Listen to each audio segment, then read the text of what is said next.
Hey everyone, welcome to Infinity Harry. If you're enjoying our unique takes on Harry Potter and want to see more exciting content, don't forget to hit that subscribe button. Today we will see what if Harry Potter was forged by hate and returned as a knight. Here is short summary. Forged by pain and driven by vengeance, Harry Potter returns, but the darkness within him may be more dangerous than his enemies. But before we start, if you want more stuffs like this, then please support to subscribe this channel and share with your friends. Let's start the video.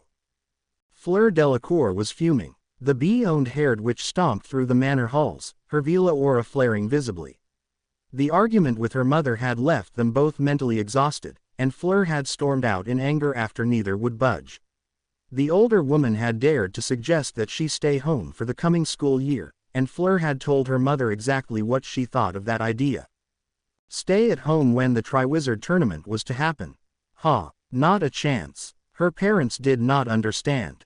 She needed this. Needed to win so that her classmates, her friends, teachers, everyone would understand that it was not just the Vila that made Fleur Delacour, but other things as well. Strength, intelligence, charisma. Fleur had those in spades, but so few looked beyond her face. She needed to prove to these people that her heritage alone did not define her. For Fleur wanted to date boys who wouldn't become glassy-eyed and tongue-tied in her presence, wanted friends that wouldn't flock to her for her Vila beauty alone, wanted a life that was based on her merits as an individual rather than her looks as a dressed-up doll. Fleur tramped into the guest room, her anger still flowing from her like waves. She understood the danger. Her mother had claimed she did not, but she did. Sebastian's election to the position of Minister of Magic was not a surprise to the family. The honor and morals he held that attracted Apolline to him proved to be a desirable trait in the field of politics as well. The public loved him, but the purebloods did not, and when a portion of the Delacour mansion exploded from within not 3 weeks ago, initial suspicion had been pinned on them. But there was little evidence. What did not lay in chunks had been vaporized, and so the French ministry could do nothing except issue warnings that terrorism would not be tolerated. Fleur knew that as a family member, she was a target for her father's political enemies, but that would matter little at Hogwarts. The ancient school of wizardry was the most well-warded castle in Europe, and the droves of British ores that were promised by Minister Fudge to safeguard the event would deter any assassins. Fleur was sure of it. Her parents were worried for nothing. And now, her chance to prove to the world that she was not just some beautiful girl to be oohed and awed at was slipping from her grasp. Just then, the door to the guest room opened, and her father entered, looking slightly nervous. Without a second's pause, Fleur stalked up to the man, intent on another long-winded argument. "Fleur, my flower," Sebastian smiled, "why the long face?" "Mama is still adamant about my prison sentence this school year." Her father winced at the term prison, and the smile faltered. "I hope you will see reason, Papa, and allow me to participate in the Triwizard Tournament." "There is no winning when arguing with a Vila," Sebastian sighed in defeat, and Fleur dared herself to hope, "It will make Apolline most displeased with me, but I will allow you to go to Hogwarts this fall." Fleur threw her arms around her father in elation. Sebastian instinctively clutched his daughter to his chest. A second later and the two separated, both beaming. "I do have a condition though," Sebastian began, and Fleur's smile wavered. "There is someone you must take to Hogwarts."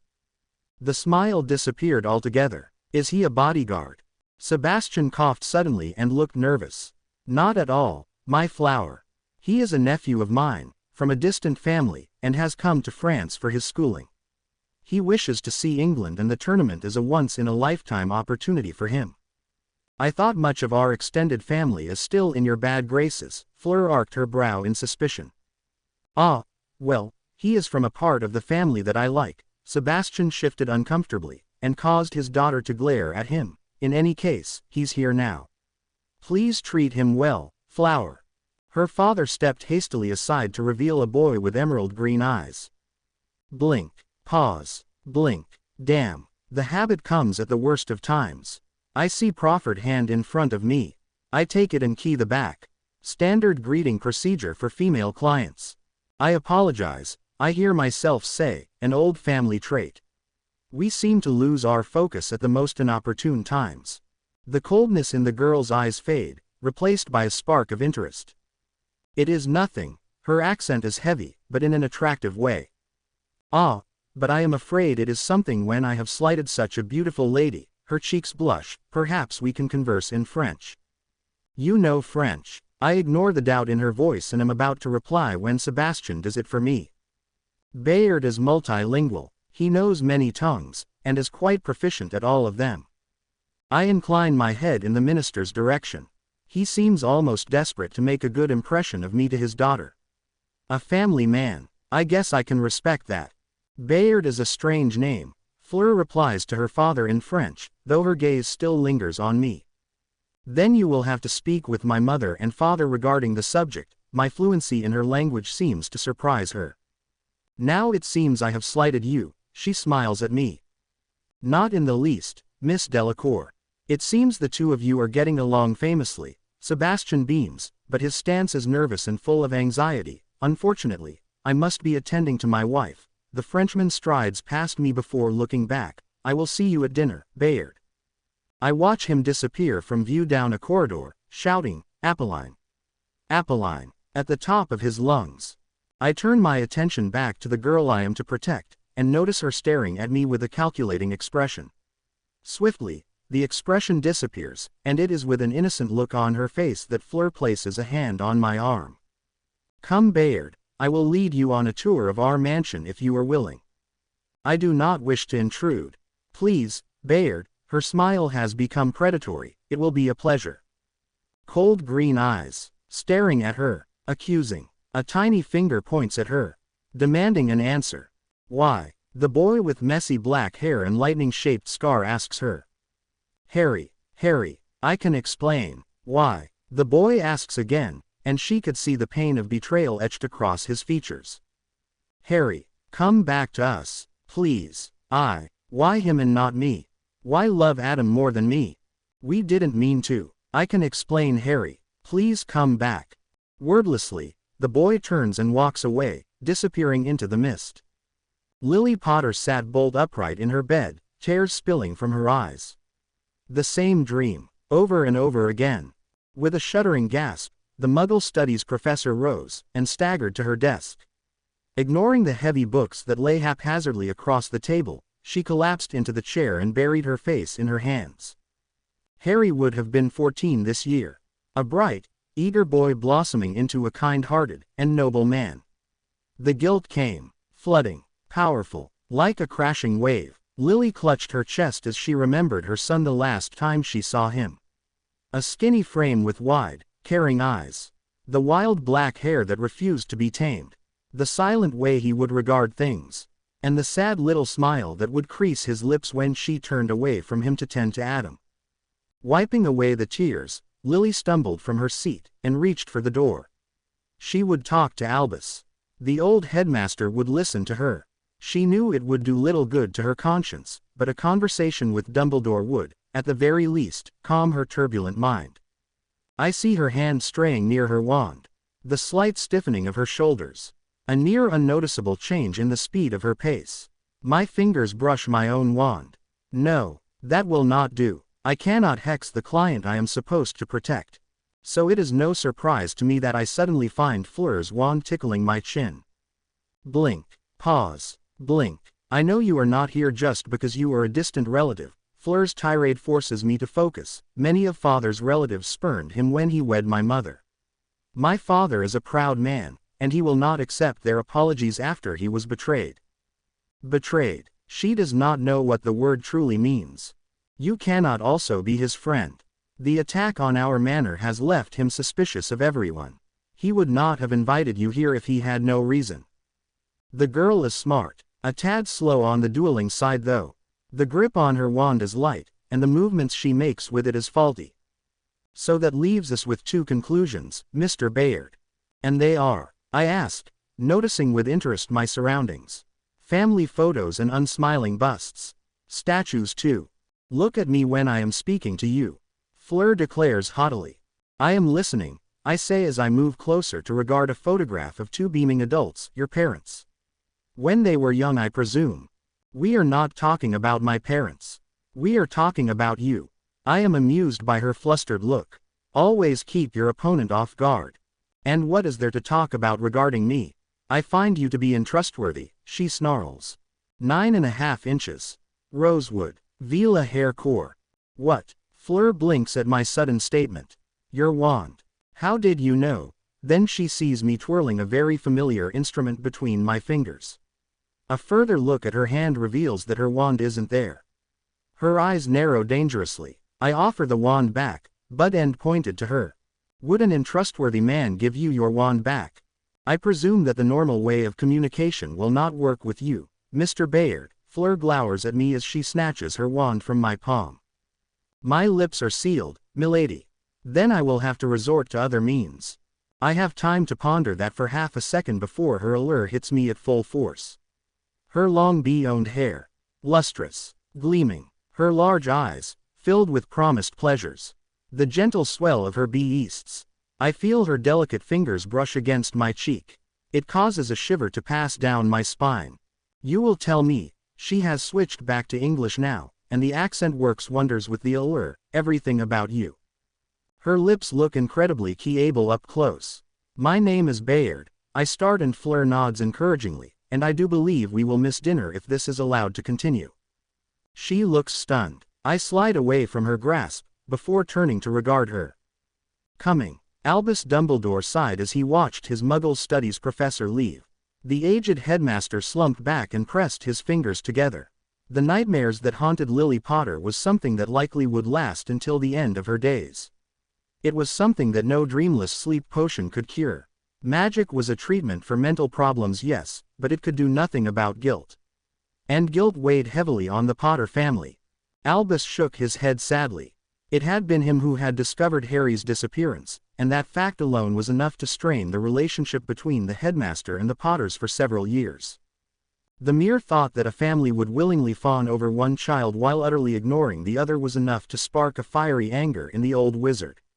He remembered entering the Potter cottage to see Lily and James exulting in Adam's first bout of accidental magic. There was much boasting from the couple, and Albus had congratulated them. He had then asked about Harry, and his heart had grown cold at the blank stares he received in turn. Harry had always been there, always near the family, looking enviously on as Adam received the attention that half should have been his. Dumbledore had tried to warn the Potters about estranging their other son, but his warnings fell upon deaf ears. As both children grew, Albus had taken it upon himself to speak to Harry every time he visited, and found with delight that the young boy possessed both a keen mind and a sharp wit. Harry had treasured the times the aged wizard would spend with him, and Albus soon grew to love him as a grandfather would. But alas, a grandfather's love could not replace a parent's, and when Dumbledore stormed up the stairs he found Harry's room hauntingly empty. 8 years. 8 years Lily and James had treated Harry as a mere object in their lives, and 8 years of deprived love had pushed the boy away. Albus raised a steady hand and pressed it against his forehead as tears threatened to form. It was partially his fault, he knew. If he had not claimed Adam as the boy who lived, this would never have happened, and Harry would still be with his family, sharing the attention with Adam. Dumbledore sometimes wondered if Harry had been marked by Voldemort, would Adam run away? Somehow, he doubted it. Harry would not have allowed his parents to neglect his brother. The Potters had been devastated, crushed, mentally and physically. James seemed to age years as weeks passed without finding Harry. Lily shrank into herself and lost the bright and happy luster that she had held onto since her first year at Hogwarts. Adam had turned listless and moody without his brother. Dumbledore was saddened it took them that long to realize how much Harry meant in their lives. The fame of being the parents of the boy who lived had swallowed them, and it was only after their son was lost that their common sense returned. Sirius and Remus had been the first to forgive. They were the family's best friends, and godfathers to both the Potter children. The loss of Harry stung them, and Dumbledore had a suspicion they were fonder of Harry than of Adam. But the Potters were hurting, and so Sirius and Remus had come to help in any way they can. A few days later, Arthur and Molly Weasley had flowed in. Arthur floored James with a vicious punch to the nose. Molly had slapped Lily. Then Arthur had helped James up and Molly engulfed Lily in a Weasley hug. Both had expressed their revulsion at Harry's mistreatment and then their willingness to forgive. The two families talked until late in the evening and left stronger friends than ever. But those were their closest friends, and it would be years before the Potters would receive the same affection from their other acquaintances. Frank and Alice Longbottom had taken the longest to reciprocate the offers of friendship. They loved their boy and were fiercely protective of Neville. To them, neglecting a child was something akin to sacrilege, and it was only after James dragged Frank away from his office for a heart-to-heart talk that the Longbottoms began to improve their relations with the Potters. And then there were some that refused to forgive, refused to be friends who had committed such a blasphemous crime. Minerva McGonagall had been one such person, and the staff meetings Dumbledore held were laced with tension as the deputy headmistress glared at his Muggle studies professor. Dumbledore forced the memories away from his weary mind. The school semester was but a few days away, and with the Triwizard Tournament being implemented for the first time in hundreds of years, he had much work to do. Sighing again, the aged headmaster sent a silent prayer to whatever deity was watching over Harry Potter and went back to studying the documents his heads of house had submitted. "I think she knows," Sebastian said glumly. The boy, now Bayard, gave him an inscrutable glance. "Was I really that bad?" The older man sighed. "Bad at what?" Bayard rasped, pacing around the mansion's library. "Bad at hiding things from my family." "That would depend. Do you want me to lie or tell the truth?" The boy had stopped and was picking through a shelf full of arcane tomes. "What if I wanted you to lie? Then I would say that your attempts at deceiving your daughter for her own good went extremely well and that she really believes that I am a nephew of yours. I would also say that she holds no suspicion towards either of us and that she will go to Hogwarts thinking her father is the finest amongst men." Sebastian snorted. "And if I wanted you to tell the truth?" Bayard stopped leafing through the book he had chosen and turned to look at him. "You beeped." A ghost of a smile flitted across the older man's face. Then it was gone, replaced by concern. "Do you think Fleur will hate me for lying to her?" The boy shrugged, and placed the tome back on its shelf. "She is your daughter." It was just a single sentence, but somehow it made Sebastian feel better. The Minister of Magic leaned back into his chair and watched as Bayard continued to pace. "My family was quite smitten with you," Sebastian said, changing the subject to what he hoped would be a lighter topic, Gabrielle especially. "I have not seen her this happy for a long while." The boy just shrugged again, and allowed the man to continue. "Apolline fawns over you as well. But what surprises me is Fleur. She was watching you throughout dinner. Scrutinizing, for a lack of a better word. The tour she gave me proved to be an interesting affair for the both of us." Bayard noticed Sebastian's alarmed look, and smiled thinly. "Relax. You are my contractor and she is my client. That is all there is." "Very professional," Sebastian commented. "If I was not, then you would not have hired me." True, the older man mused, "but the act you put up in front of my family was disturbingly convincing, if it was an act." "It was," Bayard confirmed without emotion. "It always works better if the clients I am to protect think well of me. They never know that deep down, you are an emotionless husk devoid of feeling," Sebastian suggested. The boy stared at him with those eerie green eyes, and the minister was afraid he had crossed the line. "I'm sorry," began Sebastian, but Bayard shook his head slightly. The boy swept a hand through his unruly bee-owned hair and Sebastian thought for a moment he saw the faint trace of a zigzagging scar. "You are right, as some of my clients say when their contracts have ended," the smirk returned, colder than the winter chill. "I am quite the monster." "Who is your new companion?" Fleur shot her friend an irritable look. "A distant cousin. One I have never known before." Claire nodded knowingly and moved to match the quarter villa's pace. "I did not realize your father was in the practice of hiring teenagers as bodyguards." The brown-haired witch turned again to look at the boy in question. "Though he is quite easy on the eyes." Claire waggled her eyebrows suggestively. "Have you tried the allure on him?" "Yes," Fleur snapped, "and he was immune." A dozen steps later and Fleur realized Claire was no longer in step with her. She looked back to see her friend staring at her with mouth wide open. "What, don't you see?" Claire gushed as she ran up. "You found someone who isn't attracted only to your allure. Isn't that something you've always wanted? And he's even your bodyguard. Ooh, this is like one of those Muggle soap operas I've been watching. I'm so happy for you, Fleur." Fleur sighed and shook her head. You are impossible, Claire. He is younger than me. Just a boy, and I have not yet confirmed that he is my bodyguard. That's even better. You know it's always the silent bodyguard type that gets the girl in the end. He's going to woo you with his stoic dedication, and then there will be a fight scene where he gets all bloodied up, and you have to go to his side and help heal him, and then he looks up into your eyes and sees true love and the two of you live happily ever after. Fleur blinked. I cannot believe, Claire, that you have put all of that into a single sentence. Claire just beamed. I doubt, however, Fleur continued, that your interpretation of the future events will work for me. Again, he is just a boy. So what if he can fight off the allure? There will be others in time. Age isn't an issue in love, her friend said indignantly, so what if is a few years younger? When the two of you grow old together, will his age matter then? Fleur pressed her lips together. I do not know him, Claire. He is just a stranger. Someone my father wanted me to meet. Leave it be.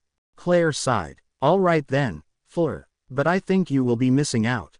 The boy is handsome in his own way, and I think there will be girls chasing him before the month is done.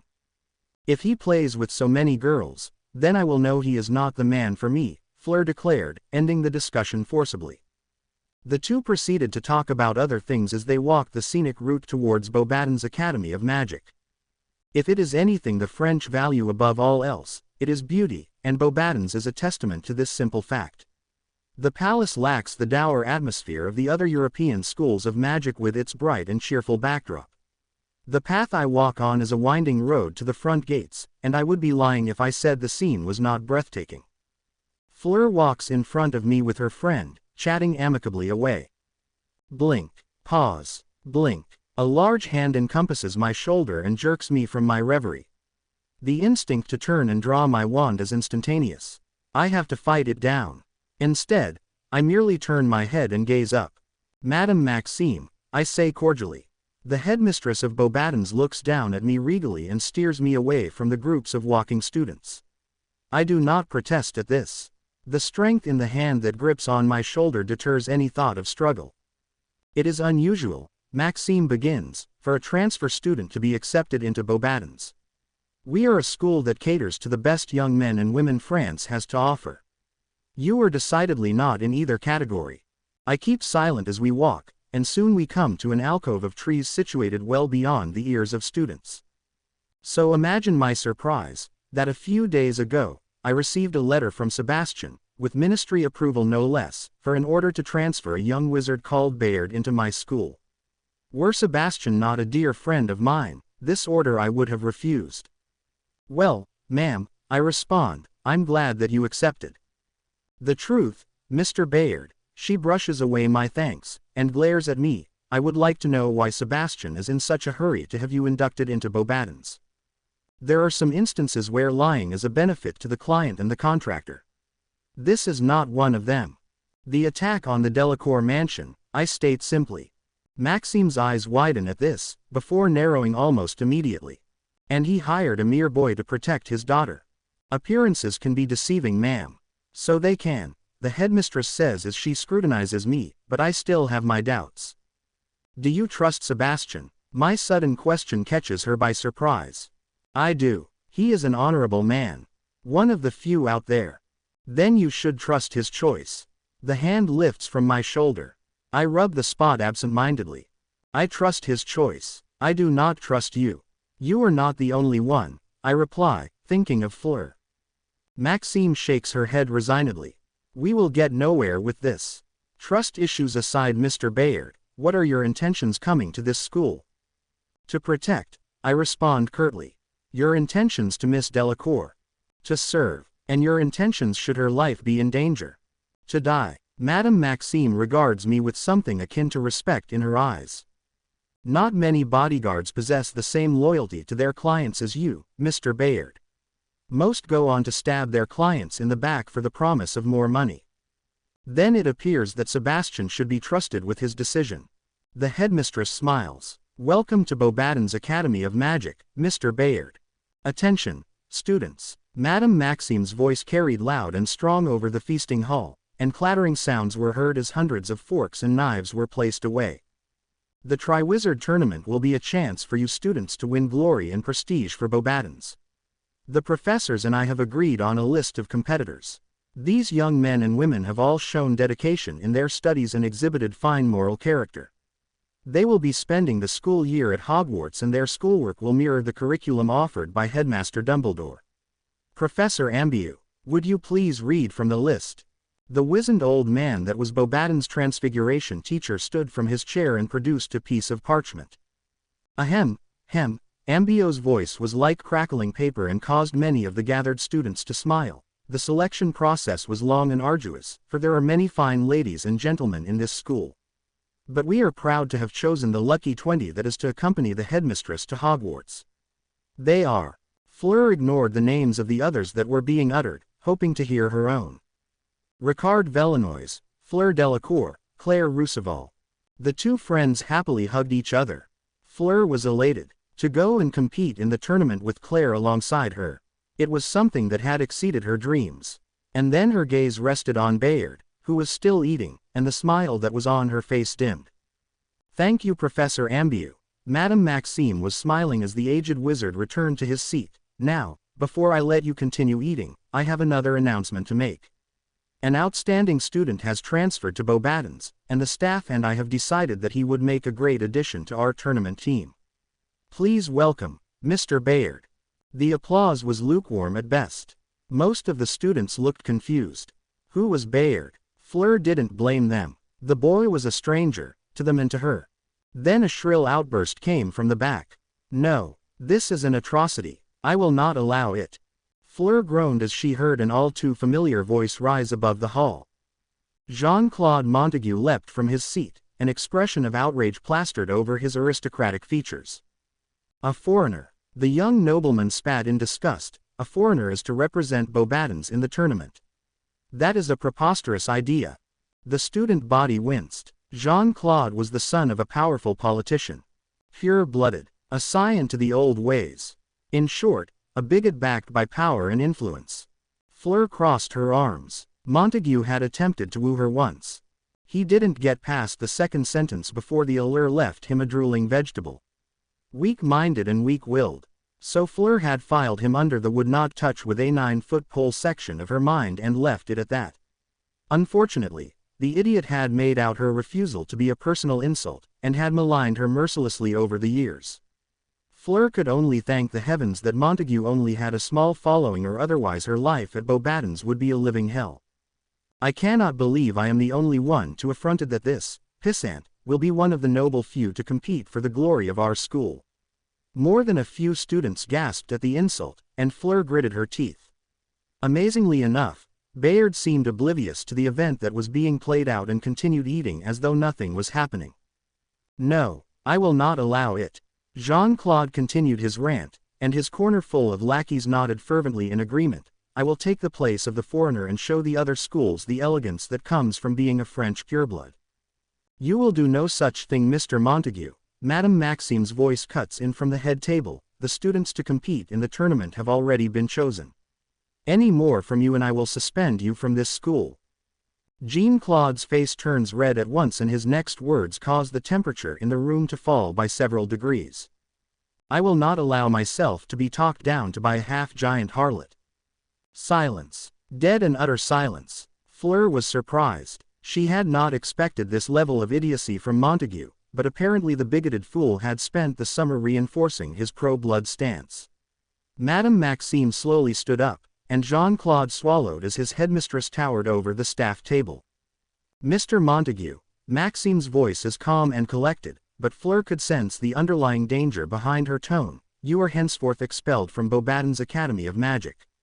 You may collect your things and leave. You can't do that. Any fear that Montague may have held for the headmistress swiftly evaporated, replaced by indignant anger. You can't expel me when I am defending the honor of this school. You will find that expelling a student is well within my rights. Fine. Jean-Claude sniffed imperiously. This school will miss me more than I miss it. Then Beauxbatons must not like you very much, Montague. Fleur couldn't help but snipe. A faint wave of laughter supported her and caused the pureblood's eyes to narrow hatefully.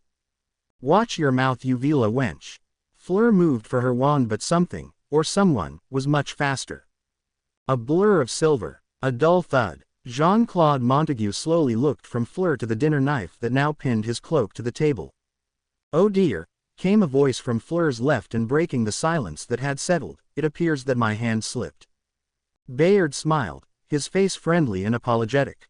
But his eyes, harder than chips of ice. Trembling, Jean-Claude wrestled with the eating utensil that was embedded in the table, but all he succeeded in doing was tearing the fabric from his sleeve.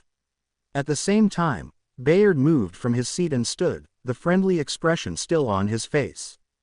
"You will have to pardon me," the green-eyed boy said smoothly. "My hands have a slight problem, you see.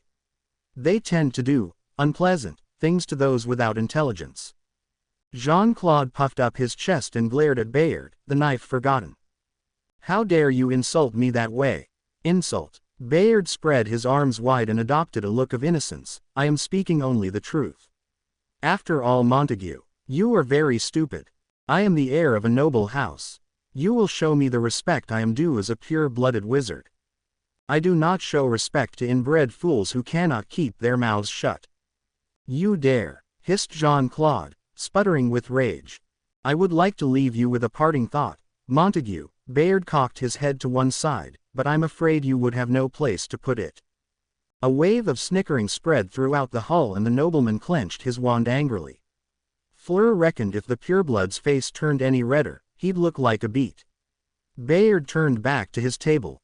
With a sneer, Montague raised his wand and pointed it to the unguarded back of his opponent.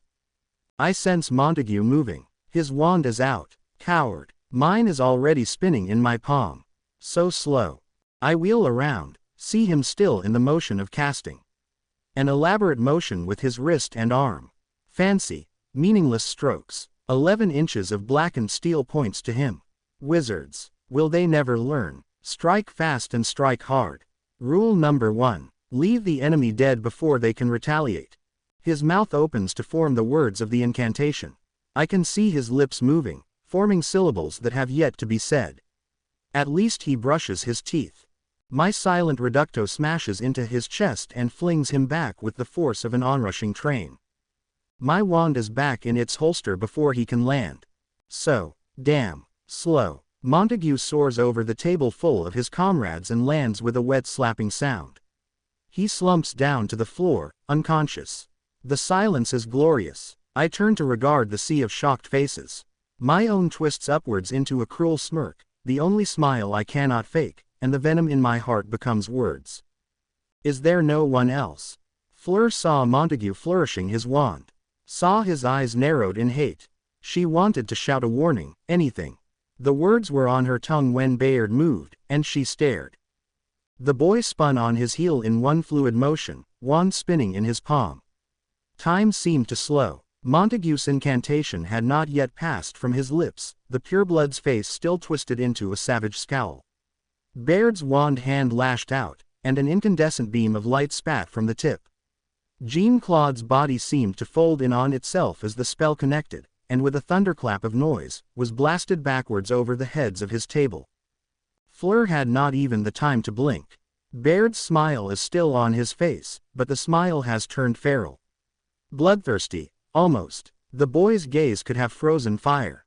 Is there no one else? He rasps, and half the hall flinched at his tone. Fleur swallowed. The boy had just performed silent magic. That level of spellcasting was taught only in advanced courses at Beauxbatons. And even then, you were not expected to master it. Nonverbal magic required mental strength and discipline, and constant, tiring practice. Fleur herself knew a couple, but those were charms, and as much as she didn't like to admit it, she still had trouble focusing the words into a nonverbal command. What Bayard had just done was highly impressive, and Fleur found her interest in him was piqued even more. No one had dared to challenge the boy after such a potent display of magic, and so Bayard had stalked, towards Montague's table. The nobleman's goons shrank back in fear at the boy's approach, and one actually fell from his seat as he neared. Still smiling that feral smile, Bayard yanked the knife from the table in one ruthless motion. I do believe this is mine. A sharp clattering sound signified that another of Montague's henchmen had fainted into his plate. Bayard turned fluidly, and crossed the distance between tables. Wordlessly, he slid back into his seat, and promptly began eating again. Fleur, Fleur. Claire was tugging on her sleeve. The Vila witch turned from staring at the boy. What? Claire's eyes were wide as she regarded Bayard. I think I'm in love. Madame Maxime's brows are furrowed as she surveys me. How she manages to capture elegance with such a common motion is an enviable talent. Being in the presence of the headmistress twice on starting day would be a bad sign for the coming semester. No. She says. Technically, only once, ma'am, I reply, considering the first was merely an introduction to the school. She nods at this, but her gaze remains serious. I am well within my rights to expel you, Mr. Bayard. Do you understand? Attacking a student with a wand is a serious offense. Mr. Montague could even press charges if he is willing. I understand, ma'am, and fully respect your decision should you choose to do so. However, with all due respect, I do not believe you will reach said decision. Oh, Maxime raises her eyebrows. Enlighten me, Mr. Bayard, on why I will not decide to expel you. Montague drew his wand first. There is no law, even in school, that prevents a wizard from defending himself. Furthermore, if Montague is truly a pureblood, he will possess a most insufferable streak of pride. His father may ask why he was expelled, but to admit to being defeated by a transfer student so easily is something he will not do. Lastly, even if Montague decide to press the issue, his father would not allow it. A politician's son attacking another student. The press will have a field day. All that is true, the headmistress conceded. Any other reasons? Yes, ma'am. Montague is a git. Maxime tries to hide her snort of laughter by coughing, but fails. That is also true, Mr. Bayard. Then the smile disappears, replaced by sadness. It shouldn't have happened, you know. The scene with Jean-Claude. He was such a promising boy when he attended his first class. Bright and eager to learn.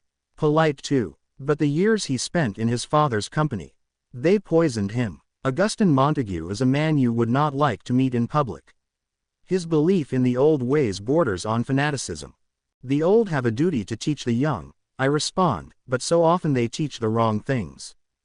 Very insightful of you. Maxime sighs heavily, and a moment of silence elapses between the two of us. For a moment, the headmistress looks tired, weak almost. Then it is gone, replaced by her regal bearing once more. And it is with her stately mask locked in place that she next speaks to me. Tell me, Bayard, do you not fear the implications of dueling Mr. Montague?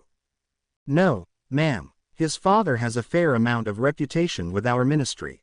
Yes, ma'am. The Montagues are a wealthy family. They can be the source of many problems for you in the future. Understood, ma'am. Maxime gives me an incredulous look. And you are not afraid of that? No, ma'am. Would you mind explaining? I shrug. If Montague's father is anything like him, then it will be useless to fear. There are many people like them. Arrogant, conceited, willing to act based on emotion instead of logic. Whatever they can throw at me, be them threats or attacks, I can hurl back with equal, if not greater force. Madame Maxime leans back into her chair. Then what do you fear, Mr. Bayard? I fear those that hide in the shadows, ma'am. Hide in the shadows. Men who play to their strengths. Men who lurk behind a veneer of civility, hiding the darkness in their souls. Men who are content to wait as their plot unfolds and their pawns die left and right. These are the men I fear, Madame Maxime. Men like you. I smile at that, and Maxime winces at my expression. Yes, ma'am. Unlike many magical schools, the student dormitories at Beauxbatons were communal. Decency was not enforced, but expected, and few were the occasions that said decency was breached. A great hall connected the boys' dorms with the girls', filled with tables for quiet sessions of study. It was in one such table that Fleur sat, Claire beside her and gossiping with their mutual friend Ameline. Bayard has created quite a stir in the pureblood circle, you know, Ameline was saying. It is always a nasty shock when your supposedly invulnerable leader falls. Montague had what was coming to him, Claire sniffed. Bayard did right in putting that little dunce in his place. I do not think the purebloods mind, Fleur added in. Many of them are honorable people, and do not kowtow to the stupidity Montage and his cohorts worship. Still, If I were Bayard, Ameline cautioned, I would watch my back. Who knows when one of the more zealous purebloods decides on revenge. If you were Bayard, I'd be all over you. Claire batted her eyelashes flirtatiously. The two broke into a fit of giggles. Fleur rolled her eyes. The door connecting the hall to the rest of the school suddenly opened and revealed their topic of discussion. Fleur thought she caught a grimace on Bayard's face before it was gone, replaced with an easy-going smile. The boy walked towards their table, unmindful of the excited murmurs that had started at his entrance.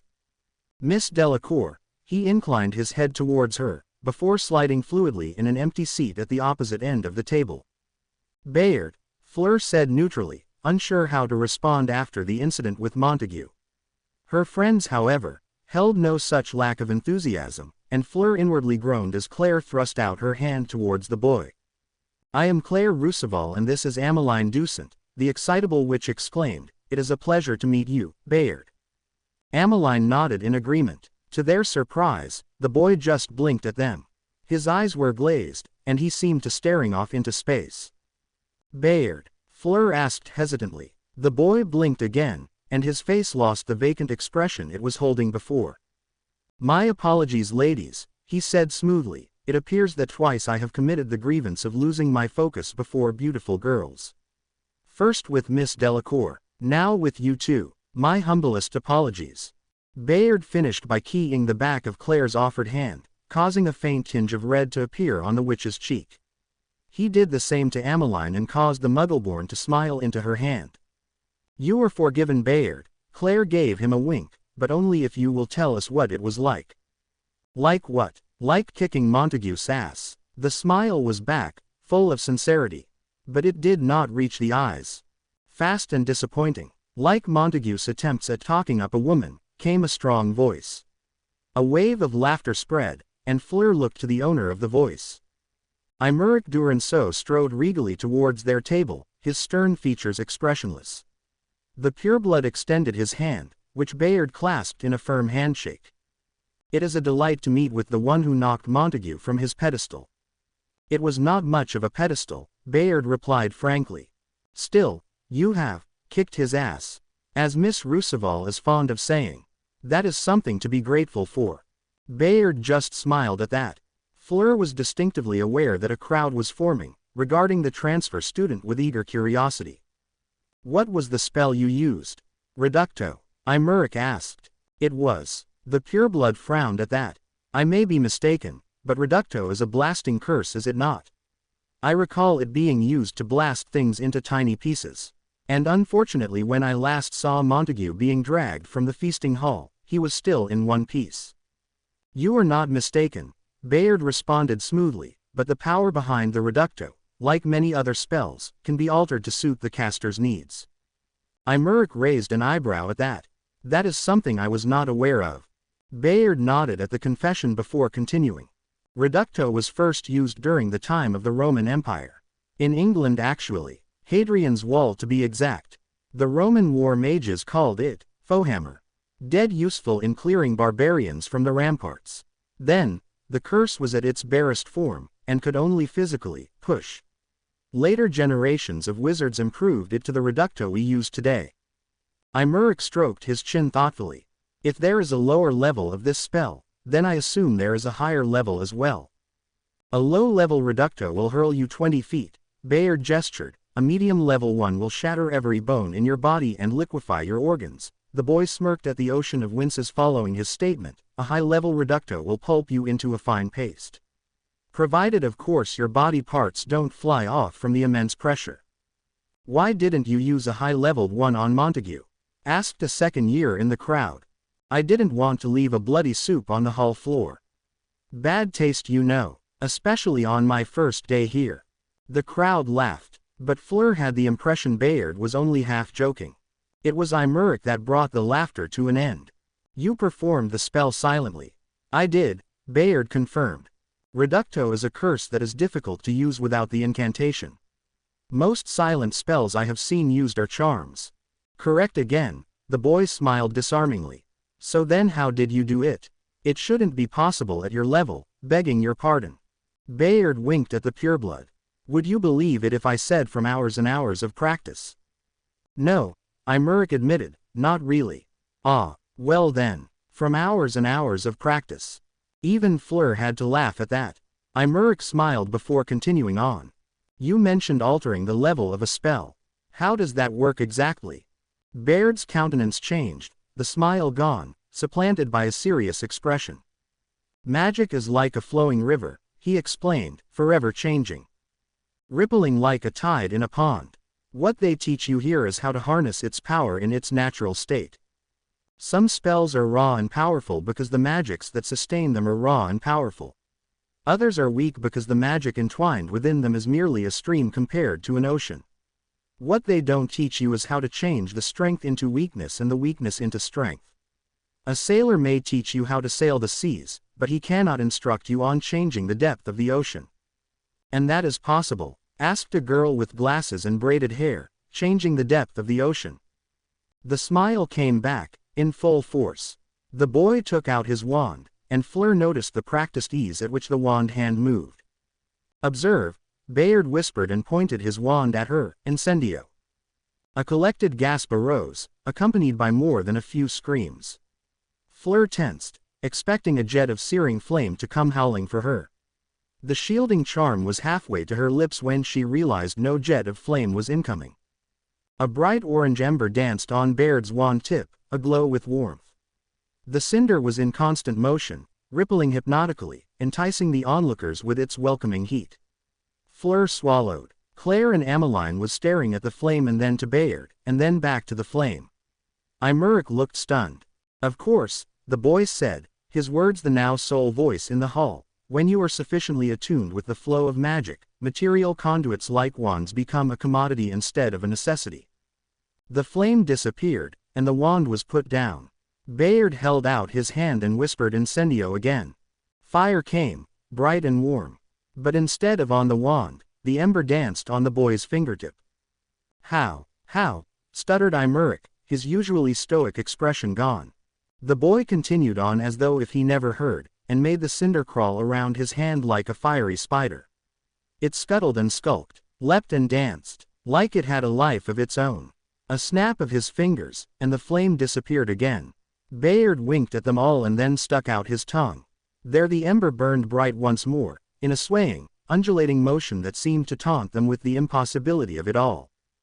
Bayard quenched the flame on his tongue and noticed the awestruck looks he was being given. The smile, that damned, charming smile came back. Would you believe if I said hours and hours of hard work? Mulwark, Nathaniel, she dared to hope, pleaded to the fates. Ravenclaw, begged the heavens for this one chance. Patterson, Henry, just one, to make things right again. Gryffindor, please let him come back soon. Pilkins, Samantha, to see him safely by her side. Hufflepuff, please, please, please. Rowry, Arthur, disappointment. It washed over her and threatened to drown her in its lapping waves. Dumbledore placed a comforting hand over her own. It did nothing but stir the guilt into a frenzied storm. Lily Potter dabbed at the corners of her eyes with her handkerchief. Another year would pass without Harry. Another year without news of her lost son. It hurt to see all these new students here, while not a single one possessed that unruly mop of black hair and those emerald green eyes. Lily had held on to the hope that maybe a Hogwarts letter would find its way to Harry, some way, somehow. That was the main reason she had accepted the position as the professor for Muggle studies. In the hopes of seeing one day a happy Harry striding down the Great Hall to meet the family that had never forgotten him. It was a dream of hers. James would laugh as he embraced his son, mirror images of one another. Adam would come bounding from the Gryffindor table with an eager smile on his face. The brothers would grasp each other in a fierce hug, and Adam would regale Harry with his tales of Hogwarts. And her, she would stand back and watch happily as the family was reunited, whole and complete once again. It was a dream of hers, but now, as the 6th year passed without word or sight of Harry, it seemed that the dream would never become reality. Lily Potter wiped the last few tears from her eyes and straightened into her seat. The students must not see her like this. Perhaps next year, perhaps. What's wrong, Adam? Hermione, always the perspective one, asked across the Gryffindor table. It's nothing, the boy who lived replied, tearing his gaze away from her mother to look at his friend. It's just my mum. She always gets this way after the sorting ceremony. Ron stopped shoveling food into his mouth and looked up from his plate. Is she still hoping your brother will come back, even after all these years? Adam nodded sadly, and picked at his mashed potatoes with his fork. She never gave up hope. I don't think she ever will. But Adam, it's been 6 years. Hermione exclaimed, if Harry was alive, he'd come back before then, right? I don't know. The Gryffindor ran a hand through his brown hair. To be honest, if I was Harry, I wouldn't want to come back. What do you mean? We were jerks to him, Hermione. Me, my dad, and my mum. The bushy-haired bookworm gasped. Your parents didn't hit him, did they? No, nothing like that, Adam said hastily. We just kinda ignored him. Like he didn't exist. That's awful. You didn't know Adam before first year, Hermione, Ron added. I did. Met him with my family when I was 7. He was a prat. Ronald. No, Hermione, it's true, Adam sighed. I was an idiot back then. Spoiled like no other. Caught in the hype of being the boy who lived. My parents too. I don't really know how, but we just gradually pushed Harry away. I think we just considered the 3 of us as a family and left Harry out. It took him leaving to realize what assholes we've been. Well, didn't you go out and look for him? We did. Adam's expression grew pained, but we didn't even know when he left. Dumbledore was the one to find out Harry was missing. He went up the stairs and then came down. I'll never forget how furious he was. I remember that, Ron said as he chewed on his steak. The headmaster flowed into the burrow and asked my mum and dad to help look. Bill and Charlie went too. They looked all over, but they never found him. Adam shook his head. Time went on without news from Harry. My dad lost hope after the first year. He just finally gave up. Never been the same since. My mum hasn't though. That's why she took the job here at Hogwarts. She thinks Harry might show up one day to be sorted. What about you, Adam? Have you given up hope? The boy who lived looked pensive, and then sighed again. I want him back, Hermione. I really do. But at the same time, I don't. Ron gave him an incredulous look. Why not? I think he will be bitter. Harry, that is. I know I would be. I don't think he'll get along with us if he came back. I don't blame him. Merlin, after the way we've treated him, he's more likely to befriend the Malfoys than us. But it's my mum that I'm worried about. I don't think her heart can take it, if Harry decides he wants nothing to do with her. But you're Harry's family, right? Hermione furrowed her brows. Even if hates you at first, he'll come around in the end. And that's what I'm afraid of. Adam shot one last look at the staff table where Lily sat. I don't think my mum can live on if she knows Harry hates her. I hear the clang of plated boots on stone. The melancholy tone of steel joints. The soft whisper of a tattered cloak sweeping across the floor. The figure moves to stand beside me, gauntleted hand resting on the pommel of a sheathed sword. Beautiful, isn't it? I say softly to him, looking off into the distance. 'Tis a red sun. The voice that comes back is heavy and thick, sounding of grating metal, bad portents for the future to come. Bloodshed, most like. And since when has bloodshed been a bad portent for the both of us? I reply, my gaze still resting on the setting sun. Never. The figure admits and falls silent. I smile. Hello, hate. I turn to see his iron visage staring at me. Greetings, my lord, he bows stiffly, encumbered by his dress of plate. I did not call for you. You did not. A further moment of silence elapses between the two of us before he begins again, but I am concerned. Concerned. Lord, we are journeying to Hogwarts, no. English lands. I am concerned we will meet them. My lips form words I will never utter again in this lifetime. Mother, father, brother, perhaps they will be there. Perhaps they will not. It doesn't matter. We will fulfill our contract all the same and then we will be gone. I am worried, Lord. Merely worried. You hold no lingering affection in your heart for them. A moment of doubt, like a fleeting wind, I push it away. 6 years, hate, 6 years. 6 years I have not seen their faces. They are strangers to me now. They are your family, Emerald fire regards me from behind the steel visor. There your blood. Then my blood must have been exceptionally weak. Silence falls between us again, heavy and despondent. Hate breaks it by cracking his knuckles. I have always wanted to meet them. I can hear him smiling through his armor even though he wears no face. This family of yours. To see for myself how they could have created a monster. Am I a monster? Hate. Joints creak as he swivels his neck to stare at me.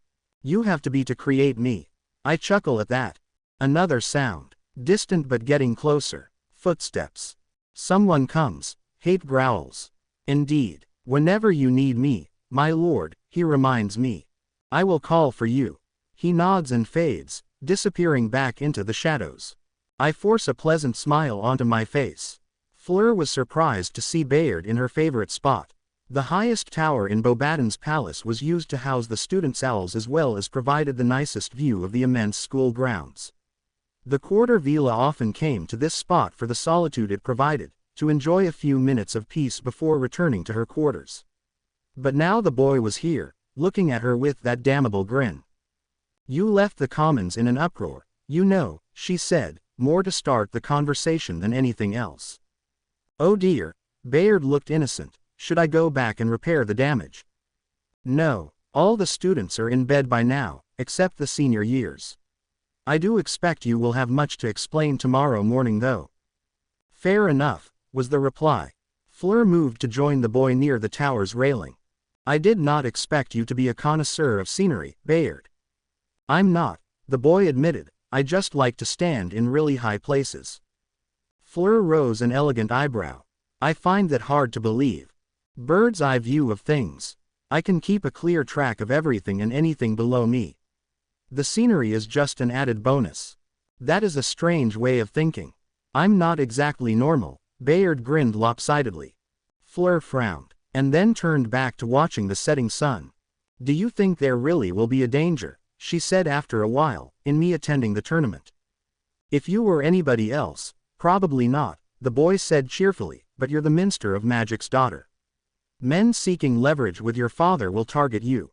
I don't want him to worry, Fleur whispered sadly, my father that is. But I need this. I need to show everyone that it's just not the villa that makes me Fleur Delacour. And what's wrong with being a villa? Bayard asked. Fleur scoffed. You haven't seen what happens to men when my allure is at its strongest. And the women, they think I'm trying to steal their boyfriends.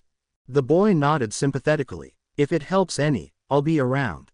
Fleur glanced at Bayard in surprise. You don't act like any bodyguard I've met. Most are overprotective and treat me like a child. Wrong types of bodyguards then. There is a right type of bodyguard. Fleur challenged. Definitely. If he has a stunning smile and brilliant green eyes, then you know he's the right type of bodyguard. Fleur hid her smile behind her hand. It is refreshing to meet someone who is willing to be truthful. You do not deny my father hiring you. The boy appeared embarrassed. Fleur was surprised to find herself thinking he looked cute. It was your father's idea, actually. This cousin act, he is afraid of your temper. I do not blame him. Though only pure Vila can change forms when angered, we still inherit their fiery temper. My mother has not told him that yet. Perhaps he fears I will start hurling fireballs at him. I do not think it is that. Bayard looked thoughtful. Your father is a man who values his family above all else. He fears not your Vila inheritance, but your love. He fears that maybe one day he will commit a mistake you will never forgive. I have never thought of that before, Fleur admitted, more than a little ashamed. Man's greatest weakness is women. That goes double when said man has a daughter. Full of little pieces of wisdom are you. I pick 'em up in my line of work. The boy winked, and the quarter veals smiled in response. I have wronged you, Bayard. Her bodyguard seemed surprised at her words, for attempting the allure on you when we first met. You were suspicious, Bayard shrugged indifferently, and it was, interesting, for me at least. Fleur blushed, and looked away. Still, it was wrong of me to do so. And I apologize. For a response, the boy stuck out his hand. Friends. Feeling slightly childish, but also strangely elated, Fleur Delacour accepted the offered hand and shook it firmly. Friends, she confirmed. Wonderful, Bayard exclaimed. But now that we are friends, Fleur continued, you must tell me about your life. Ah, become my friend to learn about my past. That's very cunning of you, Miss Delacour. Friends learn about each other, Bayard. Or are you insinuating we are not friends? Not be friends with a beautiful girl. What am I, crazy? Fleur just glared at him, HMPH. All right, fine. It is a long story, though. Bayard seemed thoughtful, and then smiled, so I'll try to cut out all the boring parts. Parents never paid any attention to me. My brother was a celebrity. I was just the cast-off. So I upped and left. Lived off the streets. Already knew magic by then, and without adults to supervise me, I was free to experiment with my abilities. Found work. A few years later, I'm here, contracted to defend a beautiful girl. A wink came with the smile, but Fleur ignored it. There are holes in your story, the Quarter Vila pointed out, many, many holes. All the holes are boring parts, I'm afraid. And no doubt important parts as well, Fleur shot back. You asked for a quick description of my life, not a biography. But your description is just unbelievable. Is it? The boy smiled winningly at her. Yes, it is. Neglectful parents I might believe, but running away and surviving for this long. You should have been no older than 8 or 9. I had help, and experimenting with magic. How could you have done that at such a young age? The help gave me some more help. And a job. You are not old enough to be employed anywhere in the wizarding world. The help that gave me some more help proved to be especially helpful in this regard. You are being deliberately infuriating, aren't you? Fleur snapped. Miss Delacour, the charming smile refused to fade, I am a bodyguard. It is my job to be infuriating. Fleur sent a jolt of her allure at him, half in curiosity and half in anger. Bayard's features slackened, and his body relaxed. His mouth parted slightly and a glazed look appeared in his eyes. Fleur blinked, and then blinked again. She was sure that he had been immune at the manor. But now, the boy looked worse off than Montague. The Quarter Vila swallowed bitter disappointment. She had hoped that this friend would last. And if she was being truthful with herself, she had hoped he would last more than any other. Perhaps the immunity had come from a potion. It didn't matter now that she knew. You will go away and never speak of this conversation again. Fleur tried not to look sad as she ordered. I will go away and say that Fleur Delacour believes I am the handsomest man alive. She started. I didn't say that. Yes you did, the boy droned in a listless tone. I told you to go away and never mention this conversation. You told me to go into the deepest part of the forest and cut down the tallest tree I find with a herring. And then she caught the glint of mischief in those emerald eyes. She couldn't help herself. She laughed. The glazed expression disappeared from Bayard's face instantly. Do I get a reward for making you laugh? You are a very interesting person, Bayard, Fleur answered, and the smile that she gave him was warm enough to melt an ice giant's heart. I think I will like being friends with you. Lance Thornton sauntered into the room, an easygoing smile on his face. The American saw a gaggle of unusually dressed people lounging in comfortable armchairs. Some were huddled together, conversing in low tones. Judging from their serious expressions, Lance guessed the contract was either extremely dangerous or extremely profitable. Hopefully both. A few heads turned to regard the newcomer in their midst, but none called out in greeting. Lance chuckled softly, not that he could blame them. Bounty hunting never did make many friends. The American glided through the crowd, and found a seat next to a bored-looking German. Hey Kaiser, Lance slapped the man on the shoulder. Gunslinger, came the uninterested reply. Still alive and kicking Thought we lost you a few months back in Brazil. Complications I took care of. Kaiser rubbed his square jaw. I bet. No one can down the Kaiser in a straight-up fight. Lance brushed away the German's aloofness. He was well used to it by now, having worked with the man numerous times before. In fact, were it not for them being in the same line of work, Lance was sure they would have been friends. Turning, the American wrapped an arm around a burly Mongolian clad in furs. And my old buddy from the steppes is here as well. How could this day not get any better? The man shrugged off Lance's arm, and returned to polishing his scimitar. Mongols still remember Gunslinger's words. Gun better than blade. Mongol look forward to day when Gunslinger eats his own words. Oh come on now, I say one bad thing about you and forget about all the good things. Gunslinger always say bad things about Mongol. The man produced a whetstone from beneath his furs and began grinding it against his weapon. Never good. That's a dirty lie. I've said plenty of good things about you. The wizard nomad glared at him. Name one. Well, you know, that one time, in Korea, where I said you smelled really good. I remember. You say Mongols smell like piss from an old goat. Exactly. That is not something good. Well, fine. But if a woman tells me I smell like goat piss, I'd think she was flirting with me. If you flirt with Mongol, Mongol will kill you. Lance chuckled. Easy brother, I'm just joshin' with ya. The American nudged the herdsman turned bounty hunter. So I hear this contract is gonna be something big. Something about snatching a politician's daughter. Mongol shrugged. Not concern Mongol whose daughter it is. Mongol just want the gold.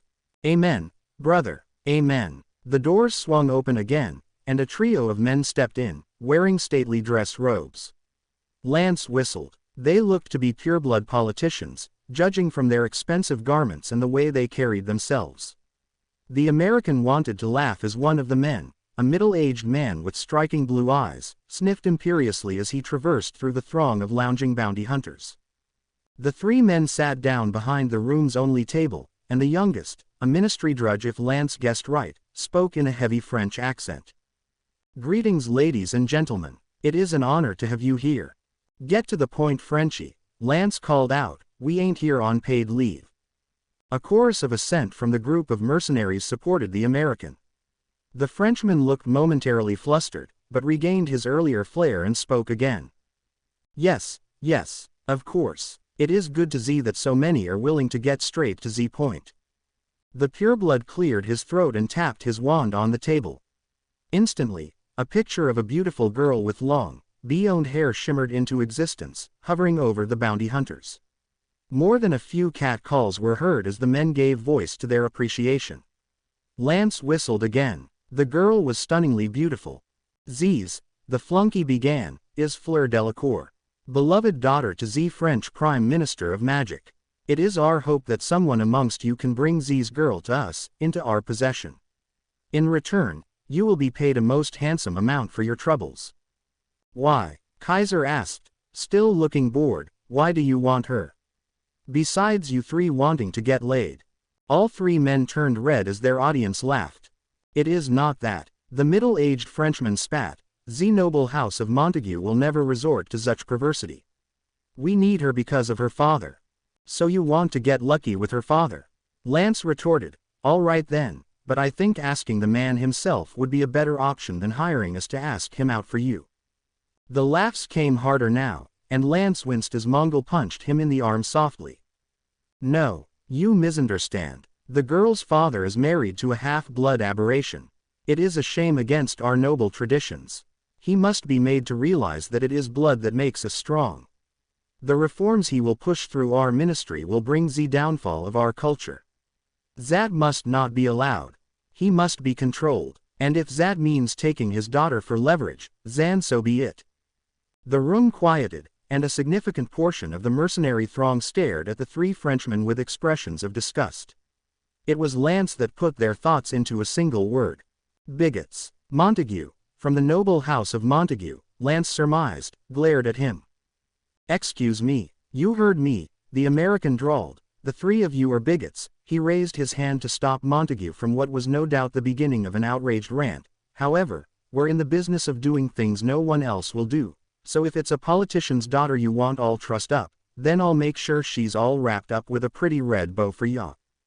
The room's occupants nodded in agreement. Kaiser was next to speak.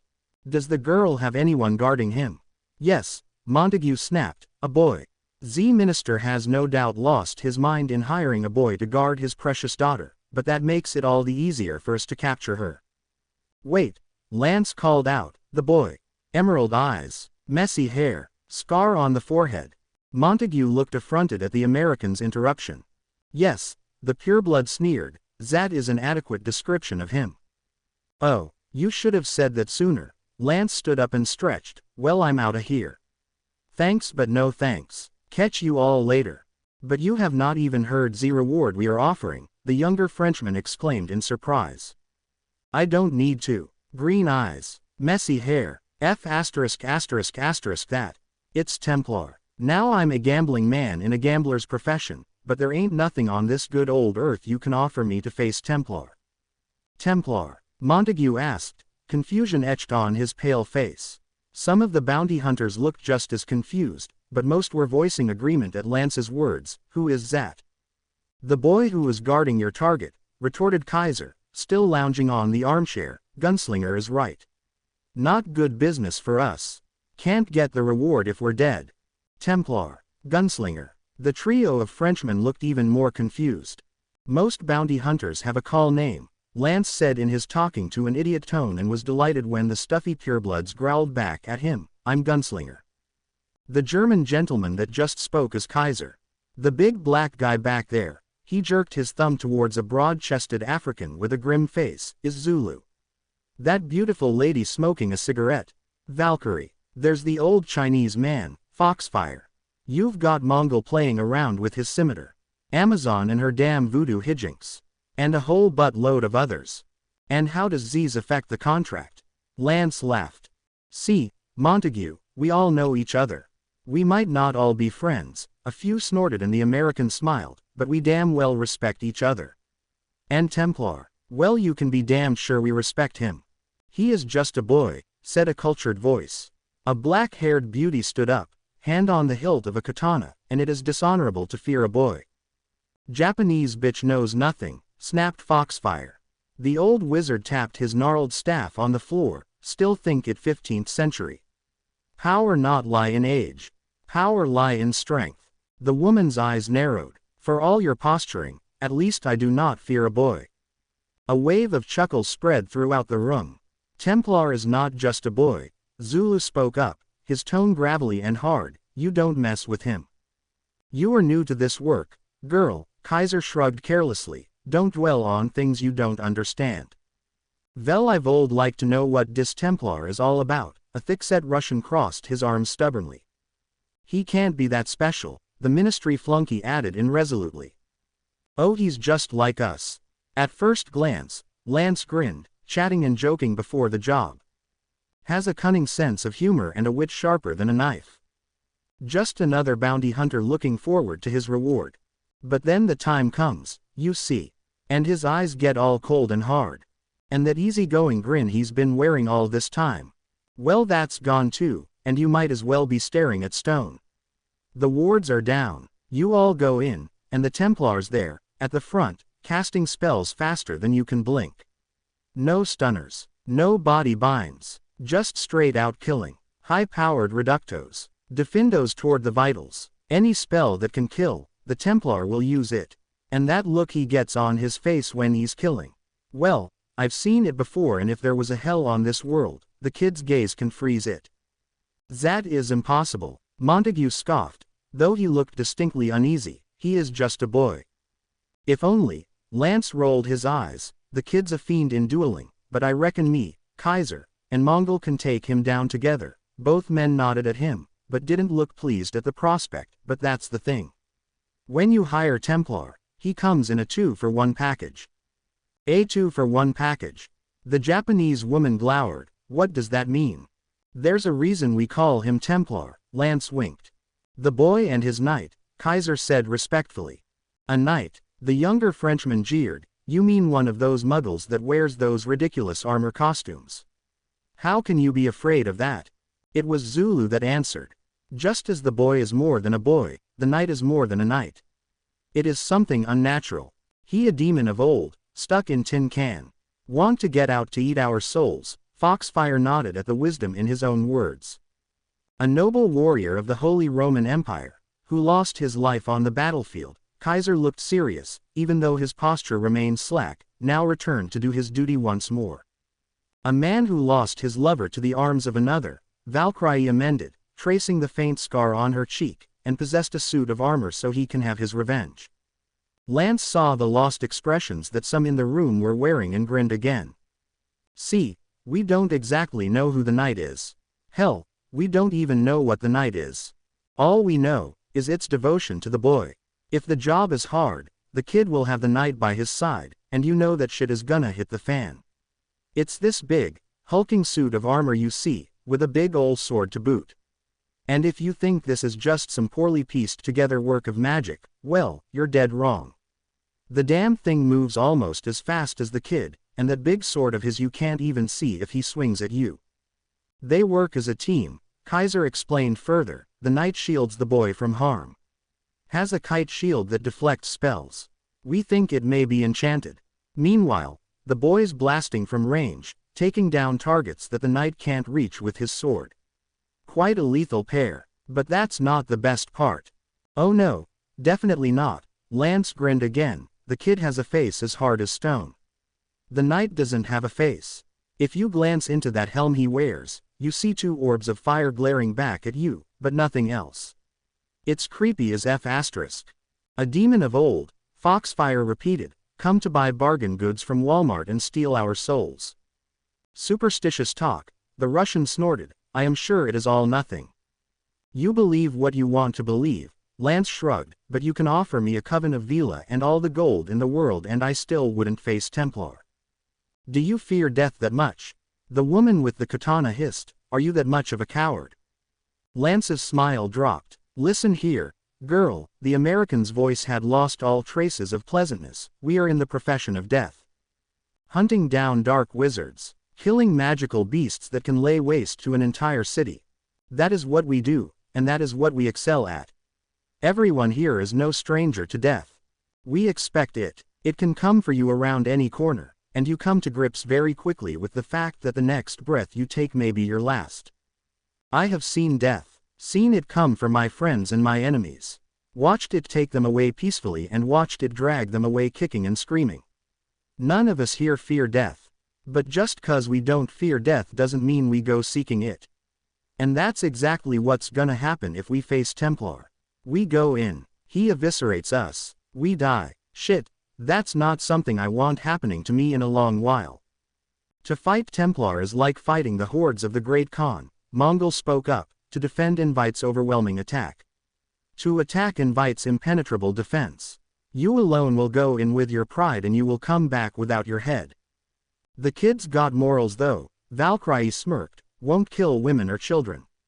A couple of years ago I was on the opposite side of the contract. Money was good, facing Templar was not. Broke my leg in 3 different places and shattered my left arm. Didn't kill me though. If I wasn't screaming in pain I'd ask for his number. Ah, and the closet beep shows her fondness for the unthinkable. Lance smiled at Valkyrie's annoyed expression. I kid. You are all making dis up, the Russian said resolutely. I have not heard of dis, Templar. You are trying to scare us from taking the contract. Most of the mercenaries in the room looked amused. All of you may not fear death, but shirking a contract just because of some boy is still cowardice, the Japanese woman snarled. I will see for myself just how impressive this boy is. Lance chuckled. Lady, just for that, I'm willing to pay gold to see Templar stomp your sorry Santo the curb. The Bobaden's carriage was a marvelous product of wizarding ingenuity. It was a relic from the old days, when Muggles still relied on horse for transport and wars were fought with musket and lead. Built to be near impenetrable, with layered charms that made the strongest winds feel like a slight bump in the road. And thus, most of the Bobaden's contingent was asleep, quartered in their own rooms, undisturbed by the howling gales that whipped outside. Fleur covered her mouth with her hand to stifle a yawn. It was late, very late. The quarter villa looked blearily across the carriage's expanded commons. Claire was with her, looking on with interest as Bayard gestured animatedly to a bemused Imeric. What are they talking about? Fleur's question caused Claire to turn in her seat.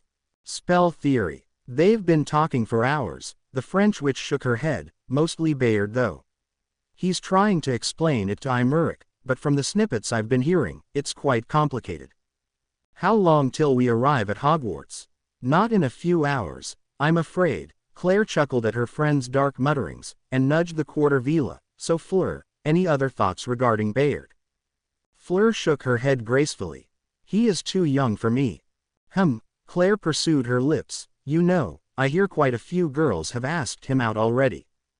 Fleur tried to look uninterested but failed. Jacqueline was talking about how he turned down her offer the other day.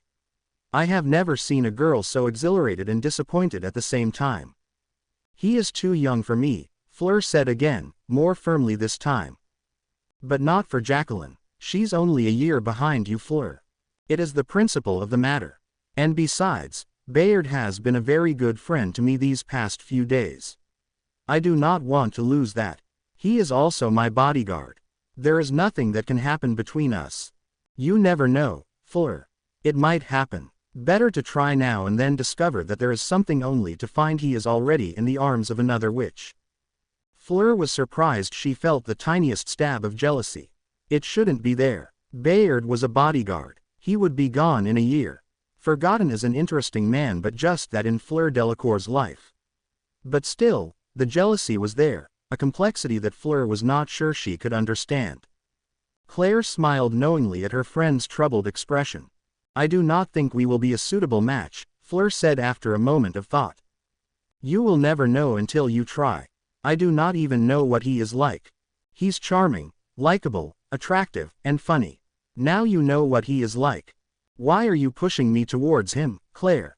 Fleur glowered at her friend. You've never been this persistent about a boy before. Yes, because they were just boys, Fleur. Claire sighed at the Quarter Villa's confused expression. But, Bayard.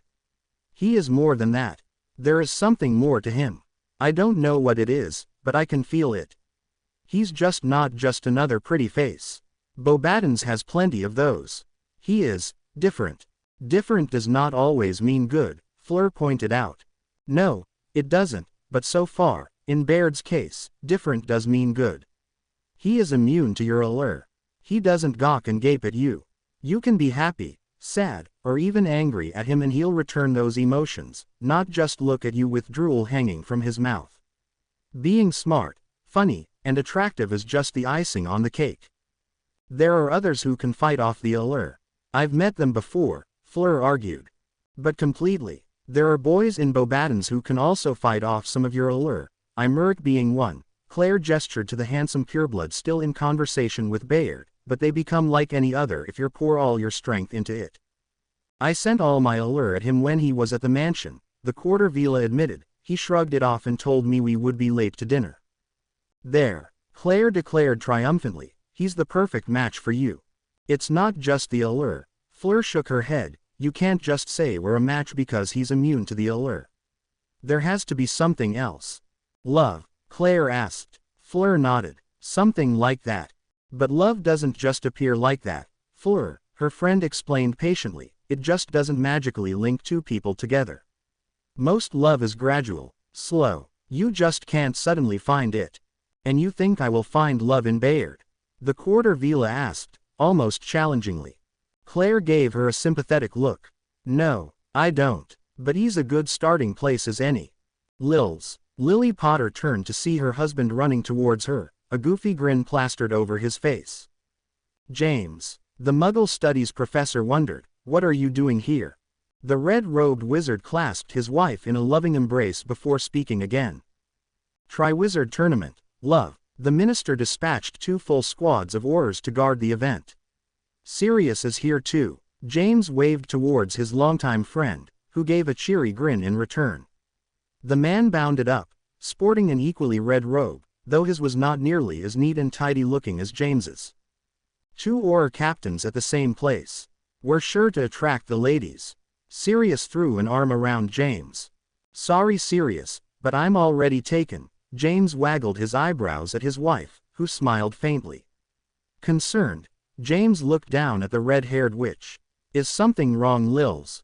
Nothing, James, it's just that Harry didn't come back this year.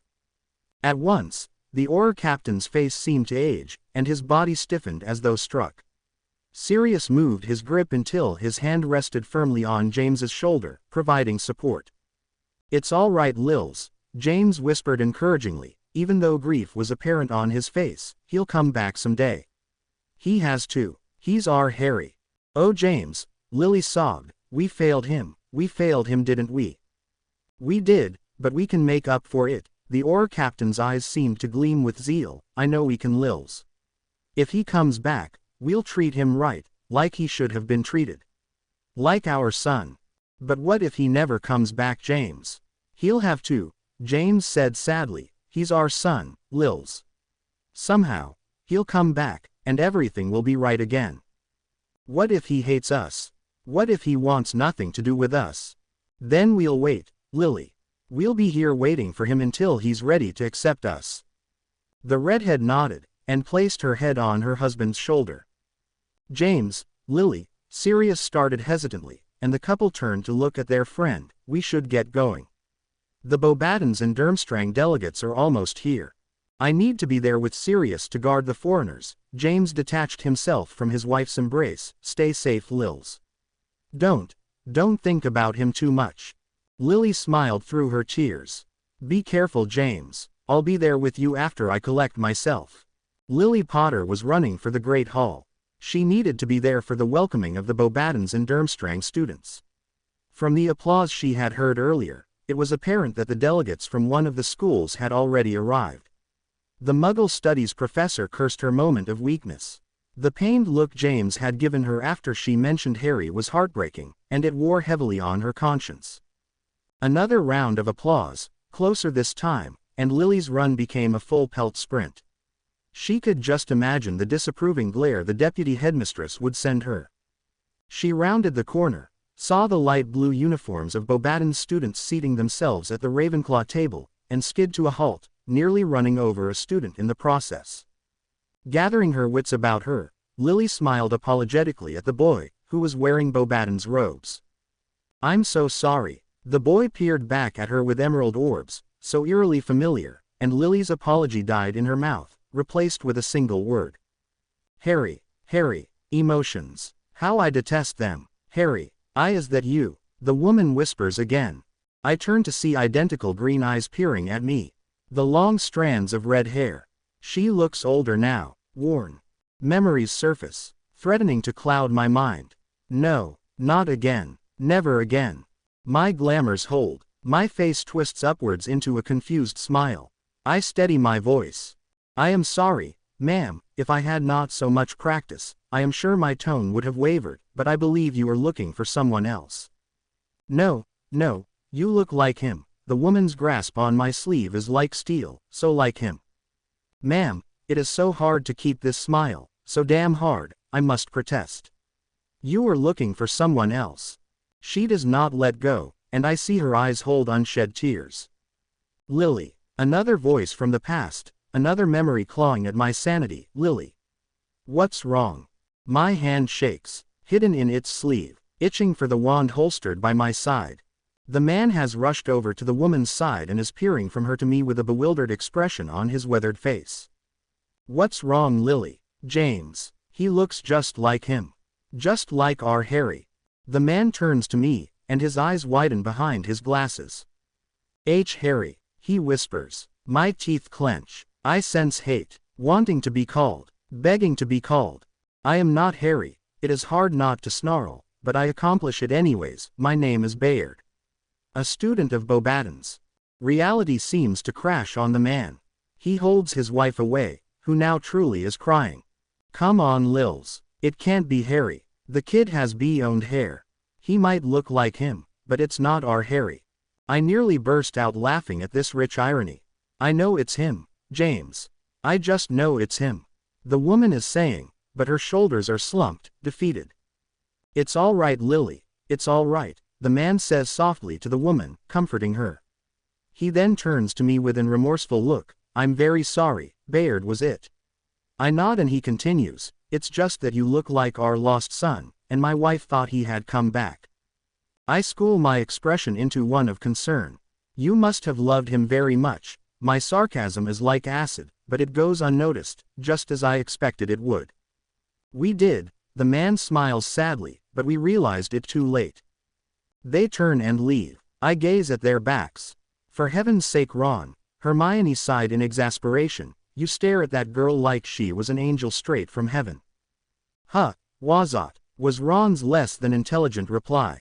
Adam grinned, amused at his two friends' antics. The boy who lived looked around, and noticed much of the Gryffindor table. The boys at least, displayed similar attributes to Ron. Dean Thomas was staring open-mouthed at the beautiful French witch, his fork still halfway to his mouth.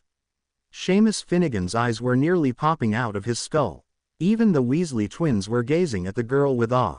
"Oh, I give up." Hermione threw up her hands in defeat. "Don't be too hard on Ron," Ginny said from beside his brother, the whole table's gawking. "Well, Adam isn't," Hermione pointed out, causing the Gryffindor to chuckle. "I don't think I'm affected. Not nearly as much as Ron anyways." "Good for you, Adam." Ginny smiled, but Adam's attention was no longer on the conversation. "Mum." Lily was being escorted by James, and the Auror had her in a comforting embrace, while muttering into her ear. Hermione frowned, concerned. "Is Professor Potter crying?" "Adam." Ginny poked the boy in the ribs, seeking an answer.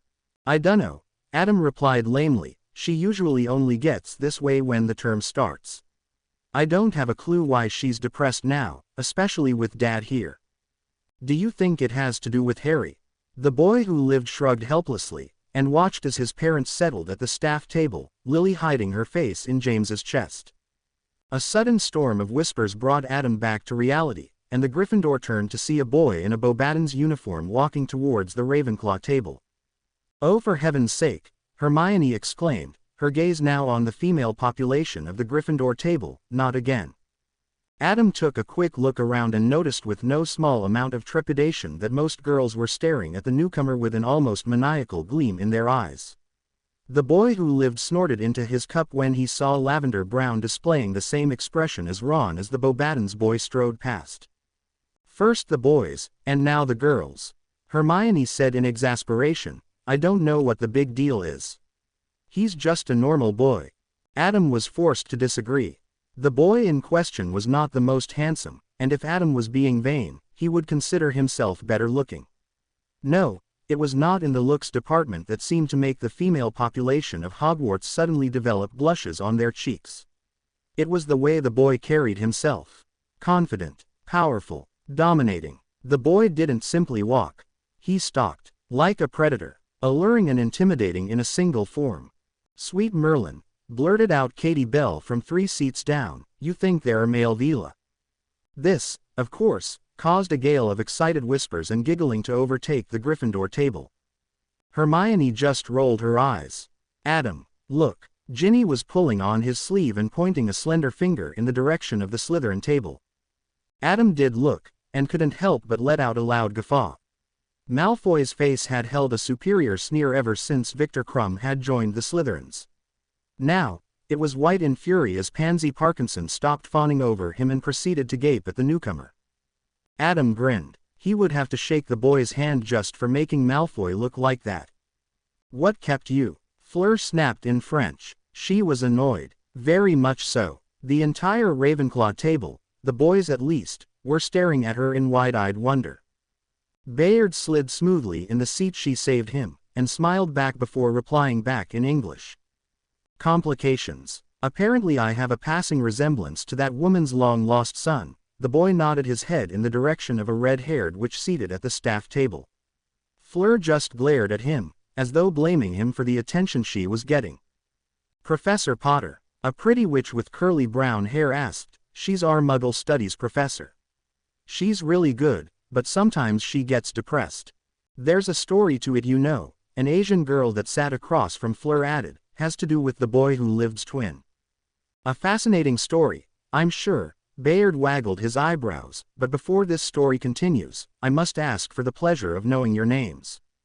Both witches smiled. Fleur frowned. Claire, sitting by her, hid her smile in her hand. "I'm Cho Chong," the Asian witch nodded, "and this is my friend, Marietta Edgecombe." Delighted, Bayard inclined his head respectfully, before giving both girls his undivided attention. "And now, the story. Well, you know how you know who attacked the Potters, right?" Marietta began, "and how Adam Potter rebounded the killing curse. Well, Adam had a twin, and he survived that night as well. From what I hear, after the whole thing died down, the Potters began strutting around Diagon Alley like they owned the place. Of course, it was only with the boy who lived in tow. They were never seen with their other son. Pride is a sinful thing," the boy interjected, shooting a glance back at the staff table. "What happened next?" Apparently they neglected Adam's twin, Cho said in place for her friend. The twin ran away from home and the Daily Prophet dedicated an entire month of subscriptions on how the Potters mistreated their other son. Yeah, it was a shock, spoke another girl to Cho's left, who seemed to blush as Baird's attention switched to her. I mean, my parents thought the Potters were heroes, and then they do something so terrible. A lot of other families felt the same way. And what happened to the twin? The boy asked, concern etched across his features. We don't know, Marietta shrugged, her curly locks bouncing. There was a big search all over England. The Prophet was reporting on it daily, but they never did find him. That's what they want you to believe, the same girl as before said mysteriously. There are other theories to what happened to the Potter twin. Bayard rose an inquisitive brow. And they are. The girl blushed again, a deeper shade of crimson, as the boy smiled charmingly at her before stuttering a reply. Fleur's scowl went by unnoticed. Well, my parents think that maybe he was taken by dark wizards, and trained to be the next Dark Lord. Yes, well, Marietta sniffed, we all know what your parents are like, Mandy. They're only slightly less barmy than loonies. Hey, Mari. Cho nudged her friend who huffed in response, I'm sorry Mandy. You know how she is, turning the Asian witch shot an apologetic look to a bee-owned girl who had been staring off into space. Sorry, Luna. Mari shouldn't have said that. It's quite all right, the bee-owned smiled with a dreamy look in her eyes, she's infected with Raxperts. They make her say the strangest things. See what I mean? Marietta growled, barmy. What is the British ministry's position on the twins' disappearance? Bayard asked, and Fleur noticed with interest that the boy seemed to be pressing the conversation. Marietta's face brightened visibly at the question. The official position is that he's dead, the witch said somberly, her words carrying an authoritative air. He disappeared when he was 8, and the consensus is that no one could have survived for that long at such a young age. It's a bit sad, really. I would have liked to meet him. Bayard smiled winningly at Marietta, and Fleur scowled again, not knowing why. Maybe you've already met him. The boy winked. Maybe he's hidden himself from view all this time. Maybe he's disguised as just another student. Bayard leaned forward, and caused Marietta to blush at the closeness. Maybe he's me. The surrounding witches, the wizard's focus still undividedly on Fleur, sat silent for a minute, before breaking into laughter. That was a good joke, Mr. Bayard, Miss Edgecombe. Just Bayard. You have an unusual sense of humor, Bayard, Cho smiled. An ordinary gift, green eyes were alight with warmth, used to charm extraordinary witches. Fleur's scowl deepened. Claire rolled her eyes and jabbed her elbow in her friend's side. Fleur grimaced, but soon replaced it with a charming smile of her own. Z's place is very different from France. Her voice was a melodious song that seemed to even affect Bayard. The boy gave her an appraising glance, and Fleur found herself wishing it lasted longer. I like its atmosphere.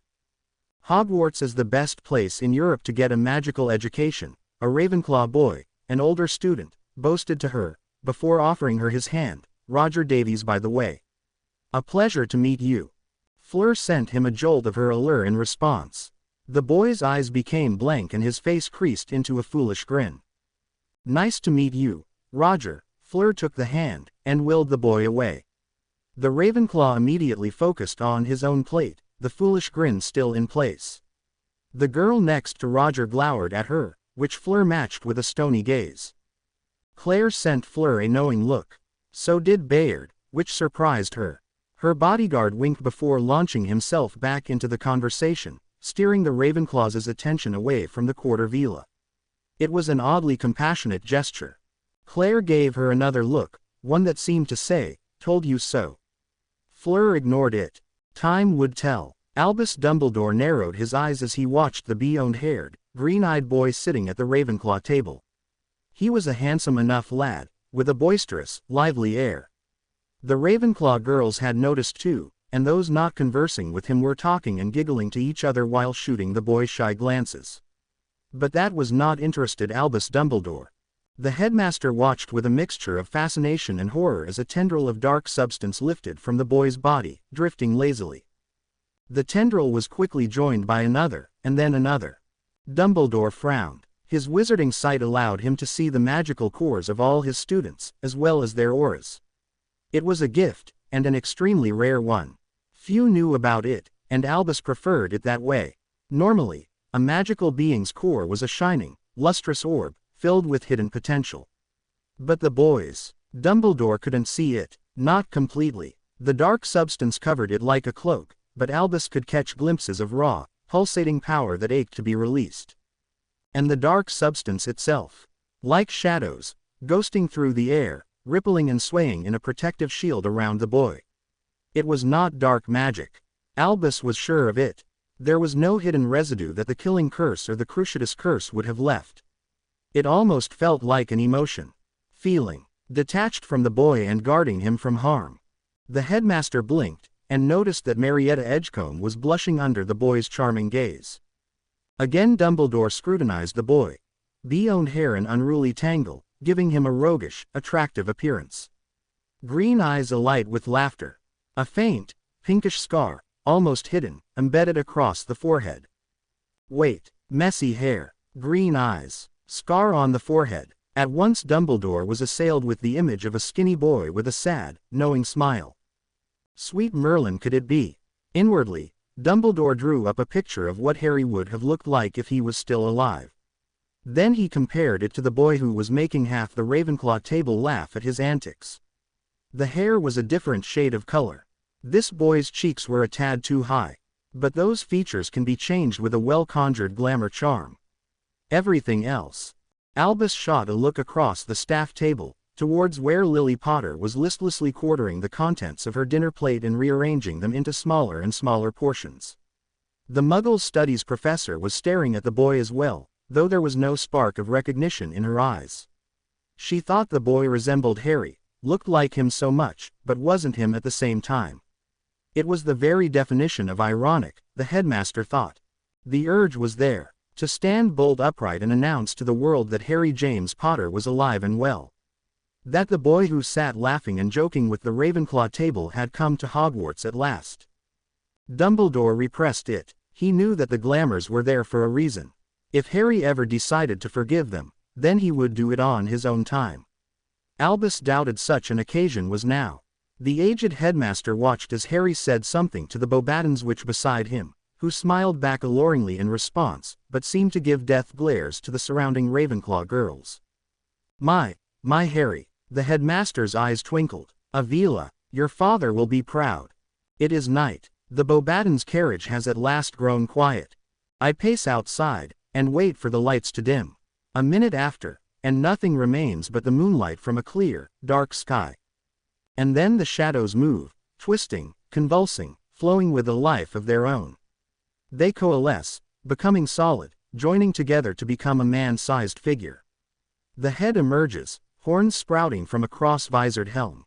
Emerald balls of fire peer at its surroundings, and then rest of the body comes, forming pauldrons, East plate, gauntlets, and more. Hate stares at me, and it is with amusement in his metallic voice that he next speaks. So that was your mother. I glance coldly back at him, and Hate chuckles. She has not aged well. Neither has your father.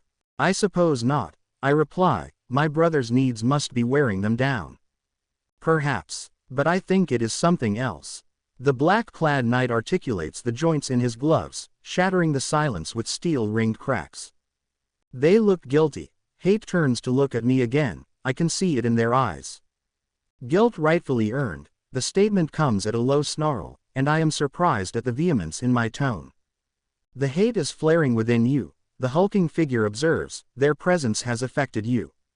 You lie, I state simply.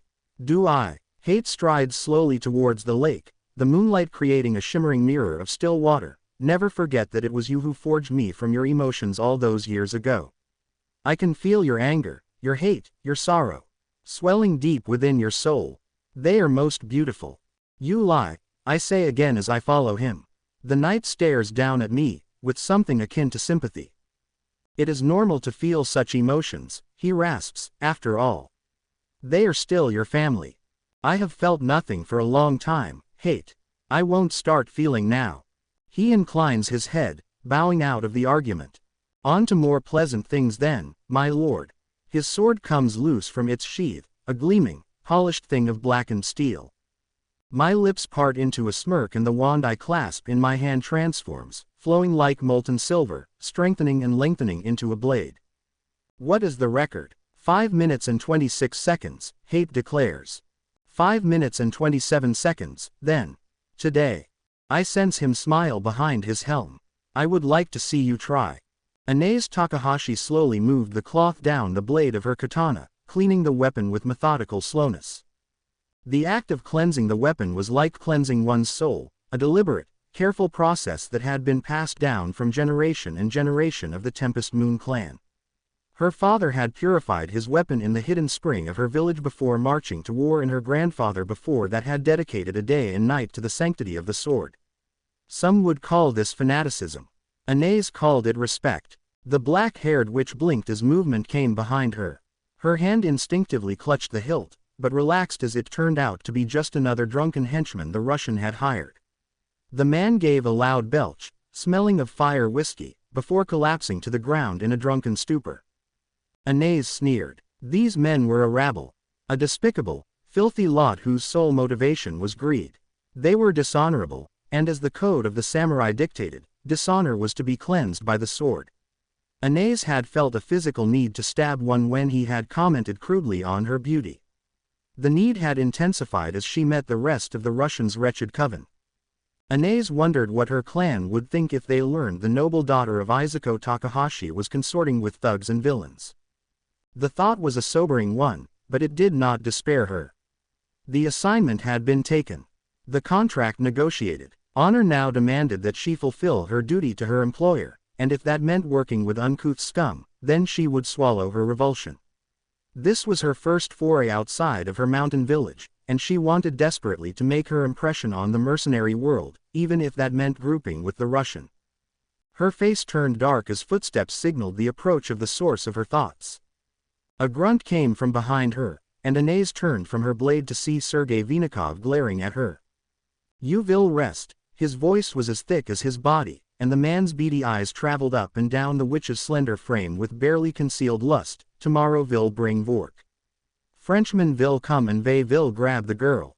I will do whatever I please." Anase's disgust was like a whip, lashing at the Russian with worded blows. "You can go back to that den you call a camp and pass out with the rest of your ilk. You are strong." Sergei smiled, though it looked more like a scowl. "I like my woman strong."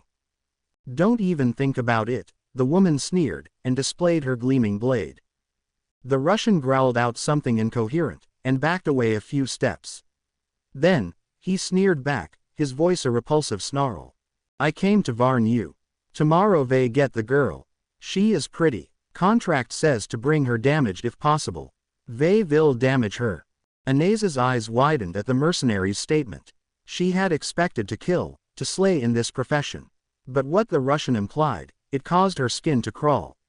The witch's conscience fought a fierce inner war in the recesses of her mind. On one side, honor demanded the contract to be upheld no matter the costs. On the other, morality fought back, begging her to leave with her decency left intact. "You, all of you, are monsters," Anase hissed, "to do that to a girl, even if she is our target." Sergei laughed, harsh and barking, like an animal. Anase found herself hating him even more. "You signed the contract," the Russian began. "I signed the contract with the expectation that nothing dishonorable will occur." Anase snapped, her porcelain white face a mask of anger. "What you and your thugs are going to do is a crime against human nature.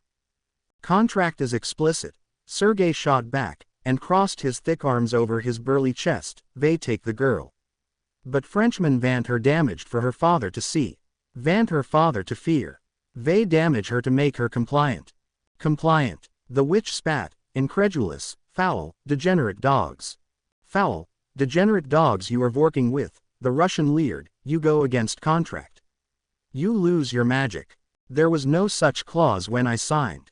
"Frenchman vas tricky." Sergei's grin sent a disgusted shiver down Anase's spine. "He add to the contract after you signed and left. They can't do that." Anase's face had turned horror-stricken. "You can't change magical contracts after you signed them." The Russian's grin grew wider. "You are new to this. Ministries do not check magical contracts between mercenaries and clients. They do not belong to their country, so they are exempt from their laws.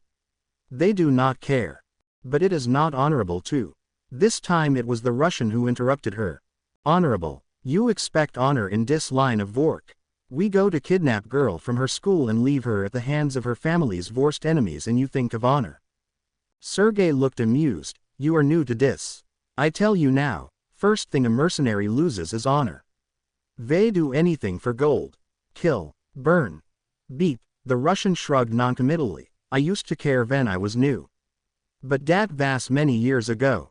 Now girl is just another girl. They break her for the contract, then they send her to the Frenchman. It is simple.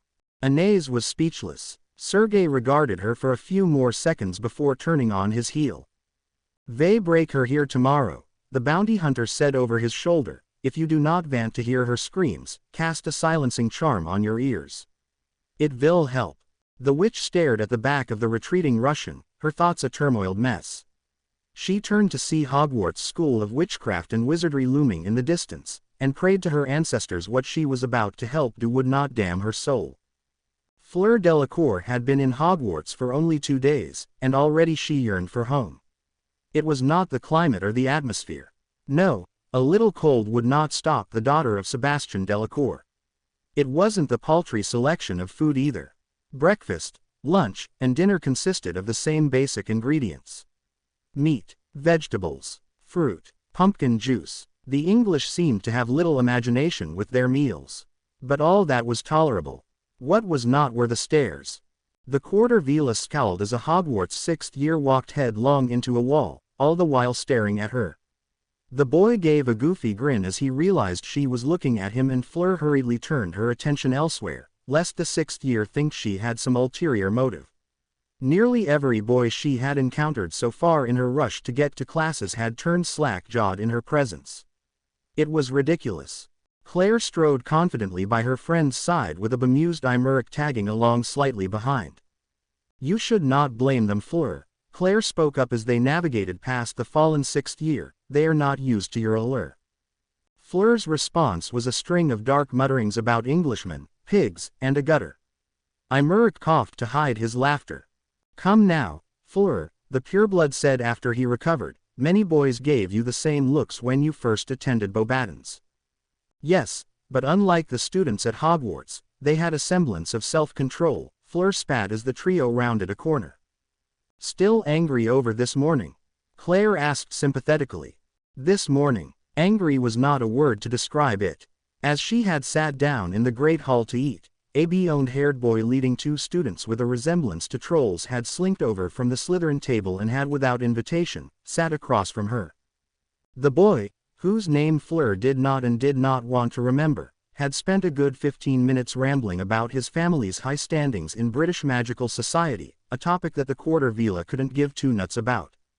The urge to stand up and sit somewhere else had been particularly strong, and it was only through Fleur's sense of politeness that she did not do so. At the end, the boy had swept Fleur's unwilling hand to his lips and keyed it. Fleur ground her teeth at the memory. Claire noticed and couldn't help but pour salt into the injury. I do believe the best part was at the end. Imeric chuckled, and adopted the superior smirk the boy had worn throughout the conversation. I believe, Miss Delacour, we will be having quite a few meetings in the future, most likely at my family manor, the pureblood mimicked, much to Claire's delight and Fleur's fury. You should have sent him away with your allure, Claire nudged her. I tried, Fleur ground it out, and he was affected. But he stayed there and kept on talking. Imeric raised an elegant eyebrow. I do believe that we have found someone more conceited than Montague. Bayard should have knocked him flying, Claire declared. He arrived too late, Imeric nodded sadly. Where is Bayard anyways? He sat down to eat and then was gone. He left with Marietta, Fleur snarled. Imeric blinked in surprise at the venom in her tone, while Claire just smiled.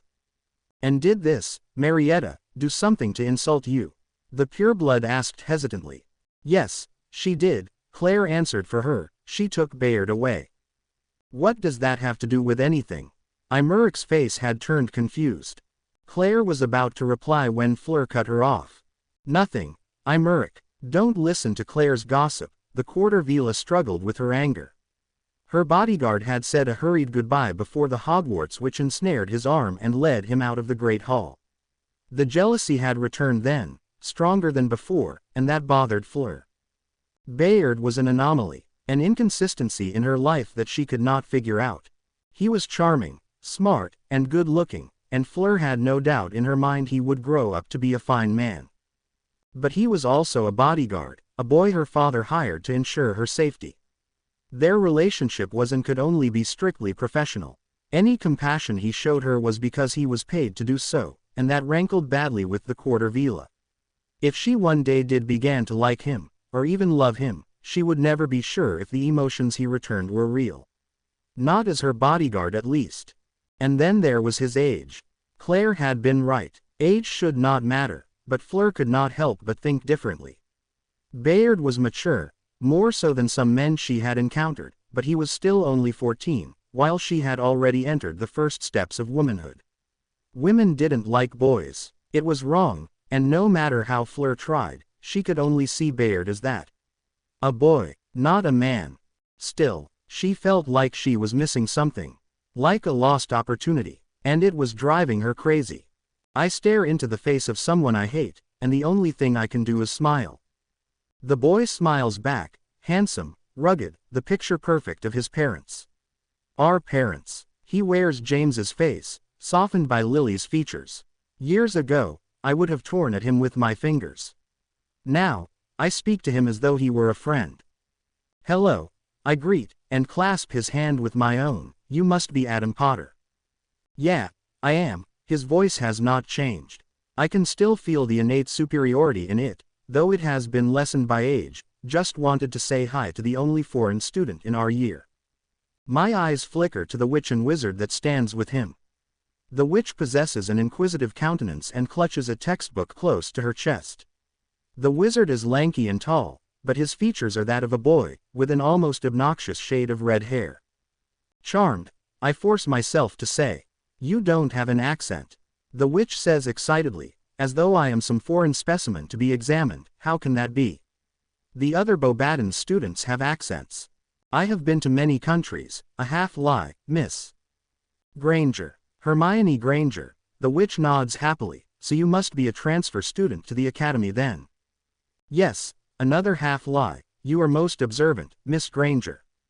I have the suspicion she would have asked for more, but the lanky wizard interrupts her. You made Malfoy look like a loon yesterday. He grins. That makes you and me friends already. I'm Ron Weasley by the way. Malfoy. Yeah. Ron grimaces as though smelling something foul. That's Slytherin Ponce. Adam chuckles. The sound grates on my nerves. Ron. Adam. Hermione admonishes her friend, though it is lackluster. She turns to me. Sorry about these two. They have an almost fanatical hatred for Draco. He's a Slytherin, you know. Pureblood too, and I don't mean to sound rude, but he can be most infuriating at times. I understand. This time, the truth, there are some magical folk who insists on the old ways, even though time has moved forward. All three nod at my words, before Hermione speaks again. I'm sure that France doesn't have nearly as much bigotry from their purebloods. There are some, I reply, but they are in positions of power and won't make their beliefs known to the public. Same here, Ron scoffed. Malfoy gets away with it because his dad's a board governor of Hogwarts. He also has half the Wizengamot in his pocket. At least the Auror department hasn't been affected. Adam looks proud. My dad and Uncle Sirius won't have anything to do with pure-blooded supremacy. Sirius Black. Another memory. This one not so bad, but useless like all the others. Pause. Blink. Pause. Is he okay? Hermione whispers in a worried voice. He's just standing there, staring at us, Ron mutters. I shake my head and bring myself out of the reverie. I apologize. The smile that comes is natural, but the emotion behind it is utterly fake. Sometimes I space out. It comes and goes. It's all right, mate, Adam says with a grin, before frowning. Just watch out for Snape. He's this class's instructor. He doesn't like it when you space out while he's teaching. Is he like Malfoy? My question causes both boys to roll their eyes. Worse, they say together.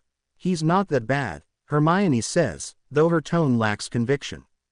Not that bad, Ron exclaims. Hermione, the Git takes off points from Gryffindor just because Adam is breathing. I have a sneaking suspicion I might like this professor. Maybe Adam should stop breathing, that is. The trio smile at my joke. They don't know it is no joke. The rest of the class is arriving, and the three turn their attention to their friends. Those dressed in red and gold come in chattering groups. Those clad in green and silver slink into the dungeon in ones and twos. All of them regard me with curiosity, and I admit that the light blue drab that is my uniform sets me apart in the dank atmosphere. The professor is last to come in, sweeping into the dungeon with his robes billowing out from behind him. Another year, Snape's voice carries the same sneer that's plastered on his face. 2 more terms I have to suffer with you insufferable lot. He glares at one side of the room, populated by Gryffindors, and I notice with amusement that Adam sinks low into his seat to avoid the man's gaze. The Slytherins all grin at their rival's discomfort, and more than a few make jeering faces. Ah, what do we have here? The man then turns to me. The sneer has lessened, though it has not dropped. A Beauxbaton student. Yes, I do recall you are the only 4th year in the French contingent.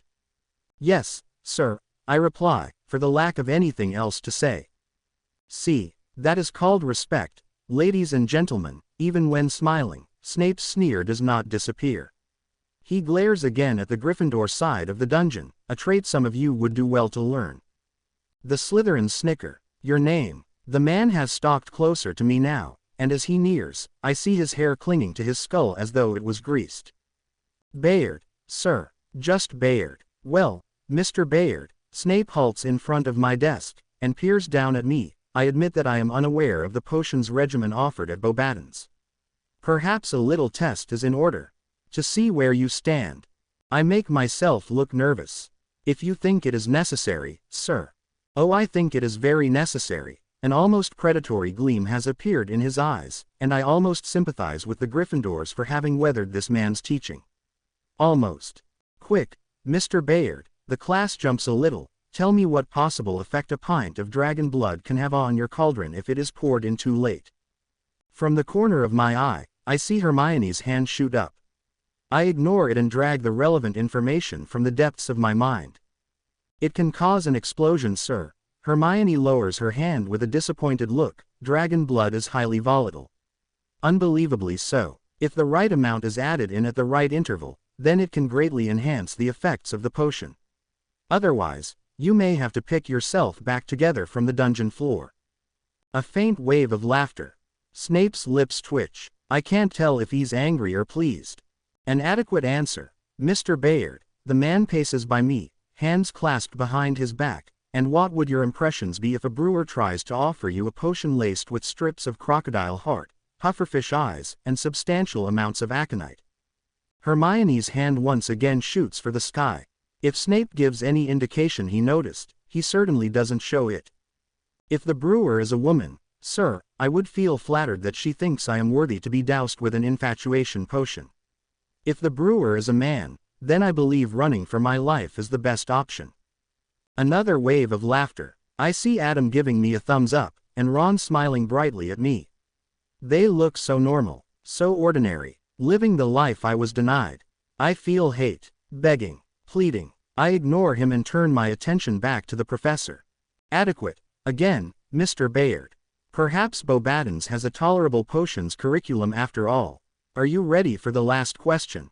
I am, sir. Kingsblood, Mr. Bayard. A common ingredient in potions laboratories everywhere, but also a dangerous element if used in some, rarer, potions. Can you name 3 and describe them to me? This time, Hermione doesn't raise her hand. She does not know the answer, and the look of horror on her face at this revelation is most entertaining.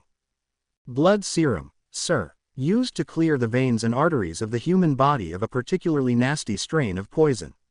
An inappropriate amount can cause nearly as much damage as the poison it is supposed to cure. Snape smiles. A sneer and a smirk mixed in one. Correct.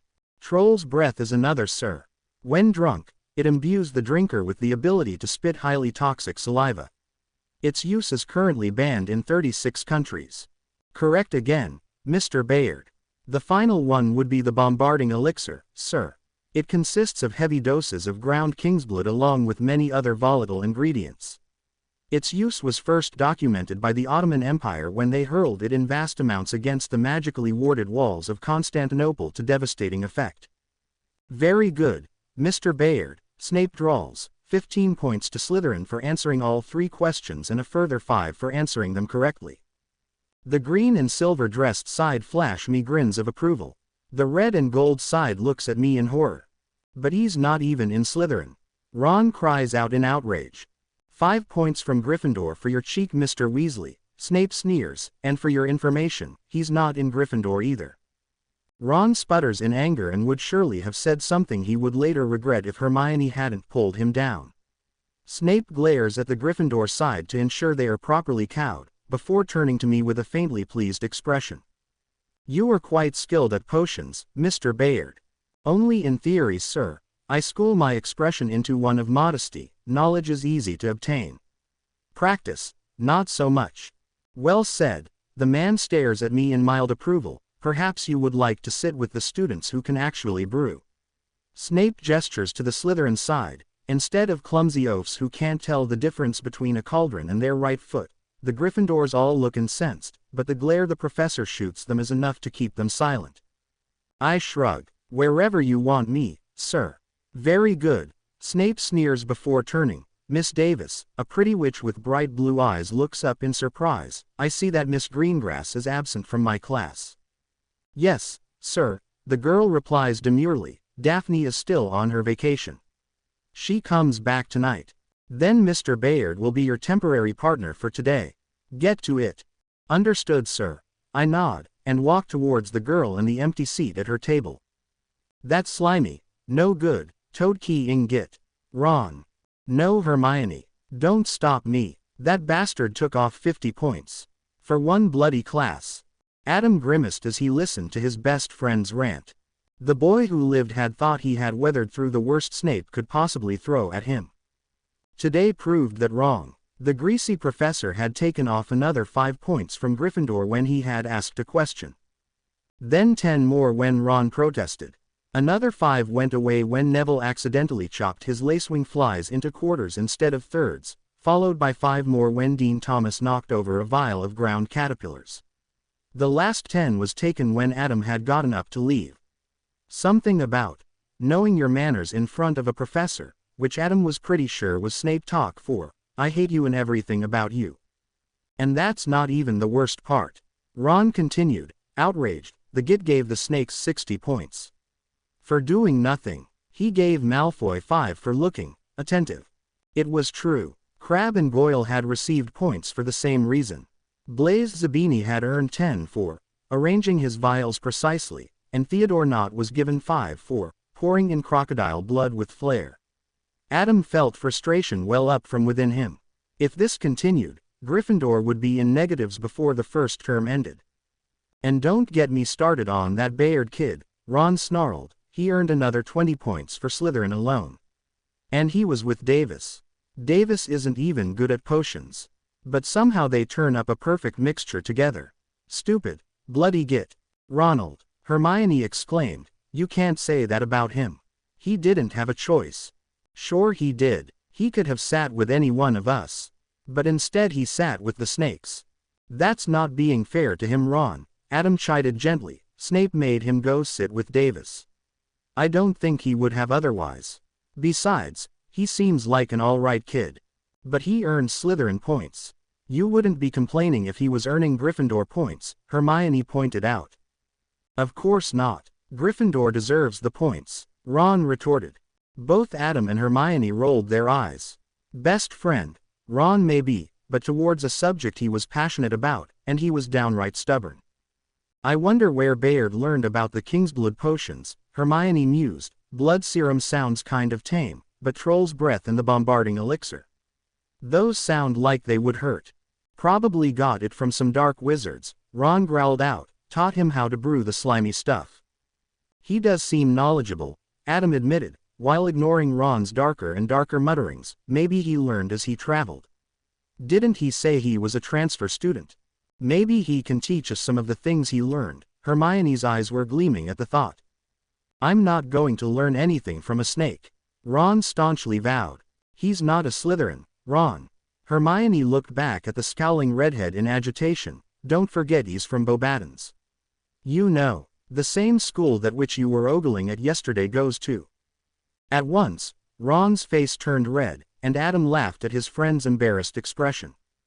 Maybe the French school has their own version of Slytherin, Ron said sulkily, before following his friends down towards the Great Hall.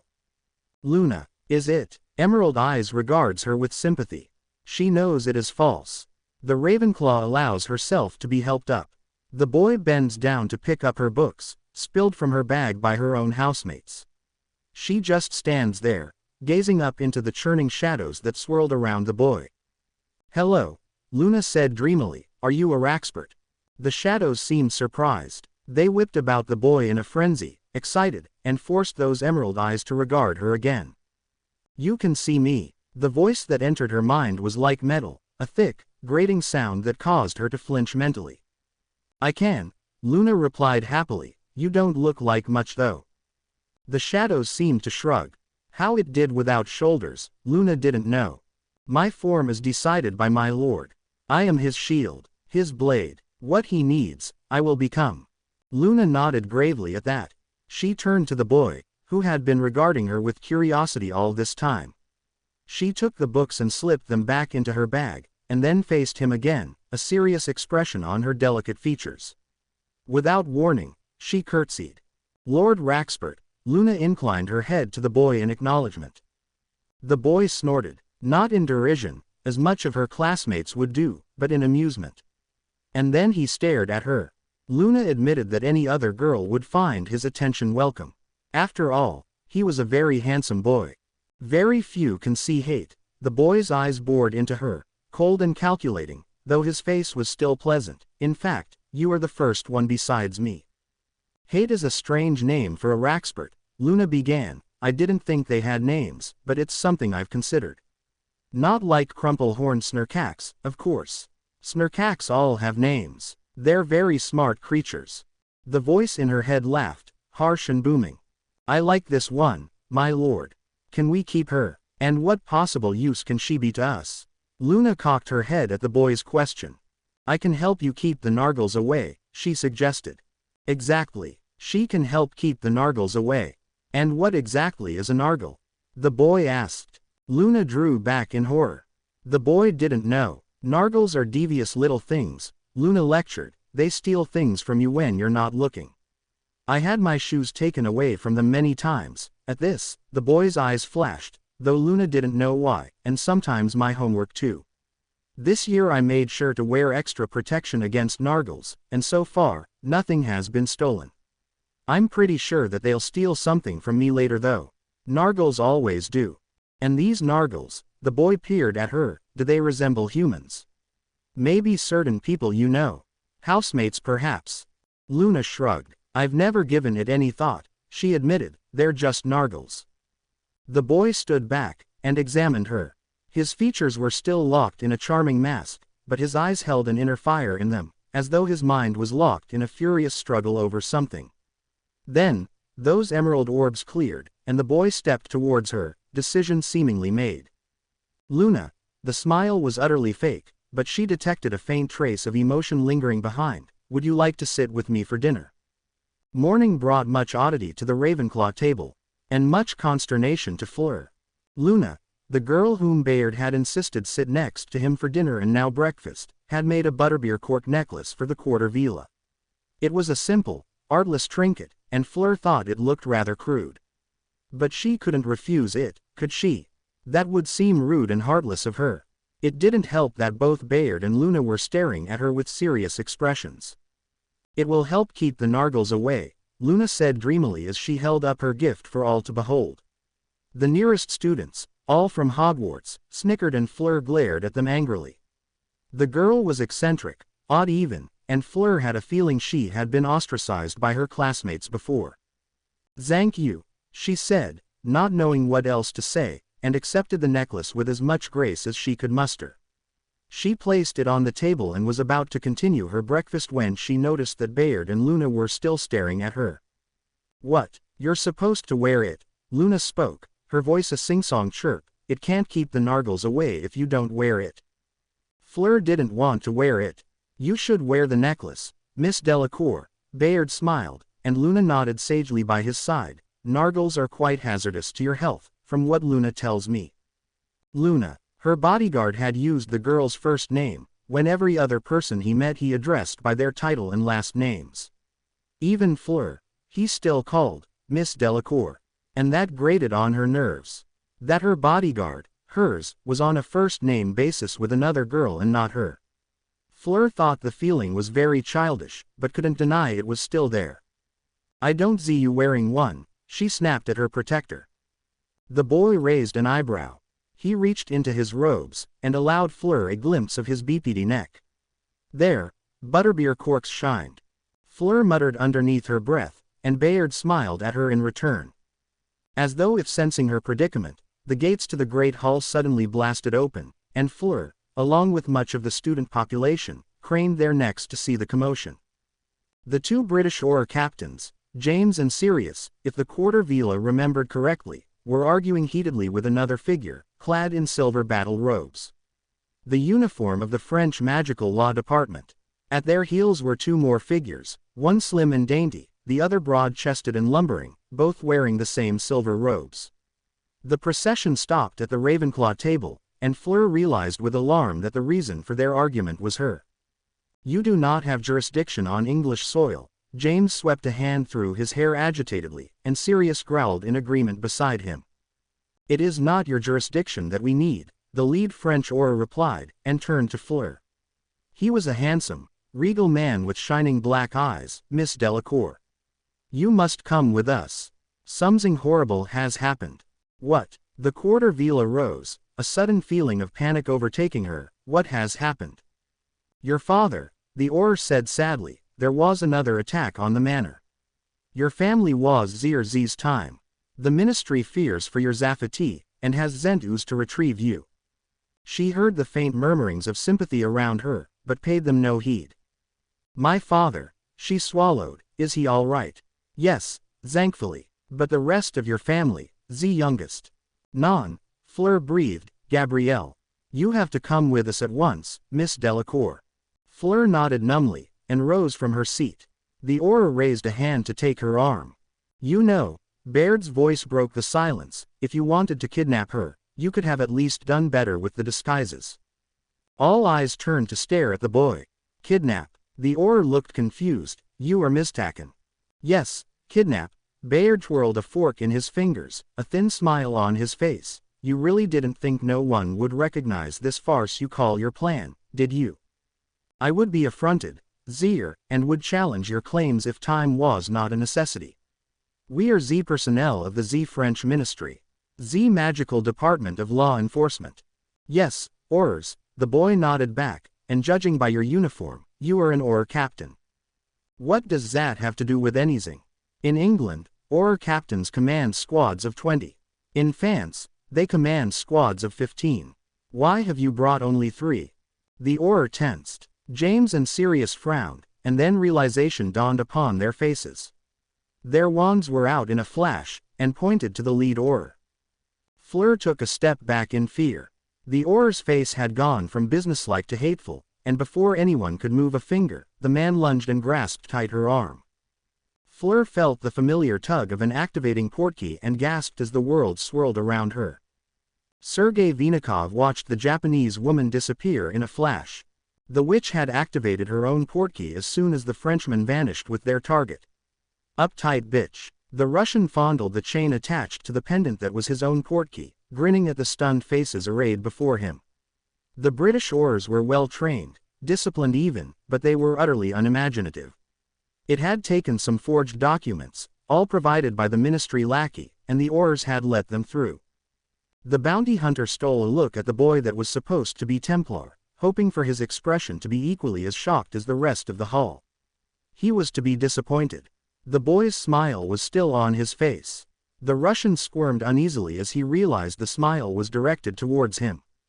The two British oars were slow to respond, but respond they did, and Sergei found himself the target of two furious wands.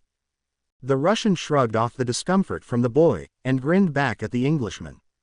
His hand lifted the chain around his neck, and displayed the pendant to the hull. "Cast at me, and I will be gone in an instant," he sneered. The two oars stopped, and growled. "Portkeys," Sergei drawled. "Wonderful things." Turning, he glared at the boy, and spat in his direction. "You are Templar. Your reputation will be in tatters once this gets out."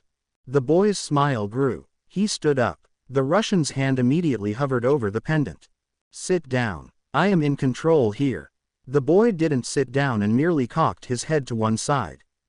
"What is your name?" Sergei jeered. "I am Sergei Vinikov, and I will be known to be the one to have finally bested Templar." "You were gloating." It was an observation.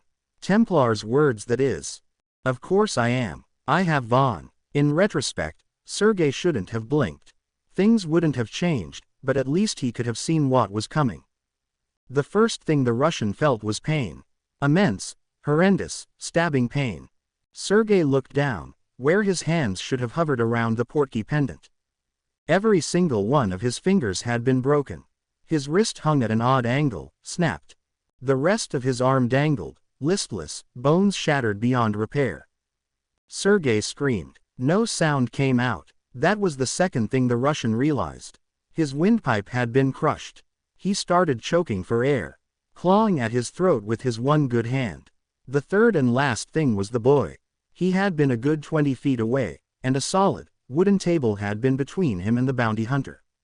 Now, he was here, directly in front of the mercenary, gazing up into the towering Russian's panicked stare. His wand was out, tip touching Sergei's belly. "Sergei Vinikov," the boy said, slowly, teasingly, "I will remember that name when I carve it into your grave." The wand lengthened, forming the unyielding edge of a sword, and Sergei Vinikov's world ended in a spray of blood. They were in a forest. That was her first impression. Fleur spotted the remnants of a camp, dirtied, tattered tents sprung haphazardly about, and empty bottles of fire whiskey scattered around the ground. Fleur stumbled into the clearing, her mind reeling. Immediately, rough hands grabbed her, lingering over her beasts and making her skin crawl. Fleur struggled wildly, and swung her arm in a viscous slap. She was rewarded by a snarl of pain, and her accoster stepped back, rubbing his cheek. "You're a tough little bint, aren't you?" The man sported a wild, uncombed beard, and his eyes held a tinge of madness within. "I'll make you scream for that." The quarter Vila reached for her wand, but more hands grabbed her and Fleur found herself helpless. Fear came, and Fleur was ashamed for feeling it. "Once Sergei gets here," the same man she had slapped was saying, "we'll start, and we'll have some fun with you." "Never had me a Vila before," another man leered at her, before tracing the outline of her lips with a dirtied finger. "And don't you try that allure thing on us, or Inez will make you wish you hadn't been born." Fleur shot a hopeful look towards the only woman in the group, but her hopes were dashed when the silver-dressed witch refused to meet her gaze. "Gentlemen," the fake oar's aristocratic drawl came from behind the quarter Vila, "our mission has been accomplished. You will have your bounty when the girl has been suitably broken." The fear turned into terror, and Fleur fought in her captor's grip. It was a futile struggle, and the quarter Vila felt bile rising in her throat as unclean hands moved again for her chest. "Please, refrain from touching the girl." The voice was hard, metallic, and raspy. Everyone turned, and saw plated armor and burning, emerald eyes. "Greetings," the knight grated, "I am Hate. And today, I will be your executioner." The American had talked about the knight. To Inez, that meant a man wearing plate, a warrior clad in shining armor that was a paragon of chivalry in the age of swords and shields. The being that was before her was by that very definition, not a knight. The figure stood 7 feet tall, encased in a suit of plate blacker than the darkest of nights. A tattered cloak, ripped and torn, was draped over the thing's lamellar pauldrons, seemingly moving with a life of its own. Gauntleted fingers caressed the pommel of a massive broadsword, tip currently dug deep into the dirt. Its face was hidden by a cruel helm of black steel, with curved, forward-pointing horns that jutted from each side. And the eyes were glowing orbs of fire, glaring from the helm's visor, filled with promised pain and barely concealed malice. It was like staring into the face of death. One of the mercenaries, a hired thug from the streets, recovers his wits first, and whips his wand in a vertical cutting motion. A bright red beam careens towards the figure, a high-powered stunning spell capable of knocking its target senseless for a week. The beam connects, but the knight does not fall. Anais watched with a sickening feeling in her gut as the spell seemed to go through the being, traveling into his body and out without any tangible effect. The stupefy smashes into the ground and leaves a sizzling patch in the dirt. "Now there is no need for that," the knight says amiably, as though talking to a guest in his own house. "Death will come for you on its own time. There is no need to hasten your own demise." A plated hand gestures at their surroundings, and the knight speaks again. "Enjoy the scenery. Look at the trees, the rocks, the sky. Enjoy these sights, for I assure you, they will be your last." It was the utter conviction in the knight's voice that sent a chill up her spine. "What are you idiots waiting for?" the young Frenchman from the meeting screamed out, his wand still hovering over the girl. "If one is not enough, cast together. Kill Zat Zing." A volley of spells and curses flew from a dozen wand tips. Anais added her own spells into the mix. A cast diffindo severed the thick trunk of an aged tree. Bombardas covered the area in explosions. Reductos smashed and pulverized. Through all of it, the knight stood there, and weathered the volley as though it was a light breeze. They stopped casting 30 seconds later, panting with exertion. The knight was silent, and merely stared at them. Waiting, watching. "If we can't hurt it," one of the bounty hunters began, looking scared, "surely it can't hurt us." The knight laughed, harsh and grating. Everyone flinched. "Please," it said, "believe that with all your hearts. It will make the next few minutes all the more enjoyable." The whoosh of an activating portkey caused the mercenary contingent to turn their heads. The Russian appeared, his body straight and erect, back facing them.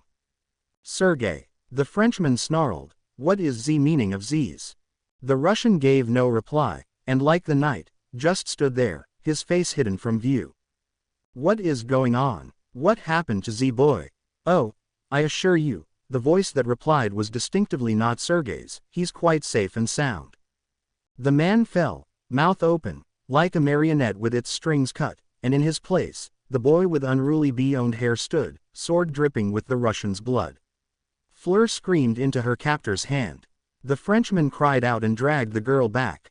The mercenaries quickly stepped forward to shield their employer.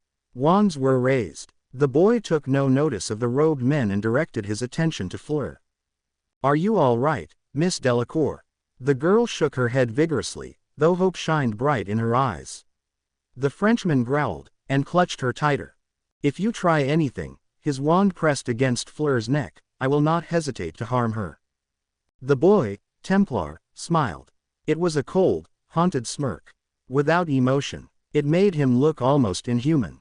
He brandished his wand and incanted. "Accio Fleur Delacour." The Frenchman sneered and tightened his hold.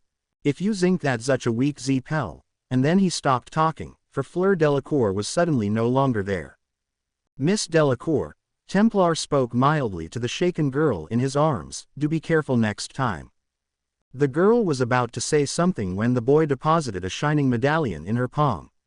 The Russian's portkey, Anais realized. And then the girl is gone, teleported back to Hogwarts School of Witchcraft and Wizardry. Portkeys, the boy smiles as he regards the stunned mercenaries, wonderful things. The sword melts, flows like water, and forms into a wand. It twirls, spinning fluidly in Templar's palm, moving as though it was just a mere extension to the boy's arm, daring them to shoot the first spell. None dared. Anais couldn't explain it, but she felt scared. Petrified. The boy seemed to emit an aura of dread as he stood there, just smiling, and even the veteran cutthroats in their little band flinched under his gaze. "This is an interesting place the lot of you have picked." Templar's words were friendly, though his eyes remained hard as stone. Anais noticed his wand still spinning in his hand, well warded. Unnoticeable, even by wizards. One would think you were going to do something unforgivable here. All the men in the contingent cringed. They were. The knight's grating voice was heard from the back, and Anais turned to see it pacing back and forth like a caged animal. They were going to beep her. It was something so small, so slight, that Anais almost missed it. The boy's smile, it turned almost feral, and his eyes, they shone with a lethal gleam that made the witch take a step back in fear. Well, that does change things. Templar's tone was thoughtful. You see, I was merely going to kill you. But now that I know what the lot of you wanted to do to my client, I am going to have to do something else. Why, you'll let us go? One of the more naive members of their band asked hopefully. Oh, I'm still going to kill you. The boy's smile was like a shark's. I'm just going to have to kill you much more painfully. Fleur felt the world spinning to a stop around her. She opened her eyes to see the great hall of Hogwarts and felt blessed relief spreading throughout her body. Before she could so much as move, a brown-haired cannonball careened into her. Oh, Fleur. Claire was babbling in French, tears spilling down her cheeks. Are you all right? Are you hurt? I was so worried. You're not hurt, are you? I was late coming from the carriage and couldn't help you. I wasn't there for you, Fleur. Oh, I'm so sorry. The quarter Vila teetered unsteadily and held her friend close. She saw Imeric walking towards them, emotions warring on his face. Those bastards, if I find those bastards. Fleur didn't hear the rest.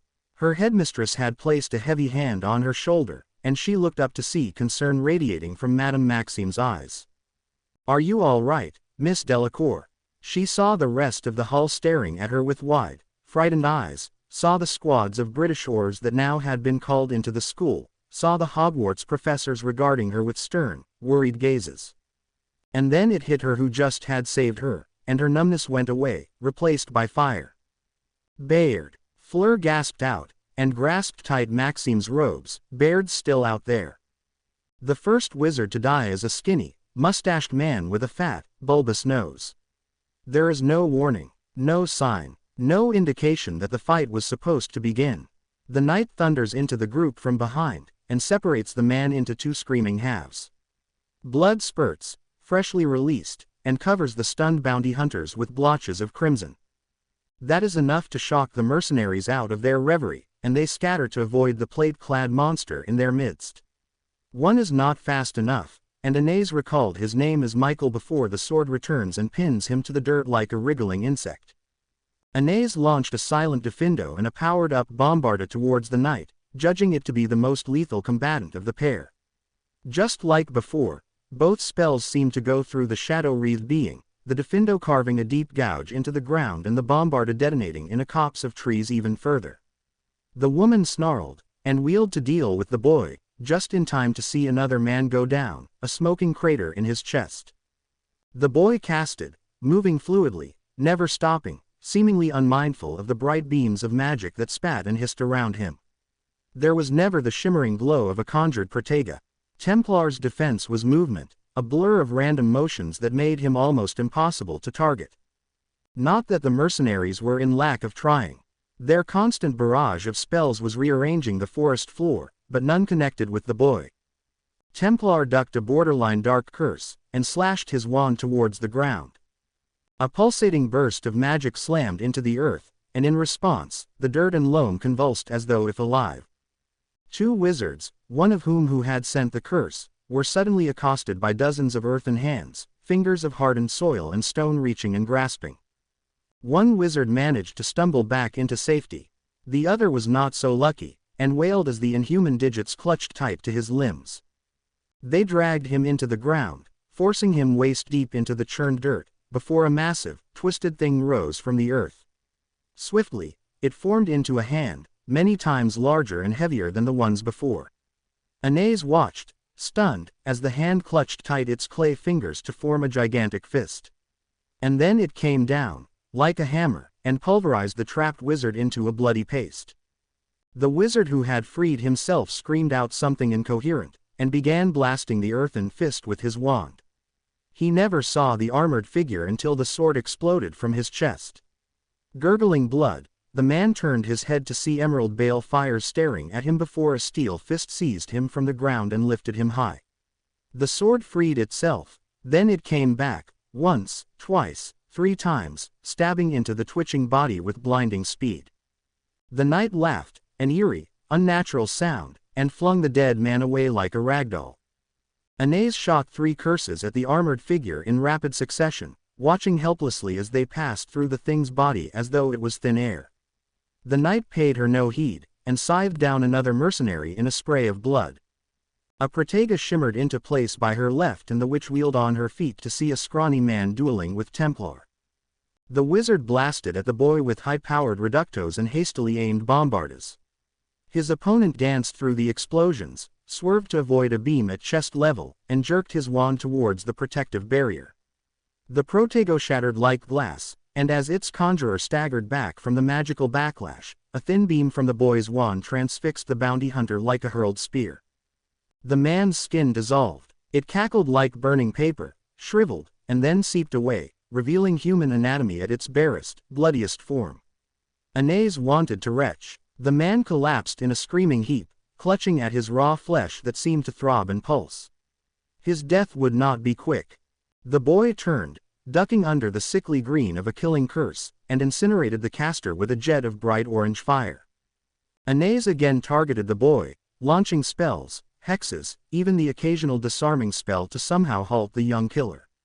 None of them even grazed him. He was too quick for her spells to hit and his movements too erratic for her to anticipate. And he wasn't even sweating.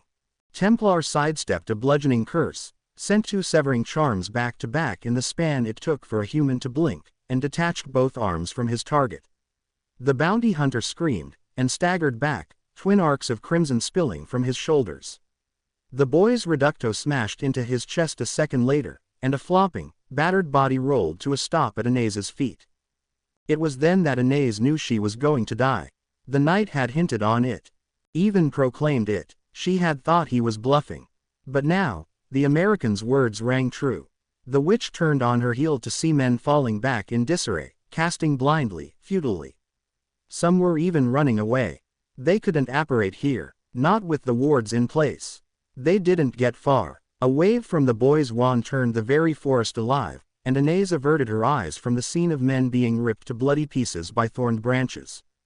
The witch sighed resignedly. She looked up to see the sky. It was, as the knight said, very beautiful. I place my hands on the bounty hunter's cheeks, softly, almost comfortingly. He is an average man, with average looks. With beard stubble underneath his chin. Chestnut-colored hair. His eyes dart in their sockets, desperate to escape. I wonder if he has a wife to support. Or perhaps children to feed. Monster. He slurs through blood-flecked lips, monster. Thank you, I say to him, and my hands jerk. The ugly crack of snapping bone follows, and the body slumps, limp and lifeless, for the compliment. I push the corpse away, and am greeted with the sight of the last 3. One is the Frenchman, the fake orer, and his wand is pointed towards me in a shaking hand. Another is a woman, with porcelain beauty and lustrous black hair. The last one is a bounty hunter. British, maybe. The man is white with fear. Across from me, hate yanks his blade free from a Ized body. 3 more to kill, his voice is like iron, unyielding, strong, 3 more to send to Hades. That jolts one of the 3 into action. Expelliarmus. The mercenary screams out. I watch, bemused, as Hate's sword is ripped from his grasp. The blade hurtles towards a nearby tree, and buries half its length into the aged bark. Hate's response is to chuckle. And then he moves, crossing the stretch of ground between him and the bounty hunter in great, distance-eating strides. The man has time to take a single step back. Then Hate is before him, and the knight's ironclad hands come together in a resounding clap. The mercenary's head bursts open, explodes outwards like a ripe fruit, and decorates the surrounding area with blood and brain matter. The woman is sharp enough to launch herself away. The Frenchman is not nearly as fast, and screams as Hate's blood-stained gauntlets hauls him high into the air. I walk towards him, past a groaning wizard holding half his face together. My wand hand snaps in his direction, and the groans cease forever. The Frenchman struggles in Hate's grip, but it is a lost fight. I halt in front of him. He tries to put on a brave face. I can at least give him credit for that. Why you won't get anything out of me? The man cries out. The fear in his eyes is excruciatingly beautiful. I won't tell you a zing. That is good, I smile back. I don't want to know. I point my wand to his forehead. His facade breaks like brittle iron. Don't kill me, please. Z's wasn't my plan. It was Montague's. I'm only a low official. I just wanted a promotion. Don't kill me, I beg you. I wouldn't have hurt her. On Merlin's oath I swear. Please, give me a chance. Life gives you only one chance not to die. My smile is sincere now, and that terrifies him even more, and you have wasted that chance. I glance up, ignoring the man's blubbering, to meet the stare of emerald fire. Hate, a command. Gladly, the knight says back. Plate-clad arms lift the Frenchman higher. The man manages one more scream. And then hate pulls. Flesh tears. Bones snap. Blood fountains into the air, and now hate holds two men. A few droplets patter onto my face. Like rain, hate discards the tattered meat from his hands. He turns to regard the scene before us. Corpses litter the ground, faces contorted into expressions of fear and pain. I can sense his satisfaction. Blood and fire. Hate breathes, I am content. The knight then sees the woman, the last one standing, a look of resignation stitched across her countenance. But one remains. We don't kill women, I remind him, or children. A pity, hate drawls, and cracks his knuckles. I turn to the witch, taking note of her appearance. Black hair, bundled in an efficient ponytail. Her face is pale, paler than most, but her blood-red lips contrasts with her skin most alluringly. She is beautiful, and were I any other man, I would have cared. The wand in her grip is steady, and I admire her courage in the face of death. You are free to leave, I say to her, noting with approval her combat stance has not dropped. We do not kill women. I can't. Her response surprises me. I cannot. You. I pause, wondering, cannot. No, I cannot. The wand is dropped, and the witch sheds her damaged robes. Armor glistens from underneath, a curved chestplate supported by layers of lacquered leather. And then the blade comes out, sliding from its sheath with methodical slowness. Hate smiles beside me. A swordsman. I ignore him. Samurai. No, she replies, but close enough. My brow rises. We do not want to fight you. I attempt again. The woman laughs darkly. It is a surprisingly pleasing sound. You certainly wanted to fight them. Her blade points to the corpses that surround us. They were different. Leave. It is not worth it. I do not want to fight you. I have no choice in the matter, she says sadly, for honor's sake. The witch brings the blade to her shoulder in a two-handed grip. Very well. The words are like ash in my mouth. Hate. The knight's sword frees itself from the tree, and thuds into his hand. He mirrors the woman's stance. Gladly, he replies and then charges. Anaze Takahashi had dueled with blades before. It was like an elegant dance. Purity of form, and purity of motion. Anticipating the enemy's moves and preventing him from anticipating yours. Steel on ringing steel, a craft of death based on skill and cunning, finesse and grace. The knight possessed neither finesse nor grace. It lunged at her, sword chopping in a vicious, vertical motion. Anaze raised her katana to block and staggered when the black blade connected. There was an unholy strength behind the knight's strike, an unstoppable, powerful force that could not be denied. Anaze's limbs felt like they were on fire. And that was only the first blow. The return stroke Anaze dodged, the blade carving through the air where her head had been scant milliseconds before. And then it came back, faster than she thought was possible, and she flung herself away to avoid being hacked in two. Running are we, the knight taunted her in its metallic voice, so much for honor. Anaze gritted her teeth. She could not win this fight through conventional means. Her opponent was stronger, faster, and more experienced. And seemingly inhuman. She would have get past the knight's guard somehow, and strike when he was at his most vulnerable. The witch backed away, to a distance where the sword could still reach her, but gave her ample space to maneuver. The knight lashed out again, a horizontal sweeping motion that she dodged.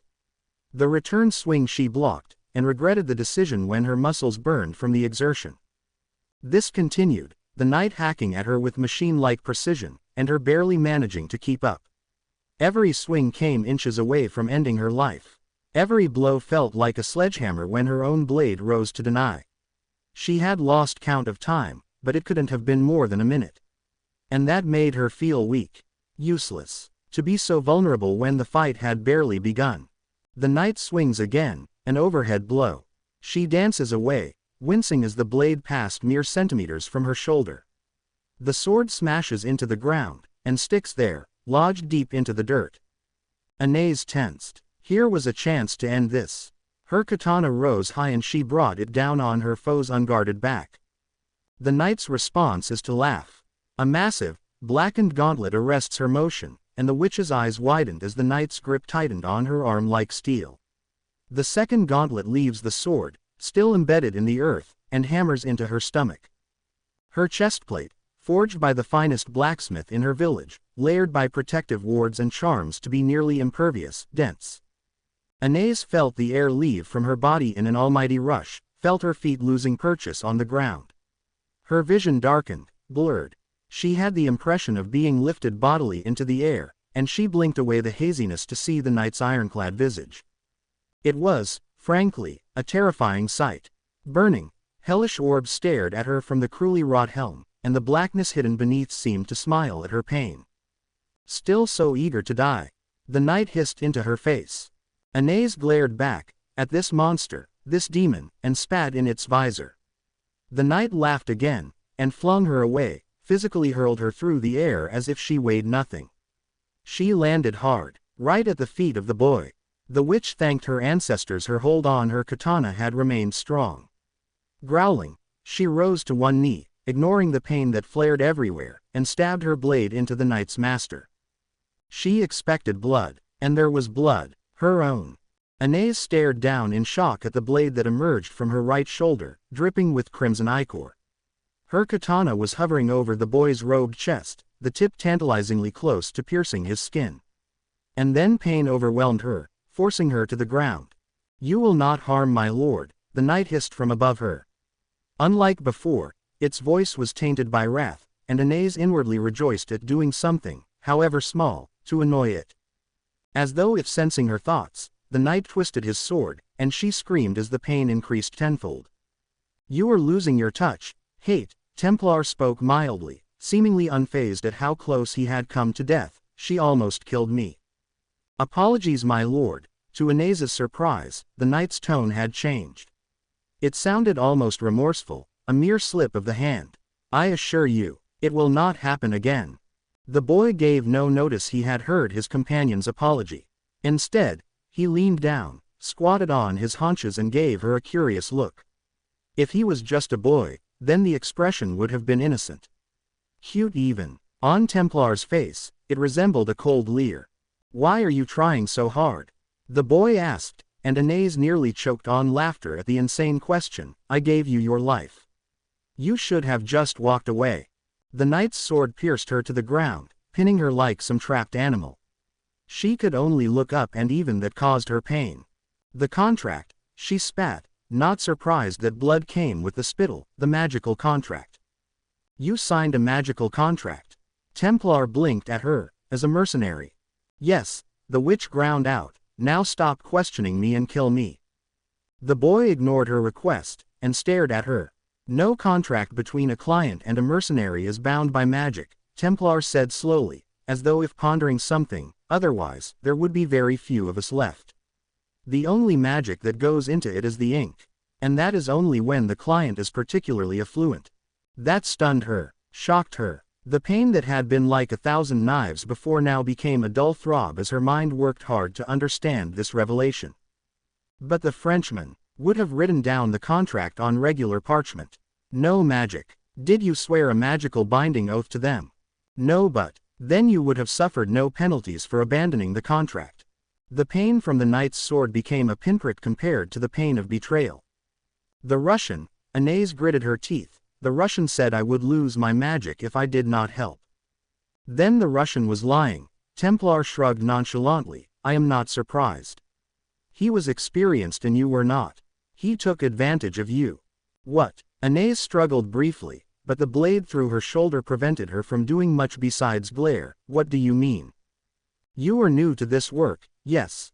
The boy continued on when she nodded. "Something you have to understand about the mercenary business, lady. Never trust anyone you are working with. No doubt the Russian understood you would leave if the contract's more disgusting details came to light. So he lied to keep your talents. But I didn't trust him. Anais protested. You did enough to believe that you were bound by a magical contract, the boy replied, his expression inscrutable, and enough to stand by and watch as a young woman was to be BPD in front of you. Anais turned her head away, shame-faced. You came from somewhere remote. Templar's question caused her to flinch. Yes, from a village in Japan. And you did not think to learn the methods of our line of work. Did not think to understand how contracts worked. I thought it was about honor, she admitted, and the boy narrowed his eyes. Honor, yes, my father and his father before that. They all turned to mercenary work. My entire clan has. We extol the virtues of honor, and we would rather die than fail the contract. I was taught that. Your name, lady, Anais Takahashi. Well, the boy's face was stony. Anais Takahashi. You are an idiot. Anais gaped like a fish. A very pretty idiot, granted, Templar continued, his face still an expressionless mask, but an idiot nonetheless. Your father most likely stepped out of his village, received his contract, and then got himself killed when the wizard he was supposed to be working with cursed him from behind to take all the bounty. Your grandfather before that probably disappeared from the face of the earth when he mentioned honor to a rabble of greedy, backstabbing mercenaries. And now, you, Anais Takahashi, have committed the same mistake. So, you are an idiot. Anais wanted to argue that what the boy was saying was false, that he was lying. But her father had vanished without a trace. His last words to her had been about upholding the honor of her clan. He had not come back since. In fact, many men of the Tempest Moon clan had never come back from their work. There had been no packages filled with gold as promised. No news of titles earned or battles won. It was a mystery then. And her mother, her smart, intelligent, perfect mother, had claimed that her father had become so successful and there were so many contracts for him to claim, that he had no time to write. She had believed it then. Now it was like a veil being lifted before her eyes. The sword was wrenched away, and Anais gasped in pain at its sudden removal. I still say we kill her, the knight snarled. She almost took your life, my lord.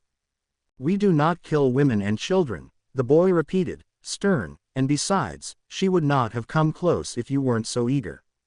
You won't kill me, asked Anais, and pushed herself up with her good arm.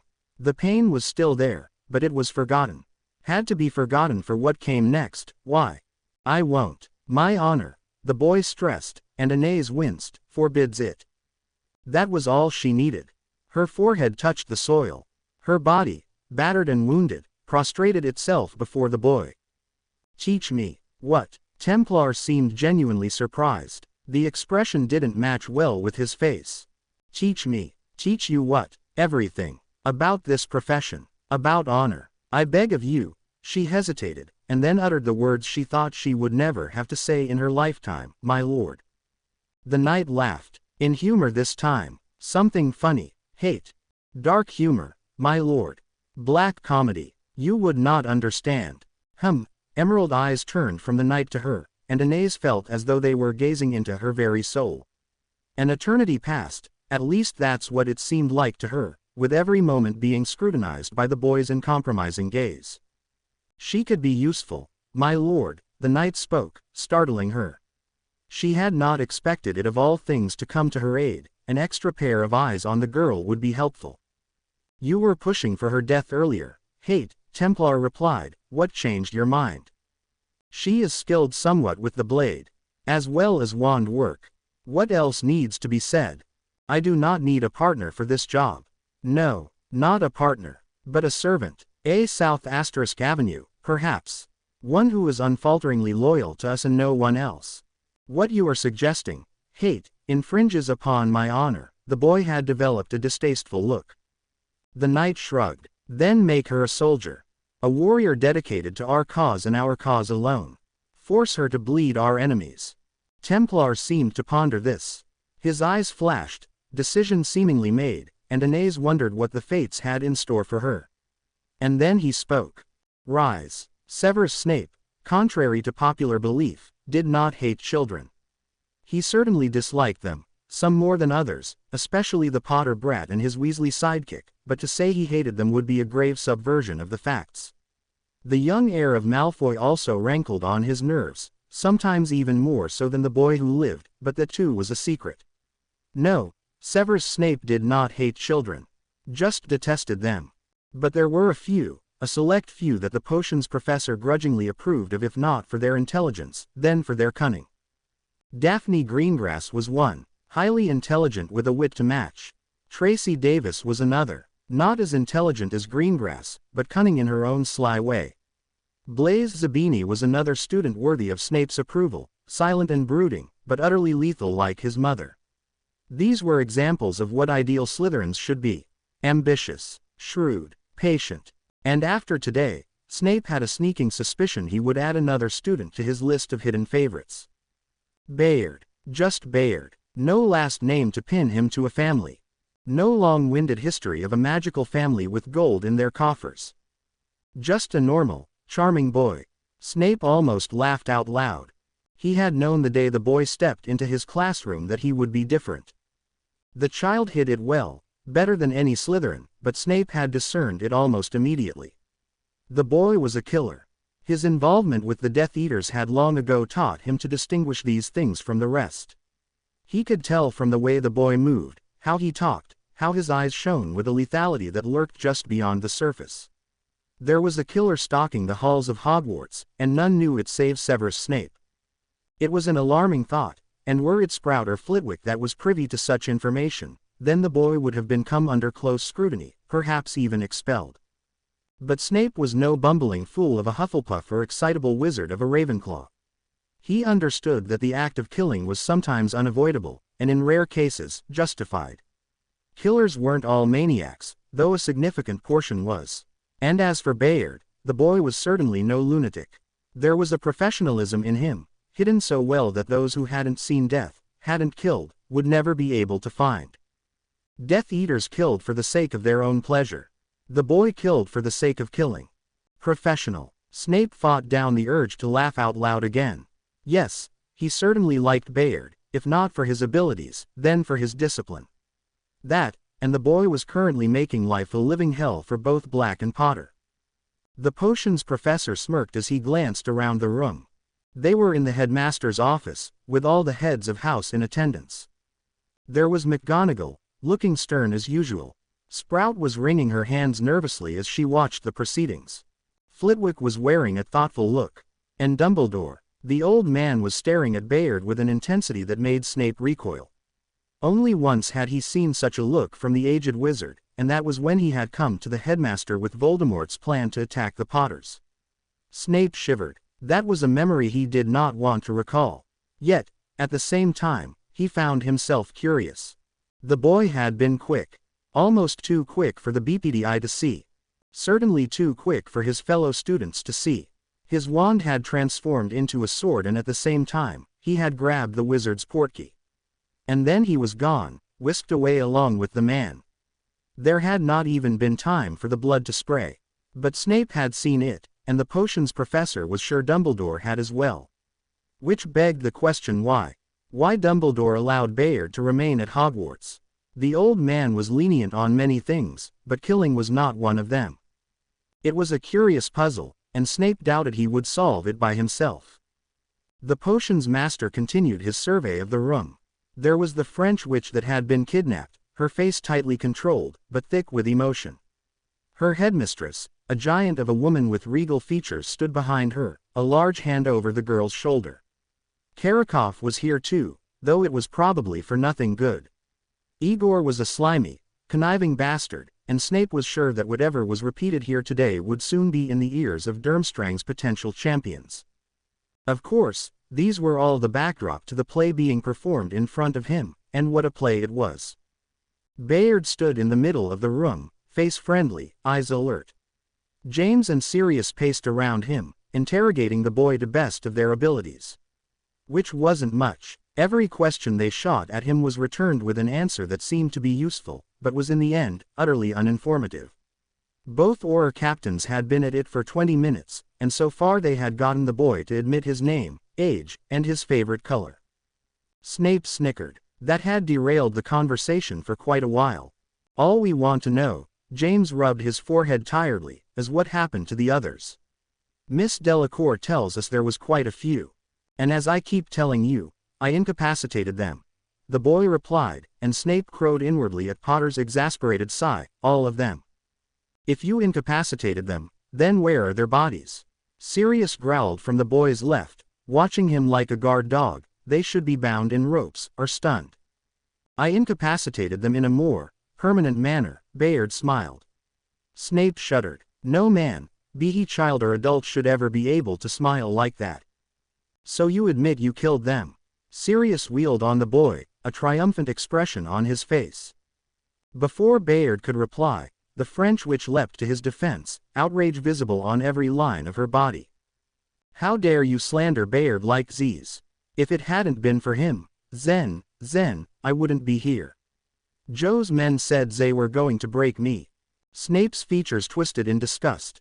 Beep had been one of the Death Eater's favorite pastimes. And he hated them all the more for it. The other professors wore equal masks of revulsion, and both Potter and Black stopped pacing to turn to the girl.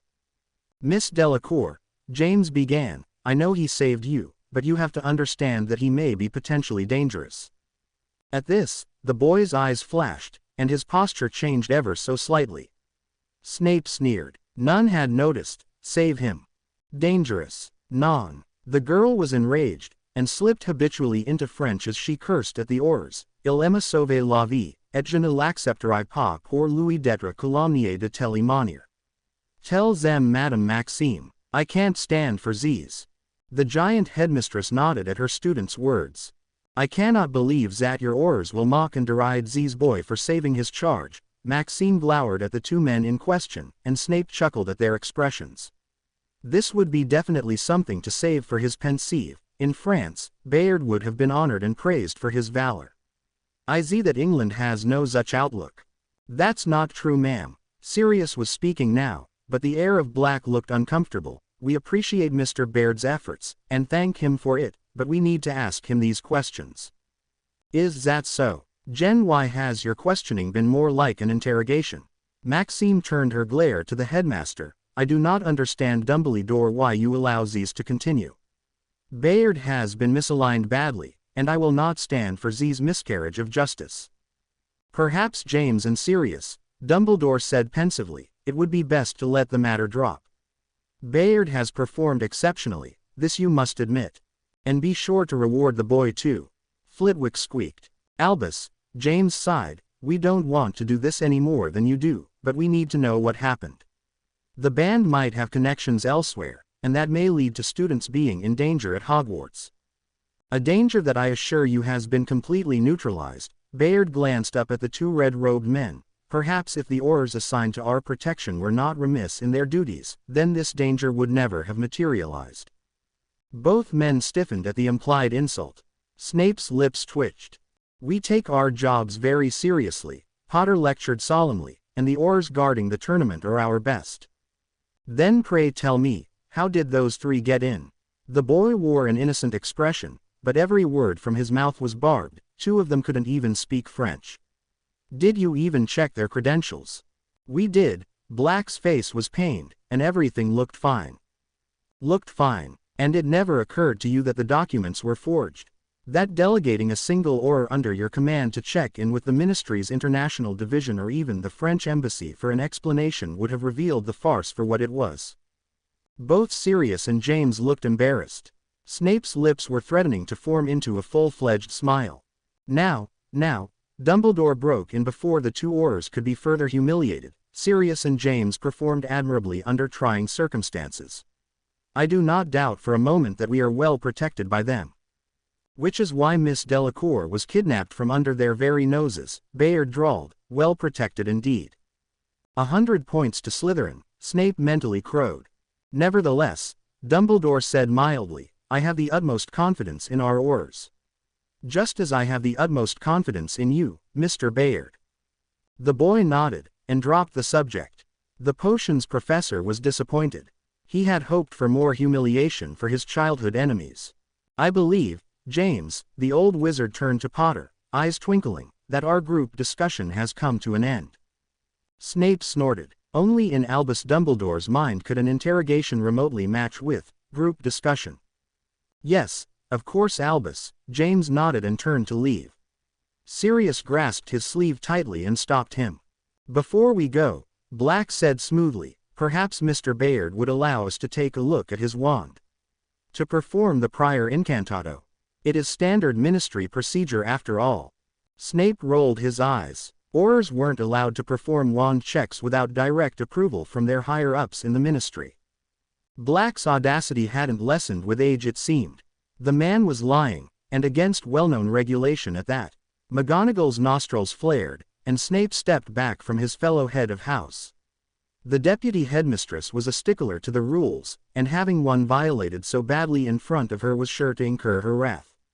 Dumbledore also looked disquieted, and Snape was sure either him or McGonagall would come to the boy's defense. "Of course," Bayard said, and the potions professor stared at him in shock. Stupid boy, you could have gotten away with everything, but now they'll discover every spell you've used."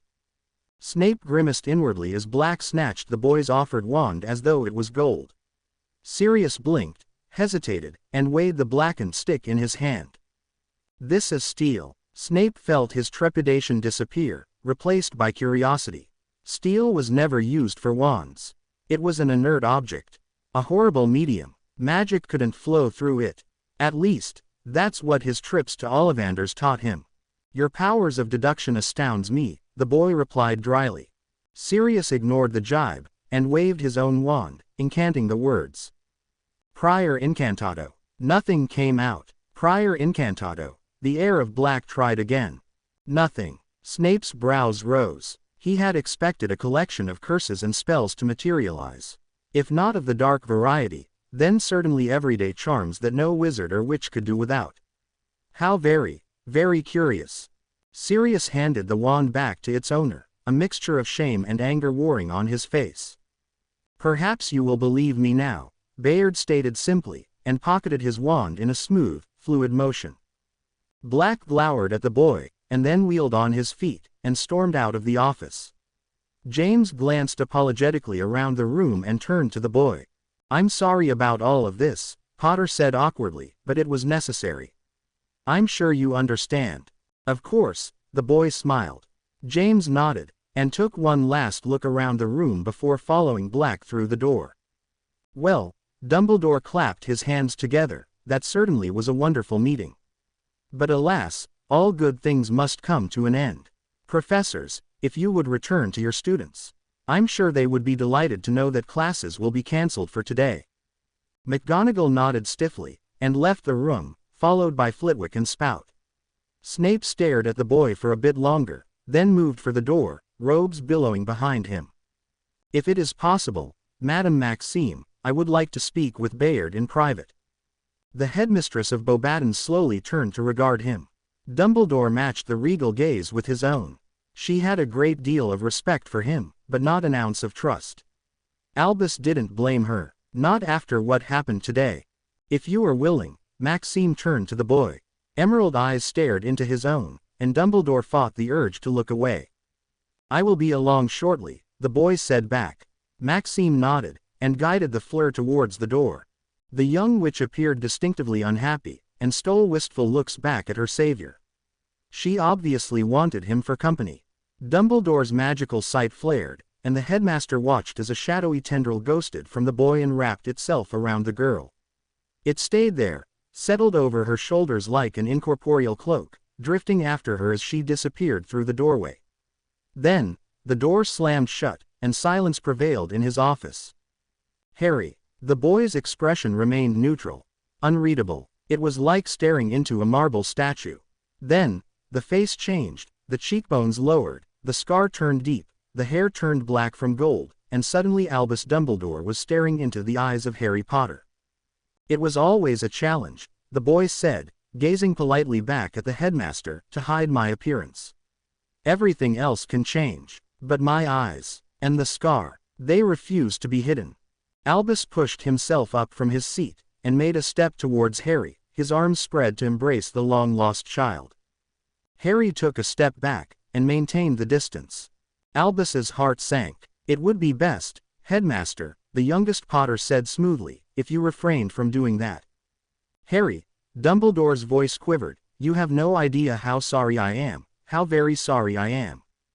The boy shrugged. "It was not your fault, Headmaster." The smile was on his face, but those emerald eyes were like ice. "I do not blame you."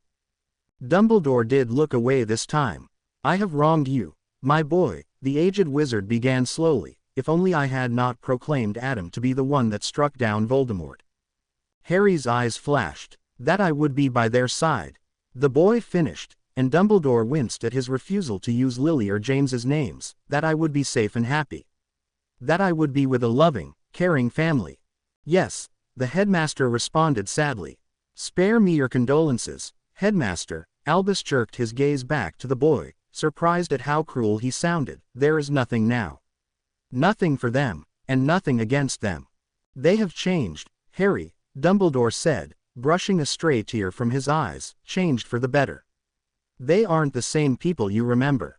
And it only took me leaving for them to figure it out." Albus looked away again, ashamed that he had not seen the divide within the family earlier. "What wonderful people." "They love you, Harry," the headmaster tried, then stopped, knowing how foolish he sounded. "Love me." The boy's voice had grown as cold as his eyes. "Tell me, Headmaster, how they would have loved me." Albus remained silent. "There is nothing left," Harry stated, almost whispered. "There can be nothing left. They are your family." Dumbledore's tone was tired, defeated. "They are. What is your point? And you don't feel anything for them? Anything at all?" "Headmaster," the boy said the first word in such a cold tone that Albus was sure the temperature in the room had dropped by a few degrees. "Tell me. Enlighten me. Am I supposed to feel something for them? The Lily and James Potter you know are dead and gone, Harry." Dumbledore tried again. "Can you at least try? If not for yourself then for their sakes." As soon as the words left his mouth, Dumbledore knew they were the wrong words. Harry's face remained blank and emotionless, but his eyes narrowed ever so slightly. "For their sake." The room grew quiet at once. So quiet that one could hear a pin drop. The portraits on the wall, who had all been staring at the conversation in morbid fascination, shrank back into their frames in fear. "For their sake," Albus repeated, wincing as he noticed that the surface of his desk seemed to be almost frozen to the touch. Harry slowly stood up. The old wizard watched him do so with pain in his heart. The boy smiled again. It did not match his eyes. "It has been an honor to meet with the headmaster of Hogwarts School of Witchcraft and Wizardry." The voice that entered Dumbledore's ears was deadpan and utterly lifeless. "Harry, is there anything else, Headmaster?" The boy was unfalteringly polite. "I would like to join my fellow students at the carriage." Albus looked glumly at Harry, and then nodded. The boy's hair changed back into its original gold color, and his features melted to form the face of Bayard. "Promise me, Harry," the headmaster began softly, "that if you have any troubles, with anything, that you will come to me." Dumbledore swallowed the lump in his throat. "I owe you that much at the very least." "I will take that into consideration, Headmaster." Harry's tone remained polite, but Albus knew that he wouldn't, and this would be the last time he met Harry Potter face to face. One final look from those emerald green eyes, one last smile chillier than the coldest of winter nights, and the boy was gone, stalking through the opened door. Dumbledore watched him go, and sighed. "Good luck, Harry," he whispered, "and may fortune always smile upon you." Inez grimaced as she stared up into the infirmary ceiling. The place had a clinical smell to it, a wafting, surgical scent that the witch was not fond of. Not that she could do anything but complain. The woman in charge of this place, a Madame Pomfrey, reminded Inez of a mother bear in nurse's clothing, and had immediately restrained her in an empty bed with warnings of not to move. A few hours later, Inez had felt better. The pain was still there, but the wound to her shoulder was closing rapidly, and whatever blood she had lost in her fight with the night had been replenished by a foul-tasting, but effective draught. The nurse had checked on her again, and then left, bustling out of the room muttering about replenishing her stock of potions. That left her alone, resting atop a bed, covered in a flawless white sheet. At least that's what it would seem to any bystander. The witch knew she was not alone. Her eyes were riveted to the darkest corner in the infirmary. She couldn't sense it, let alone see it, but the presence was there. A dark, lethal aura that reminded her of blood and slaughter. "You are unnatural," she said to the shadows in the corner, hoping it would respond. "And you haven't figured this out already?" The shadows replied, and Anais shifted uncomfortably as emerald irises materialized to stare at her. The eyes were followed swiftly by arms, legs, a chest, and finally, the blackish vapor coalesced into the sneering, hateful helm. Anais blinked, and the knight sat across from her, gauntlets resting on the pommel of his sword. "Greetings, Lotus." "I don't like that name," she snapped. "Oh, and why is that?" "It is utterly unimaginative. You are in the business of killing for profit. Simple names are good." "I still don't like it," Anais muttered. "It was better than the one I had suggested for you." "And what name was that?" "Idiot." The witch growled, and moved for her wand on the table. The pain punished her, caused her to bite her tongue, and hexing the knight into oblivion became the last thing on her mind. "Don't strain yourself, girl." The knight's voice never ceased to be grating, never lost its metallic timbre. "It will take a week for you to recover, and my lord will not be pleased with any delays. You talk as though if I was merely an object, to be used and discarded." Her voice was bitter. She had sworn her loyalty to the boy, but her pride still smarted. "And are we not to serve our lord with undying devotion, to fight and die by his command?" Anais did not reply, and instead gazed glumly at a cluster of empty vials sitting on Pomfrey's desk. "How did you find us?" the witch asked into the silence that followed. "Find you?" The knight's tone seemed to be amused. "Yes, we warded the place, layered it with enchantments so you could only get in through portkey. Apparition wouldn't work, so how did you find us?" The knight crossed its plated arms, and leaned back. "Some things," it said, growled, "are better if kept secret. If my lord deems you worthy of the truth, he will tell you in his own time." Anais furrowed her brows. "Is it that bad?" "Bad, certainly not, but you will not understand. And it will lead you to asking more questions. Questions I cannot answer." Anais closed her eyes as she contemplated the knight's response. It was a cryptic answer, and the witch found herself intrigued. "When you appeared into the clearing, I knew we were in trouble," she admitted, her eyes opening again to see the infirmary ceiling. "You radiated something terrifying." The knight laughed. Anais winced at the grating tone. "Death clings to you when you have killed over and over again." "You are something unnatural," Anais said again, and swiveled her head to stare into the being's glowing green eyes. "You aren't human." "Definitely not," was the reply. "Then just what are you?" The knight chuckled. "Emotion, feeling, hate." Anais frowned. "I don't understand." "I expect you not to. By the defined laws of magic of you wand wizards, I am an impossibility. Even by Muggle standards, with their dull-witted attempts at structuring the world, I should not exist. But here I am, called into existence by the emotion of an 8-year-old boy. Clad in plate made from shadows and wielding a weapon forged in darkness, the knight lifted his broadsword, and Anais watched in horrid fascination as garlands of black energy hummed and pulsed around the blade. "I am, as you mortals call it, chaos. Disorder. Pandemonium. That doesn't make sense." Yes, Anais got the feeling the knight was smiling at her, though how it could with its face hidden by the horned helm, she didn't know. Chaos never does. "But that is the most adequate description of me." You're influencing him, aren't you?" The witch breathed, a sudden terror in her stomach, "making him do those things. Controlling him from the inside." "Influence. Yes. Control. No, not even close. My lord's mind is ironclad. Stronger than the plate that shields my body. I could not get in even if I tried." Anais paused and digested this information, trying hard not to show the black-clad figure just how unnerved she was. "So then where did he get his strange code of honor from? I would not expect you to influence him with chivalry of all things." The knight's gauntlet twitched, plated digits crawling over the pommel of his blade like armored spiders. "Most children are malleable, you know." The shadow being stared at her. "Like soft clay you can mold them, shape them into your heart's desire. But some have a certain something, a certain quality to them that cannot be changed, no matter how much they try to hide it. My lord possesses one such quality, and it will stay with him until the end of his days, for better or for worse. And that quality is honor. No. Anais waited for an answer, but only silence greeted her.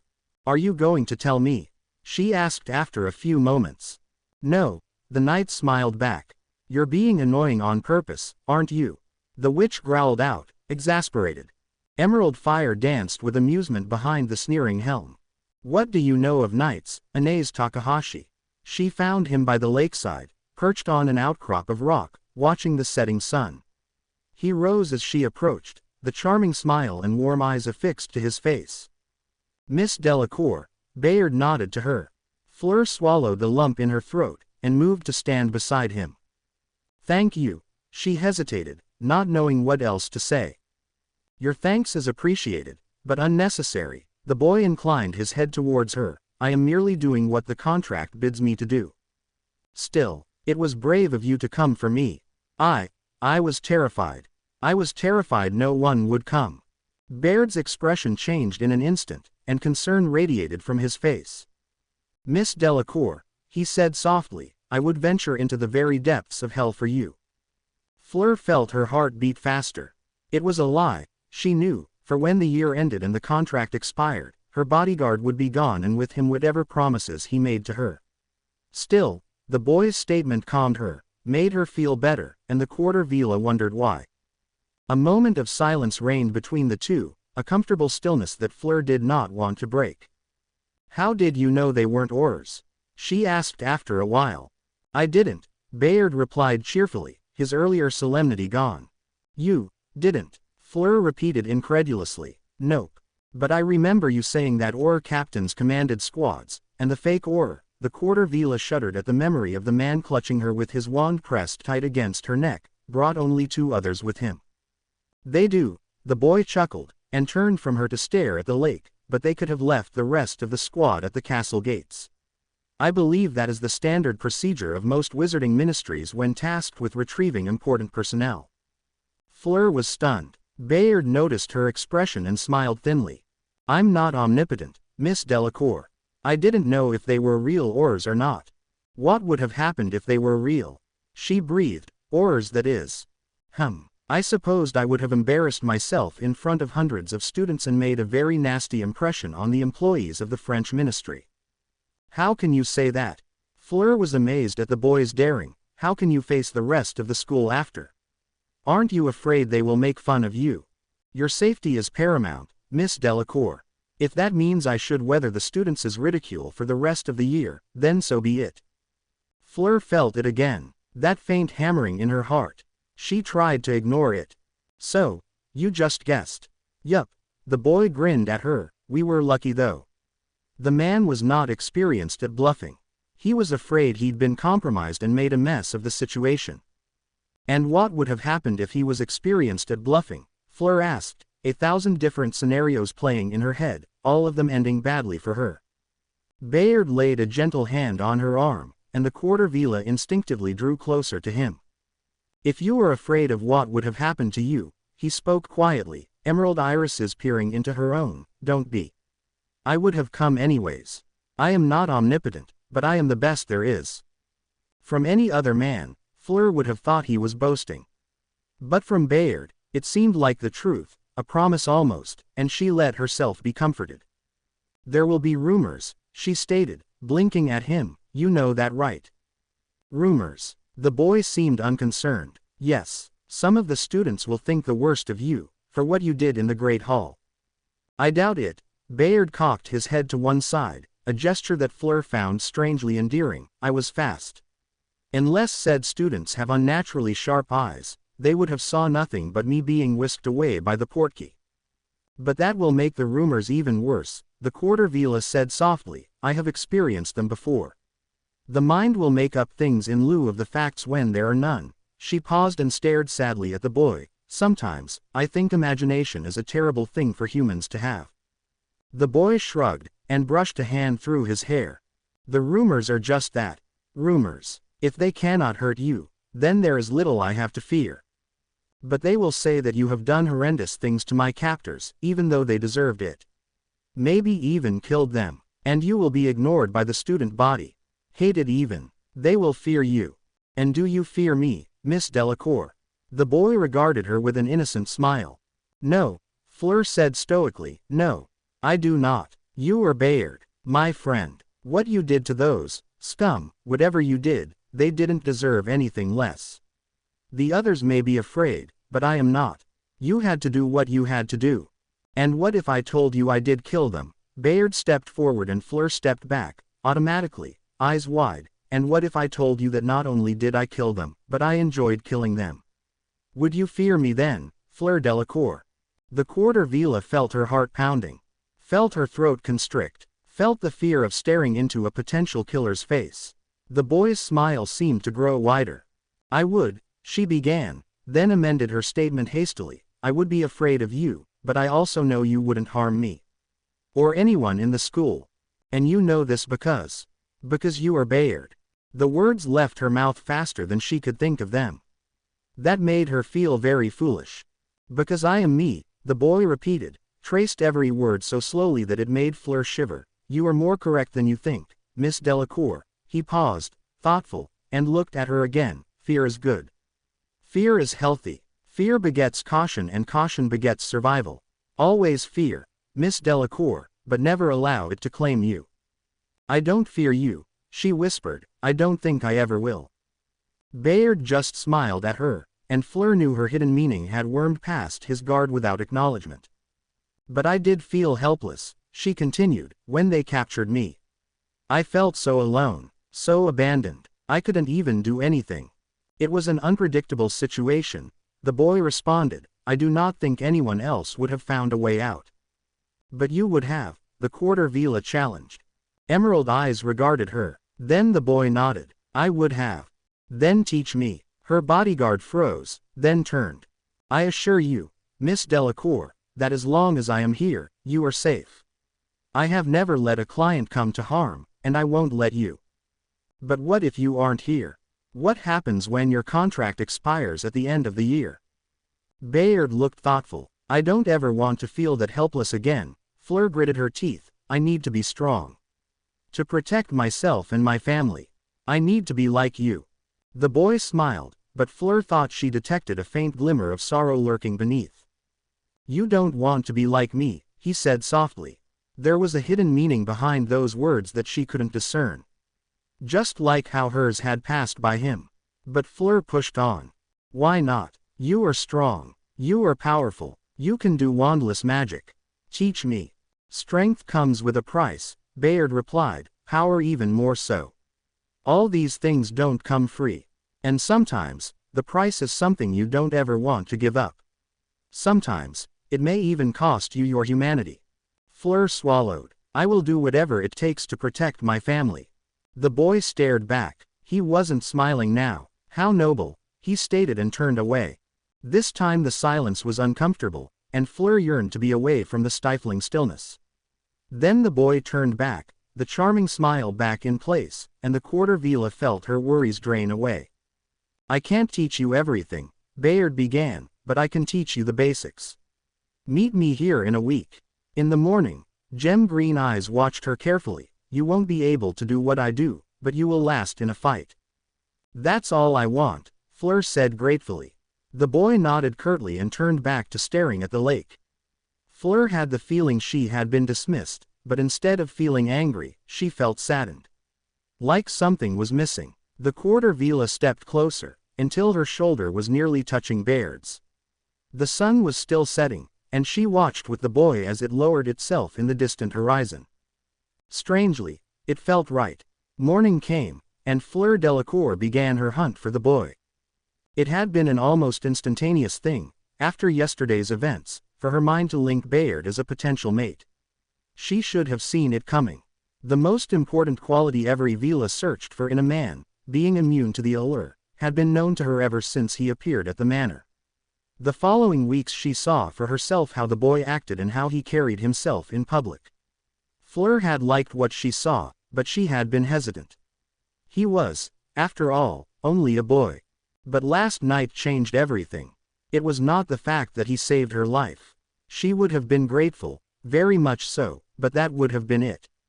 No, it was the conversation, when she had poured out her fears to him and he had returned the gesture with sympathy and compassion.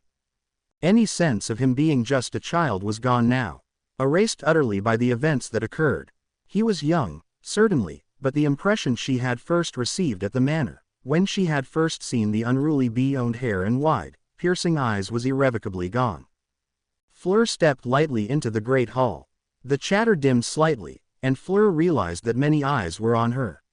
She ignored them all. The quarter Vila made a beeline for the Ravenclaw table, where Bayard was in deep conversation with Imeric. She slid gracefully into the seat beside him, delighting in his presence. Her bodyguard turned to her and smiled the same smile he always wore when near her. Fleur swallowed. Vila were creatures, passionate and borderline obsessive in behavior to the men they hunted. But unlike sirens who lured sailors to their deaths with enchanted songs or succubi who drained the life force from the victims they enthralled, Vila did not hurt their prey. The Vila hunted for mates, bond partners in a sense, and the act of injuring a potential husband was near sacrilegious to their minds.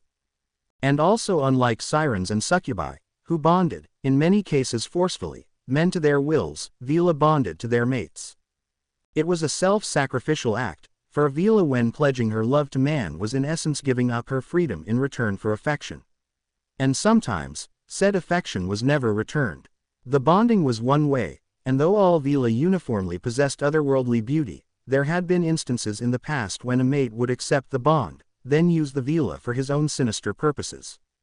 It was a horrendous notion, and precisely the reason why the majority of Vila lived in covens. The idea of falling in love with their bonded and then losing their freedom only to be used and discarded was a fear that all Vila held.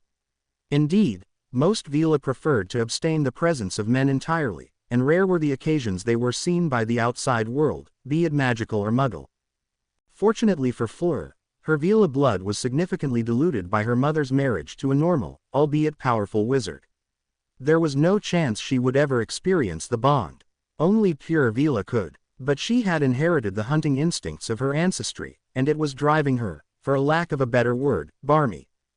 Fleur felt a physical need to hurt Marietta Edgecombe as she brushed her hand lightly over Baird's. The boy had only been passing a plate of toast to the pretty Ravenclaw. The urge both relieved and terrified her.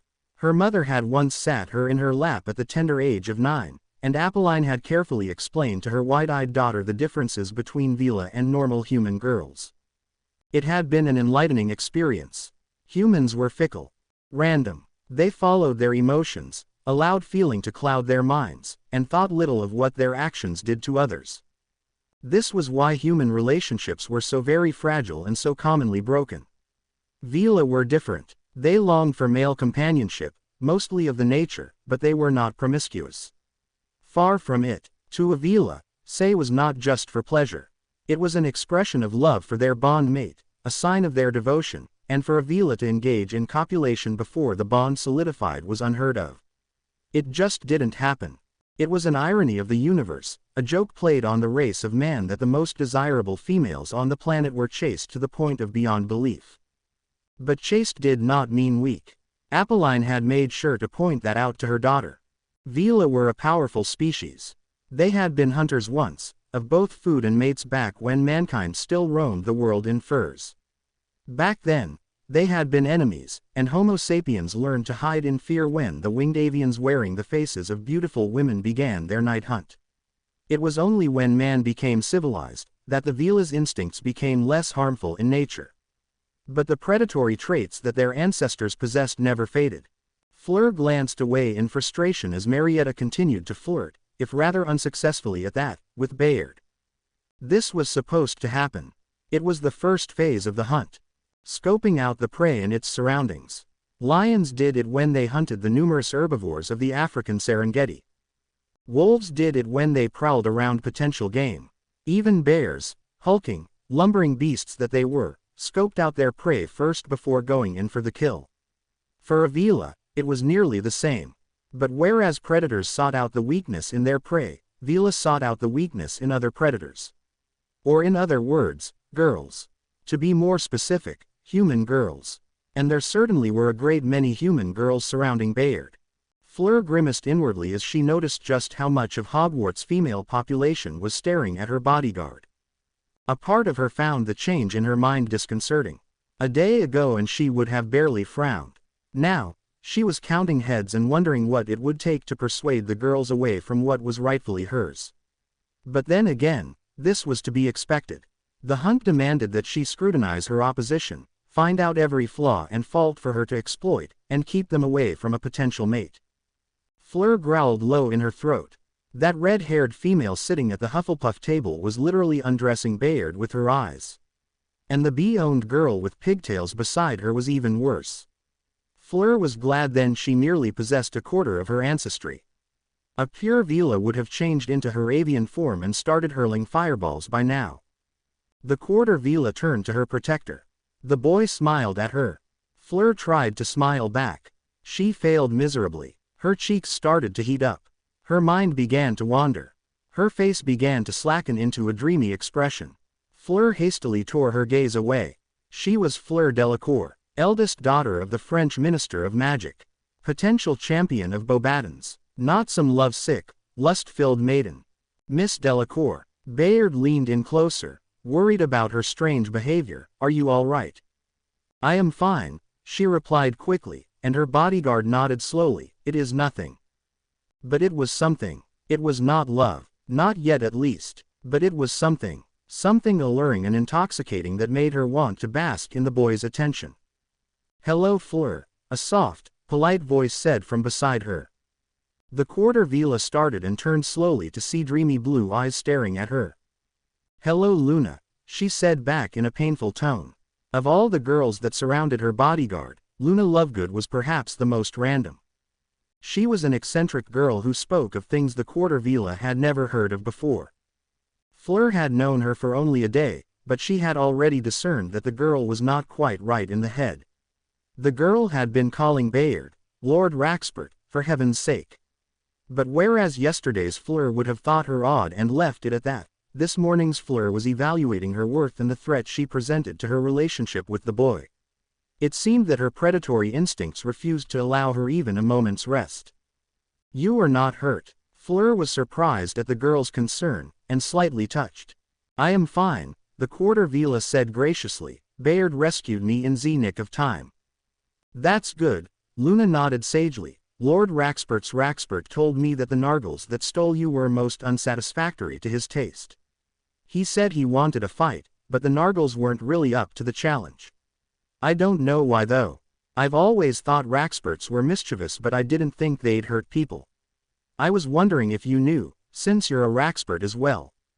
Fleur looked nonplussed. I am what is it you call it, Raxpert? Why yes, the little bee-owned lectured, you have one on your shoulder. The quarter Vila craned her neck and discovered nothing but the unblemished blue of her uniform. I do not see anything. That's a shame, Luna said sadly. It seems to be quite taken with you. Without another word, the girl went back to staring at the ceiling with a lost look in her eyes. Fleur stared at the Ravenclaw in a mixture of curiosity and disbelief. She had a distinct feeling she was missing something important, like a lost variable in an equation or a vanished syllable in a spell incantation. The quarter Vila shook her head and allowed her mind to repress the feeling. Surely, whatever it was, it couldn't have come from a girl like Luna. Rumors. How she hated rumors. It was not the words themselves that she loathed. Definitely not. Those were useful, but the message they conveyed. Those were like a double-edged swords. They could cut you if you weren't careful. Daphne Greengrass's eyes were narrowed in thought as she sat at the Slytherin table. Yesterday had been interesting to say the least, and she had been working her brain desperately ever since. The Vila had disappeared when the French oar had grabbed her arm. Kidnappers with hidden portkeys. That much had been clear. It was a logical conclusion, and if anything, Daphne was proud of her cold and calculated logic. But then the boy, Bayard, had done an illogical thing. He had suddenly appeared in front of the last oar, just as the man was about to activate his portkey. Both man and boy disappeared, wrenched away to whatever destination the portkey was attuned to. Daphne had scoffed. The boy was dead. She had been certain of that. Stupid, foolish acts like that got you killed. The boy was being a hero. Daphne disliked heroes. Not because they were brave or courageous. No, nothing like that. She disliked heroes because they were so damned illogical. And in real life, they always died in the end. Daphne had mentally derided the boy's fate. Logic and intelligence kept you alive, not stupidity and guts. But then the boy had done the impossible. He had saved the girl. The villa had been almost comatose when she appeared, and Daphne had feared the worst for her. Minutes passed by. The great hall was in uproar. The Aurors that were tasked with guarding the school had been called back in. The students were panicking. The teachers were shouting over the din to be heard. And then the doors slammed open and every head had swiveled to see two figures standing at the entryway. The boy had done more than the impossible. He had saved two girls. Baird's smile had been insufferable as he supported a black-haired beauty across his shoulder. The woman was wounded and bleeding, but not in a bad way. Madame Pomfrey had bustled over like a mother hen and conjured a stretcher for the witch. The boy had helped levitate the woman on to the stretcher and watched as the nurse walked briskly away towards the infirmary, with the injured witch in tow. When both women disappeared from view, the boy had turned back to the occupants of the great hall, as though if noticing them for the first time.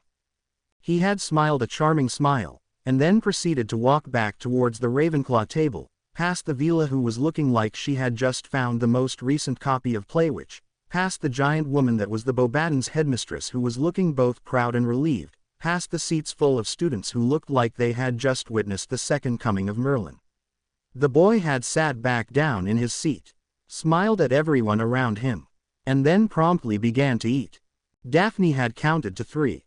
Chaos erupted. The students began clamoring, demanding to know what happened. The teachers had been forced to shoot sparks into the air, and when that didn't work, create loud bangs with their wands. The Aurors had been forced to help, and when calm was restored, a pair had escorted the boy away towards the headmaster's room. Through all of it, Daphne had glared at the boy, working her mind on how he had done the impossible. He was untouched. There were no injuries on his body, and no indication he had been in a fight. But there had been at least a dozen kidnappers, if the rumors were to be believed. Daphne mentally made a face of distaste. On the outside, her features remained impassive, a smooth, aristocratic mask that was the reason for her moniker as the Ice Queen of Slytherin. Again she was reminded of why she hated rumors. They were utterly illogical, and in most cases, devoid of intelligence. As if to prove her point, Millicent Bulstrode opened her mouth. I hear he summoned a vast army of Inferi to battle for her safety. Don't be silly, Millie. Pansy Parkinson sniffed haughtily from her side of the table. Only the greatest of dark wizards could do that. Lilith had a much better theory. Isn't that right, Lilith? A girl with a hard, angular face nodded. It's much more likely he turned into a ferocious but noble animagus form before rescuing the Beauxbatons witch. Daphne Greengrass fought the urge to roll her eyes. Sometimes, she wondered if this truly was the House of Slytherin. Salazar prized information above all else, and in the great magical wars that brought the four founders together, his spies had been instrumental in paving the road to victory for wizardkind. But rumors weren't information, and Daphne wondered what the great Slytherin would say if he found out the house he started now consisted of gossips and rumor mongers. Daphne shrugged off the thought. As much as Slytherins gossiped, at least they weren't like the Badgers. She could be thankful for that. She had come down from the dorms for breakfast and overheard two Hufflepuffs suggesting the theory that Bayard was actually the boy who lived's long-lost brother, who had come back to help Potter in his time of need. A preposterous notion. Daphne turned her attention back to the Ravenclaw table, or more specifically, the Vila. The girl was gorgeous, in an innocent, almost angelic way. Daphne could see why someone would risk their life to save her. She was the picture perfect of the fairy tale princess, rescued by her Prince Charming from the jaws of some terrible monster. But the Slytherin did not mind that, was not jealous of the witch's unnatural beauty, unlike so many others. The world was not perfect. This she knew. It did not conform around the plot of a daydreaming author, did not revolve around the princess and her future beloved. The world was a cruel, random place. Sometimes even cruel and random together. For example, an enchanting witch, both beautiful and deadly, could come between the princess and her knight, could entwine the hero in a delectable web of seduction, and ensnare him into her arms. While Daphne wasn't this witch, she certainly had no qualms about being her either. Daphne grimaced as Malfoy began winding up his usual diatribe regarding Potter and Weasley, interrupting her thoughts in the process. If there was anything worse than rumors, it was one of Malfoy's long, pointless rants. Beside her, Blaise Zabini nodded his head in concurrence with Draco's tirade, but the boy's eyes betrayed his annoyance. Malfoy's influence was not as strong as he believed. He certainly held sway over the children of Death Eater families, but the House of Slytherin had many students, some of them Muggle-born, and whilst they publicly stood behind the scion of Malfoy, Daphne knew their true opinions regarding the little git. And it was less than stellar. For that was what Malfoy was. A pretentious, sniveling little git, so enamored with his family's fame that he couldn't see straight. He was no better than the Gryffindors he so hated. Even worse in some respects. At least Potter kept the fame to himself. It shamed Daphne that a few years ago, she had liked Draco. He had been so prim and proper with an encyclopedia's worth of knowledge regarding pure-blooded traditions, and to an 11-year-old girl's naive mind that made him the perfect gentleman. Daphne had been part of their little gang, and though never participated in their bullying antics, had supported them secretly.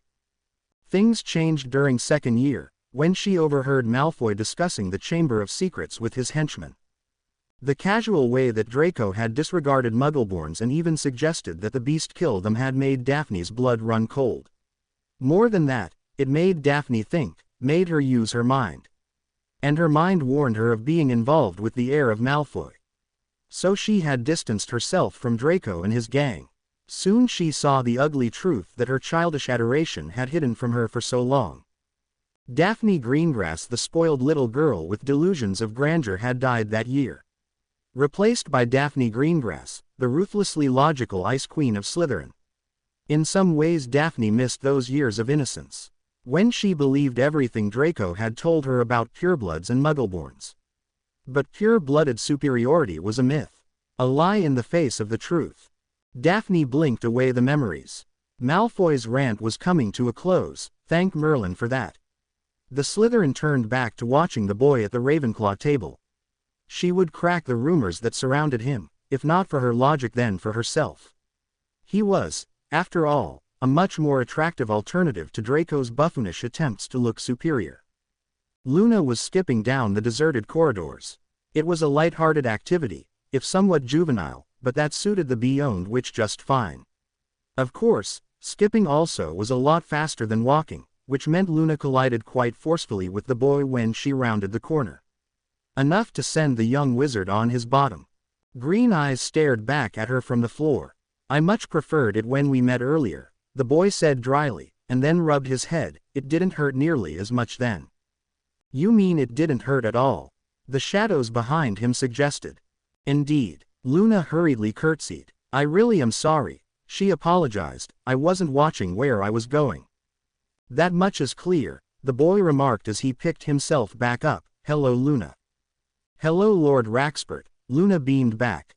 "Strange time to be up," he commented. "Oh, I'm trying to find clues about the Rotfang conspiracy," she smiled. "They only show up at night. The clues, that is. They all disappear in the morning because that's when everybody is awake. I'm sure the Rotfangs are using the night as cover to spread gum disease. Brushing your teeth can only do so much, you know." If she was expecting the boy to answer, she would be disappointed. He was staring at her feet. Luna didn't know why. She certainly liked her feet and would be quite peeved if someone ran off with them.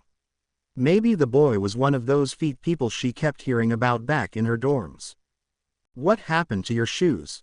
the boy asked, breaking the silence. Luna looked down in confusion. Her bare feet greeted her gaze, and the Ravenclaw wiggled her toes in response.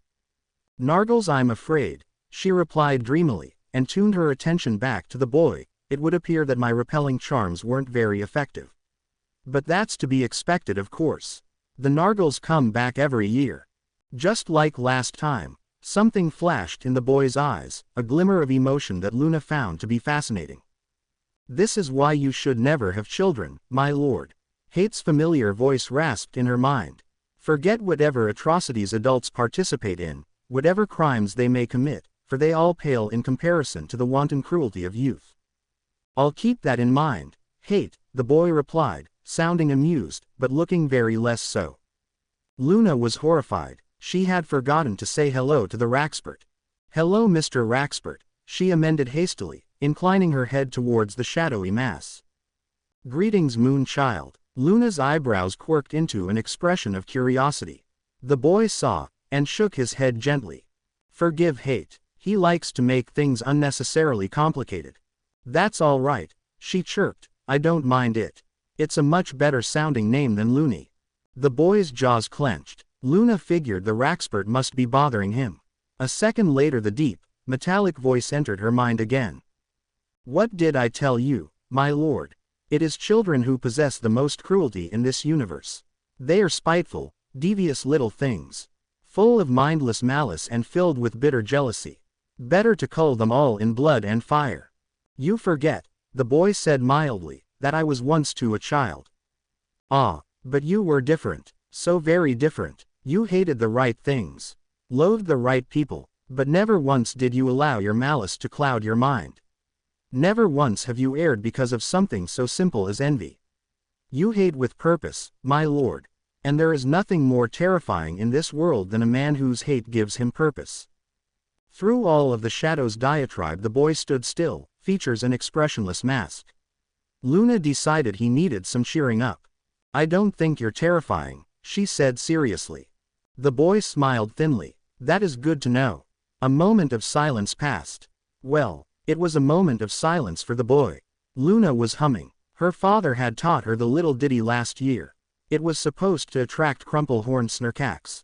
You aren't cold? The boy asked after a while. He gestured to her bare feet. The halls are paved with stone. And stone is not exactly the best at keeping in warmth.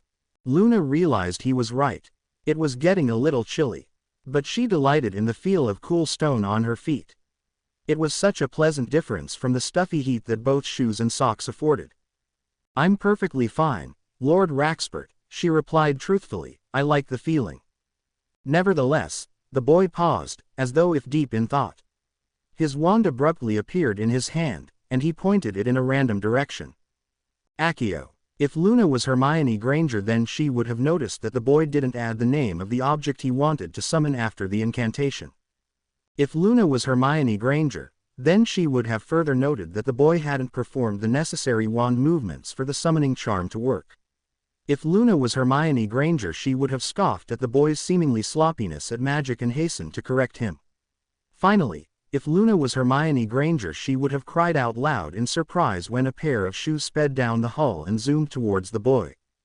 Luna wasn't Hermione Granger though, and merely continued humming as the sneakers slowed to a stop. The boy stared at the shoes, then stared at her, and then went back to glaring at the shoes. Does this happen often? He asked softly, and pointed to the giant letters that proclaimed, Loony, inscribed on the white fabric. Nargles are persistent creatures, Lord Raxpert, Luna responded gravelly. They're also very possessive of the things they steal. It's why I've never had the thought of getting my things back. She leaned in closer and whispered in a conspiring tone, I think it's because Nargles are cold-blooded. Like reptiles. That's why they keep all the clothing. To wear them on cold days. Your words are closer to the truth than you realize, Moon Child. Luna blinked and then smiled. It was not often you were complimented by a Raxpert. The boy, however, shared none of her enthusiasm. His face was blank, but Luna could see flashes of anger rippling underneath the cool exterior. My lord. Hate's words sounded like an admonishment. Silence, Hate. The boy's voice was soft and lethal. The shadows swirled and churned, but they obeyed. The wand rose again, and the incantation came from the boy's lips. Accio. This time, more than just shoes came. Dresses, sweaters, socks, blouses and everything in between. All of them had been damaged in some way. A sky blue blouse had been stained brown with mud. A pair of socks sported jagged holes. A bright, sun-colored dress looked like it had been splotched by different shades of paint. The dress halted jerkily before Luna and she hesitantly reached out and touched it. It had been the last thing her mother had given her. It was, used to be, her favorite dress. The Ravenclaw smiled dazzlingly and held up the piece for the boy to see. "Thank you, Lord Raxpert," she said happily. "I've been looking for this forever. I didn't think I'd ever see it again. Not since the Nargles stole it from me during my first year. But that's okay. I forgive them. They made my dress even prettier. I like the different colors they came up with." The boy said nothing. Emerald eyes stared daggers through her. Piercing, searching. Then the boy spoke. "Hate." "Understood, my lord." Luna watched, captivated, as a single, shadowy tendril rose from the dark mass that surrounded the boy. It was no more than a sliver, the width of her pinky, but much, much longer. It slithered forward, wrapped around her leg like a snake, and coiled upwards until it surrounded her entire body. Luna giggled. It tickled. The Ravenclaw swiveled her head to see the tendril's head settle on her shoulder.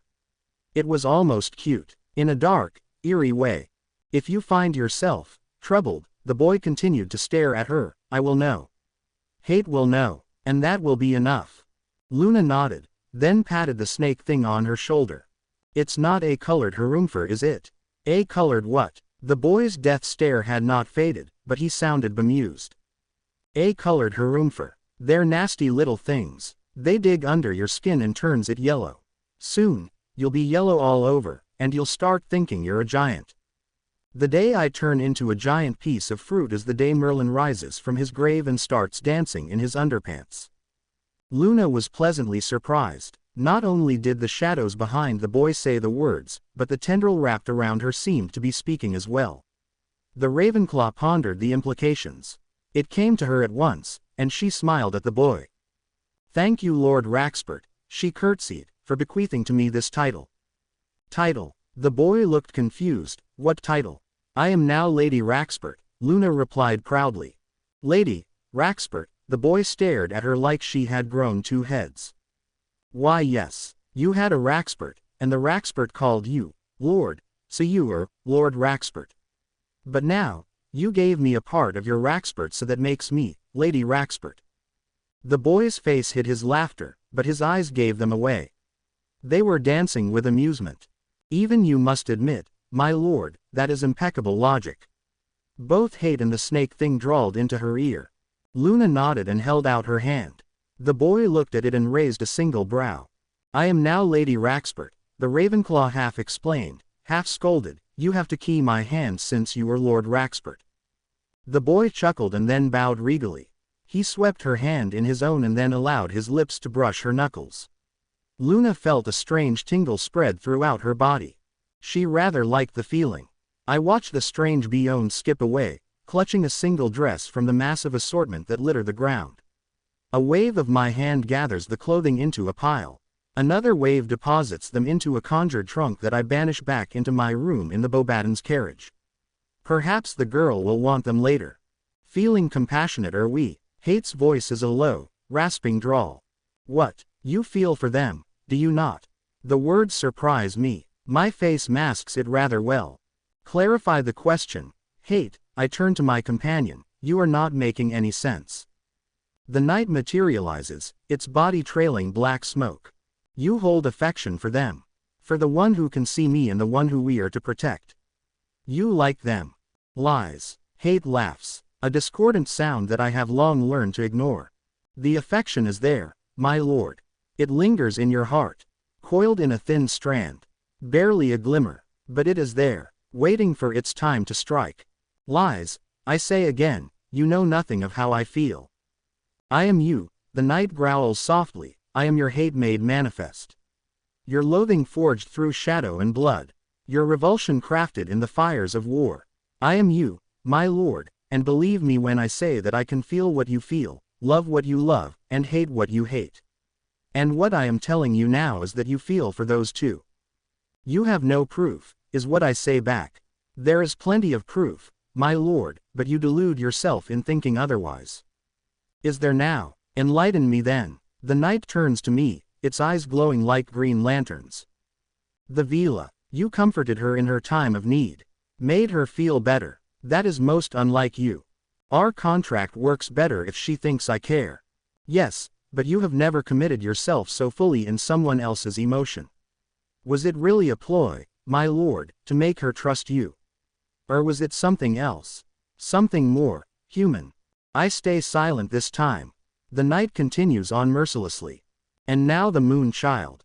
How simple it would have been to merely ignore her. Or even give her just a single word of comfort. But instead, you summoned every article of clothing she has lost and even more disbelievingly, allow her a portion of the shadow. It was just a small portion. I know the argument is weak, but I try it anyways. The shadow is infinite, my lord, Hate rasped softly, but it is not the size that matters. It is the intent, and your intent shows that even though you may not care for either of them, you still feel. I say nothing. It is all right, you know. The night stares at me with something akin to sympathy, to feel. You are still human. It is natural for you, and I do not think any less of you for it. You are passionate about this subject, hate. I try to change the topic. The night's laughter turns dark. My lord, I have watched you grow and prosper ever since the day you called for me. I have seen you take lives with your very own hands. I have seen you do things that should not have been possible by mortal standards. You are what I have always envisioned you to be. Yet, you are also what I hope you will never become. Spare me your pity. My voice becomes cold as distant memories surface. You know what I think about the matter. Yes, my lord, and I think you are wrong. Wrong. I hiss, and the coldness disappears, replaced by fire. Is it wrong for me to shield myself from further betrayals? Is it wrong for me to prevent anyone from hurting me ever again? Is it wrong for me to distance myself from these cruelties? Watch yourself, hate. You are treading on dangerous grounds. It is not wrong for you to protect yourself, the night replies, but it is wrong for you to bottle all your emotions inside. I can feel them surging beneath. Like a restless wave, eager to be freed. I have no emotions left, I whisper. The fire is gone, as swiftly as it appeared. All humans have emotion, my lord. Hate's eyes burn with conviction. It is the folly of your race and the bane of your kind. But it is also useful, invaluable, even, for this universe to work. I chuckle darkly at the irony. I thought I was a monster in your eyes, hate. I feel him smile behind his visor. Even monsters have a human side to them, my lord. Anais Takahashi was in a foul mood as she stepped onto the Hogwarts grounds. A week she had been in that Pomfrey woman's care, and the witch could do nothing as the nurse administered potion after potion to her protesting body. To say they tasted bad would be a misnomer. Bad wasn't something you could use to describe such fluids. Anais's choice of words included a long string of profanities in Japanese, and some in English. The Asian witch shuddered. The only one that had not made her want to retch immediately after administration was one that tasted like cement.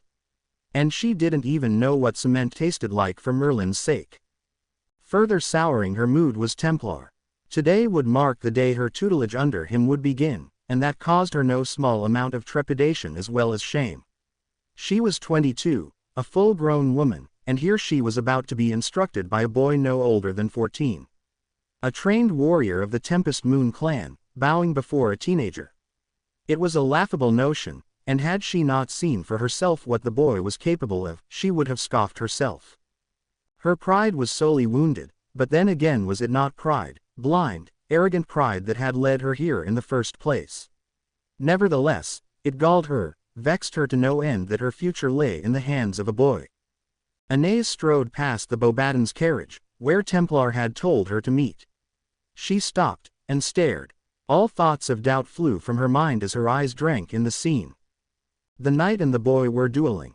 Two blades flashed in the morning light, silver blurs dancing in a lethal symphony. Hate's double-edged broadsword swept in great disemboweling strokes that left the air whistling in its destructive wake. Templar's blade, a thinner, smaller version of the knight's, wove in intricate patterns that were almost too fast to see. The two weapons clashed against one another to the tune of ringing steel, smote each other in powerful, yet graceful blows, and seemed to create lasting ripples in the dawn mist. Anais swallowed. She had dueled with blades before, back in her village, against fellow students and under her teacher's instruction. She had been the best.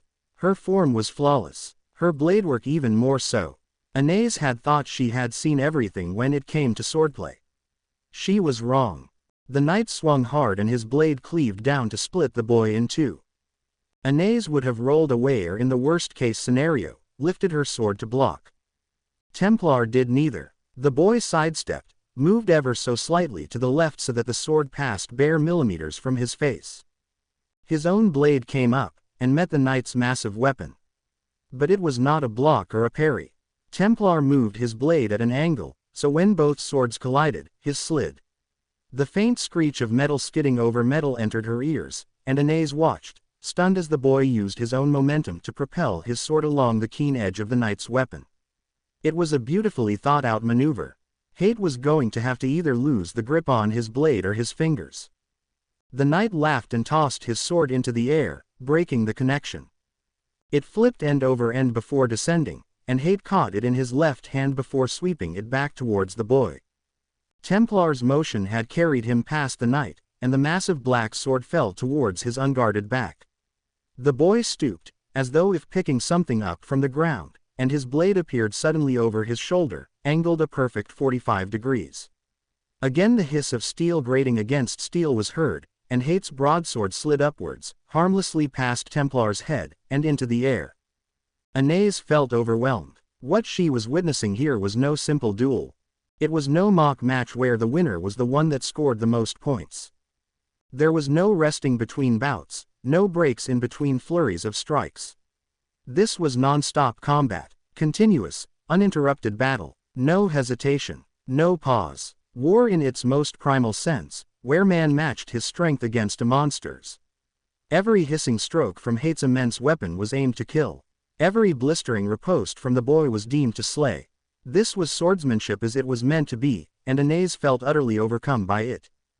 It took a while, but Anais realized that the two weren't using any forms or stances she knew of. The Europeans were not as rigid as their Oriental counterparts when it came to the art of the blade, but there were steps even they learned before delving into combat. Hate and Templar were different. Their movements were completely random. Sometimes the boy would launch into elegant maneuvers that bordered close to dancing before abruptly changing to hacking motions. The knight would occasionally flick its blade in vast, sweeping arcs before shortening its grip to become a ruthless, clubbing machine. The two changed at a thought, smashed into one another with their swords before changing into light fencing and then fell back to cruel, merciless strokes once more. If anything, Anais was skilled at observation when she put her mind to it, and it was not long after that she discovered that whilst the two used no named forms, they certainly had their own styles. Hate's was sheer, brutish force. The knight put its entire strength behind each blow, raw, unholy strength feeding its furious strokes. Anais's limbs shuddered slightly as they remembered being the recipient of its attacks. And then there was the boy. If Hate could be likened to a powerhouse of strength, then Templar was pure economy of motion. Every strike he made was surgical, every blow he returned clinical. He moved in sure, confident strides, turned the barest of distances so that the knight's descending strokes passed a hairbreadth away from his body, positioned his blade at perfect angles so that Hate's weapon slid against his own and away. It all made Anais feel inferior. It was bound to happen. For one of the two to be injured. Anais was surprised it was the knight.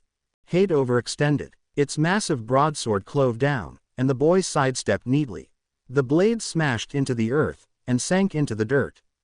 Templar's smile, which had remained on his face throughout the duel, turned terrifying. The boy planted a foot on the trapped blade, used it as leverage, and sprang for the knight. His grip on his own sword became double-handed, and he brought it high for an overhead strike. The knight realized its predicament, laughed, and before the blade could come crashing down upon its crown, raised his free arm to block. There, blackness coalesced, becoming solid, tangible, forming into the rigid surface of an enormous kite shield. Templar's sword bounced off with a metallic clang. The boy did not seem to notice. He was still in the middle of his leap.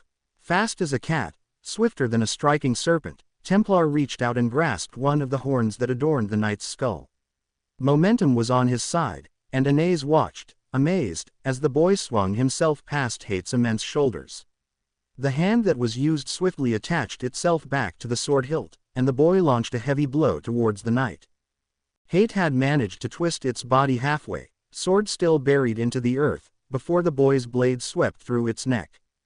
Templar landed lightly, with a grace that had come from years of practice, and spun around, sword out and ready to defend.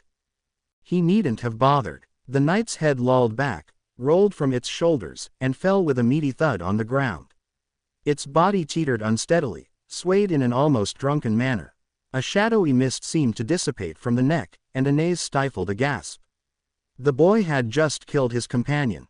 Her theory was shattered when a steely voice came from the ground.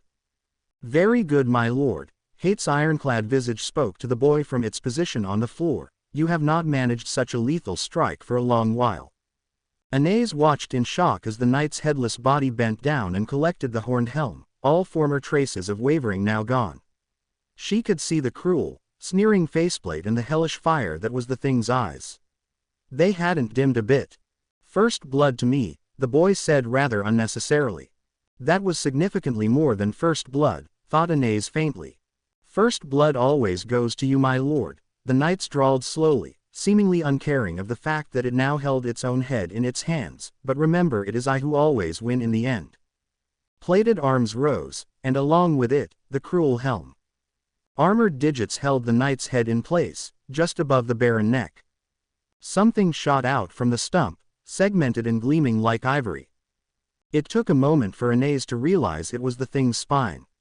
Like a spear, the glossy white bone thrust upwards, and pierced itself into the bottom of Hate's helm. For a second, the knight looked like a macabre giraffe, with an elongated neck of vertebrae that twisted in place in some sort of gruesome dance. Ever so slowly, the spine receded, and the knight's head steadily lowered until it was snugly fit back onto its shoulders.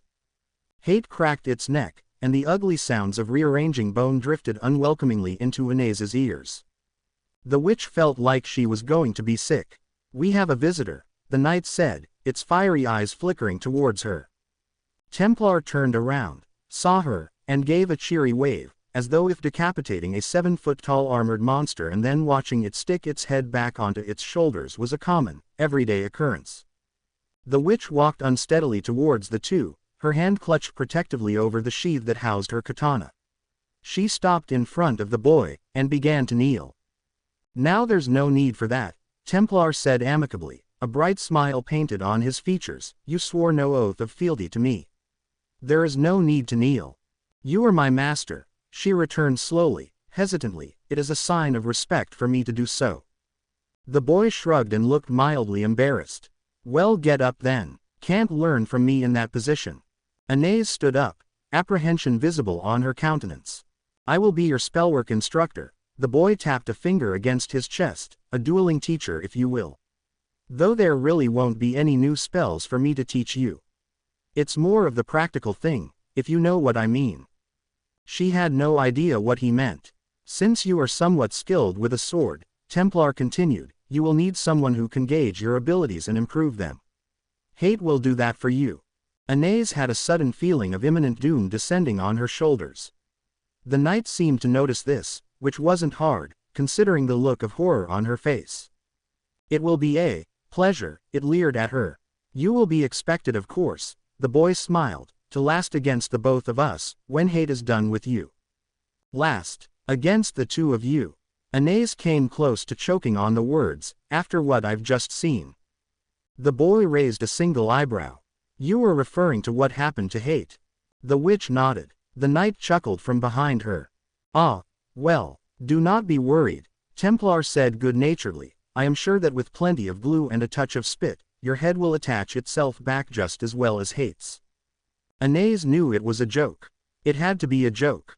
But the way the boy said it, and the way the knight was pawing at its sword hilt, she had a sinking feeling what the boy said was more than just a simple joke. The apprehension grew inside of her, but all the boy and the knight were doing was just standing there. She swallowed before opening her mouth. "So what happens now?" Templar looked at her. "The spellwork. Then why aren't we starting?" Hate laughed before vanishing, sword and all. The boy smiled. "Because we are waiting for one more." Fleur had told herself it wasn't a date. Had ingrained it in her head that all Bayard was going to do was show her how to defend herself. There wasn't going to be a slow, leisurely walk around the school grounds, discussing defense theory. There wasn't going to be a picnic where both she and the boy sat on the field and went over the practical uses of spells while gazing deep in each other's eyes. It was strictly professional, what was going to happen today, and Fleur had made sure to drill that into her mind. Which is of course why she had spent 30 minutes in front of the mirror getting ready. The quarter villa huffed to herself as she walked into the carriage's commons. It was a magically enlarged place, with sets of comfy sofas for lounging and round, lavishly adorned tables for studying. It had no fireplace. Unlike the British, whose idea of warmth involved a gigantic chimney that was fed daily by house elves, the French were above such crude implements. The Beauxbatons carriage was heated by a complicated set of warming charms that measured the temperature outside and compensated the difference via hot wind. Constant, warm breezes were blown throughout the carriage, not enough for the students to notice while in their rooms, but certainly enough to keep the temperature always at a certain degree. Fleur wondered briefly if the Durmstrang ship that was anchored in the Hogwarts lake possessed the same warming charms. Fleur took a look around. The commons was thankfully empty. If the quarter villa was lying to herself, she would have said she had gone to bed earlier than usual last night, and set an alarm to wake herself this morning. That was the prim and proper explanation she was prepared to give for anyone awake at this ungodly hour. The truth of the matter was that she had tossed and turned on her bed the entire night, all the time willing the minutes to pass faster. She had been anticipating this for all week, and though it was only lessons on defense, she was looking forward to spending time with Bayard, alone. The past couple of days had played hell on her mind.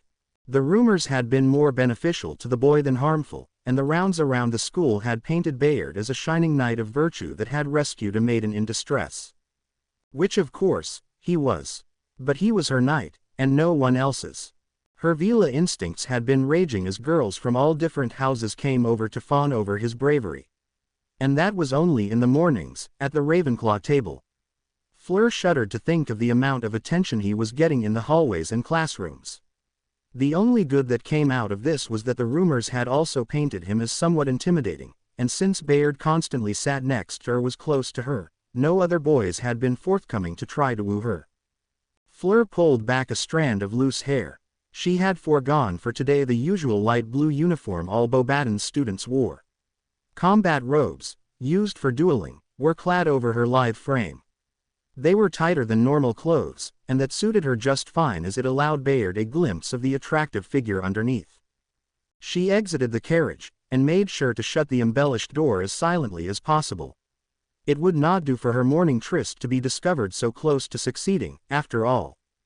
The morning air was refreshing as it was cold, and the quarter villa shivered slightly. Good as dueling robes were for showing the figure, they failed quite hard at containing warmth. The grass clung to her shoes as she meandered slowly towards her bodyguard's chosen spot. She was early, and she took the time to enjoy the feeling of fresh wind blowing into her face. Besides, it would not do to rush to meet the boy.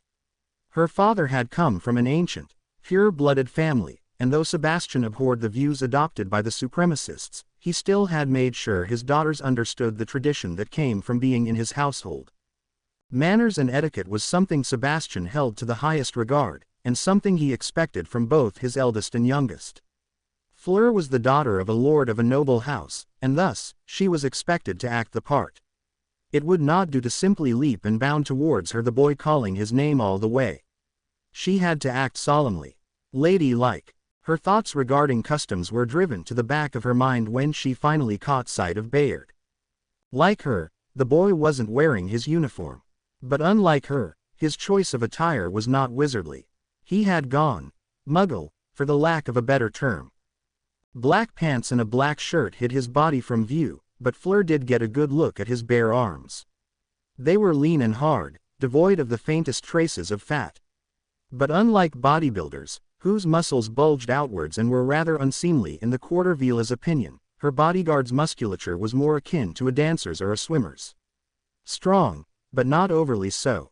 Taut, but not too tight.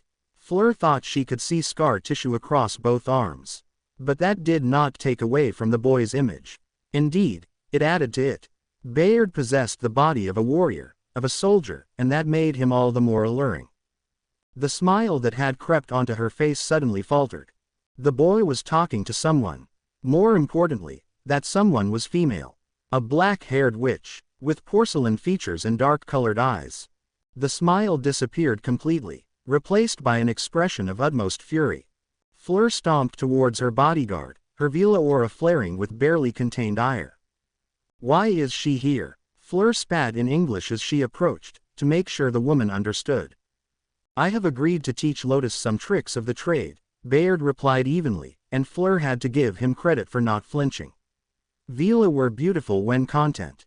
They were terrifying when angry, and in return for my instruction she will help guard you. "Guard me?" Fleur cried out, incredulous. She was part of the group that kidnapped me. "Fleur," the quarter Vila growled low in her throat as the Oriental witch spoke, "Miss Delacour, I understand your reservations on me being here." Lotus looked highly uncomfortable, and Fleur exulted in her discomfort, "but believe me when I say that I had no idea what those men were going to do to you when I signed the contract. If I knew, then I wouldn't have signed, let alone participate in the job. And you expect me to believe that?" Fleur snarled, her eyes alight with anger. "You were there with Jem. You were there when G were going to," she swallowed, "when G were going to break me. Miss Delacour, you didn't even do anything to help. I had no choice in the matter." Lotus cried out, half in frustration and half in regret, "I was under the impression I had to complete the contract or else my magic would be lost. The others tricked me. They told me that the agreement I signed was bound by a magical oath. I was afraid to lose my magic. Jen, you should have lost your magic rather than help with such a deplorable act." Fleur glared at the witch, daring her to refute her words. To the quarter Vila's surprise, the woman looked down, and said nothing. "If it helps any," Bayard remarked dryly, and Fleur turned to look at him, "I made sure to reinforce the fact that she was being very stupid on our way back to Hogwarts." The quarter Vila ignored the comment. Instead she turned her feelings of anger and betrayal on the boy. "How could you, Bayard? How could you trust her after what happened? She is deceiving you. I know it. Aren't you afraid she will betray you?" The boy leveled a neutral stare back at her. "I am not," he said quietly, "because if she does I will kill her." Fleur's mouth snapped shut in surprise. Lotus cringed visibly. Bayard noticed both and chuckled mirthlessly. "If you think that I am blindly entrusting her with your safety, Miss Delacour, then you are woefully mistaken." The boy smiled thinly. "My honor may prevent me from killing women or children, but that does not apply to those who betray me. Lotus knows better than to cross me." Bayard glanced at the woman in question before continuing. "This game we are playing is a dangerous one, with you being the prize. Your father was well aware of it. Hence the reason he hired me. However, while I may be skilled, I am still only one person. There will be times I am not near you that our enemies will choose to strike. Lotus can be an extra pair of eyes as well as an added line of defense to deny those who would wish you ill." "But you said that you were the best of the best," Fleur pointed out, desperate to drive the woman away. "You don't need her help." "I am the best of the best," Bayard confirmed, "but Lotus has added insurance. An advantage that we would be fools not to take. I don't trust her." The quarter Vila crossed her arms. "I won't trust her." "Trust is not necessary for the two of you to work together," the boy smoothly returned. "I can make a magical oath," Lotus offered quietly, "to make sure I won't ever harm Miss Delacour." Fleur was tempted to take the offer. She never got the chance. Bayard shot Lotus a glare so cold that it made the woman stumble back in surprise. "You are too quick to give up your independence," the boy said simply, "even if it is for honor's sake." The witch winced and looked away. Fleur had the feeling that she was being left out of something important. She wanted to ask, but the same feeling returned and told her neither of the two would give her the answers she wanted. "Do you trust me, Miss Delacour?" Bayard asked suddenly. "Of course I do," she snapped, a little miffed that the boy could think otherwise. "Then why won't you trust me now when I say Lotus means you no harm?" "But she did mean me harm. She was with the men who kidnapped me. If she truly wished to hurt you, Miss Delacour, then I would not have brought her back to the school with me." Fleur fumed. Bayard was not budging on the issue. "If you insist on her being here," the quarter Vila grounded out, "I will not fight your decision. But I still disagree with it." "Excellent," The smile on her bodyguard's face seemed to brighten exponentially, and Fleur felt a hot flush creeping along her neck. "We can begin immediately then." Bayard stared at the two expectantly. "Come on," the boy gestured, "show me what you've got." Fleur looked hesitantly at her wand. It was Lotus that asked the question for the both of them. "How do you want us to start?" "How you would usually begin a duel," Bayard replied. "Think if you were in a fight. What would be the first step you would take?" Fleur immediately casted a Protega, and felt her heart swell with pride as a dome of protective magic shimmered into existence before her. Her interest was never in dueling, but as the child of a patrician family, the art of sparring with magic was imprinted on her anyway. The Delacours had a wealthy history of producing fine duelists, and Sebastian had made sure that his daughters were well taught if not well motivated. Fleur's teacher had been a crusty old wizard whose temperament had forever bordered between nasty and downright hostile. But he had been effective, and the Quarter Vila could count on many spells and curses to use in her repertoire. Beside her, Lotus produced a Protega with a wave of her wand, and Fleur tried hard not to feel delighted when the shield looked slightly less coherent than her own. In the back of her mind, the Quarter Vila knew she was being childish and even vindictive to the Asian witch. It was partly because of her involvement with the men who had snatched her, but also something else. The woman was beautiful. The woman was and would be consistently close to Bayard. That made her a threat. Her Vila instincts compelled her to neutralize said threat, through competition. Fleur desperately wanted to prove to the boy that she was better looking, a better student, better everything than the woman beside her. If Bayard was impressed, he certainly didn't show it. The boy frowned, ever so slightly, and Fleur wondered if she had done something wrong. Just as she was about to go over a mental summary of the shield charm, Bayard flicked his wand in their direction. Lotus cried out in surprise as her magical shield shattered. The woman stepped back, disoriented, and then fell, her arms and legs snapping together in rigid fashion, victim to the boy's Petrificus Totalis. Fleur had no time to marvel her bodyguard's speed or even time to gloat over Lotus's undignified defeat. The boy's wand turned to her, and Fleur felt a sudden fear welling up from inside her. Her conjured Protega glowed an alarming shade of red, the only warning she got, before Bayard's spell hit her with all its destructive force. The shield charm was designed to deflect if not absorb all spells, with some notable exceptions such as the killing curse. Of course, the power of the Protega relied in the magical strength of its user. Powerful wizards like Sebastian were near impervious while the shimmering barrier was in front of them. Average wizards produced Protegas that were less tangible, less coherent and thus less capable of protecting their users. Fleur's shield had been almost perfect in shape and consistency, a testament to her above-average magical prowess and the long hours she had been forced to spend with her draconian dueling instructor. All of that didn't matter. The boy's spell, curse, whatever it was, blasted against her shield with all the finesse of a charging bull in a china shop. Fleur felt for the briefest of seconds, the morbid sensation of being crushed by a massive, squeezing force before her Protega collapsed in an almighty rush of magical energies. The gleaming barrier exploded, outwards and away, turned into 1,000 unsalvageable pieces, and then dissipated into the morning air. The magical backlash was immense, and the Quarter Vila felt a searing pain stabbing into her mind. Petrificus Totalis, Bayard said, and Fleur quickly joined Lotus on the wet grass, stiff as a board. Congratulations, both of you. The boy walked towards the two petrified women. If this had been real combat, real fighting, the two of you would be dead, and I would have emerged unscathed. Bayard stopped when he was between their bodies, and the Quarter Vila had to crane her neck to see him. The smile was still on his face, as it always was, but the voice grown stern. Lesson number 1, he drawled, never defend in the opening stages of a fight.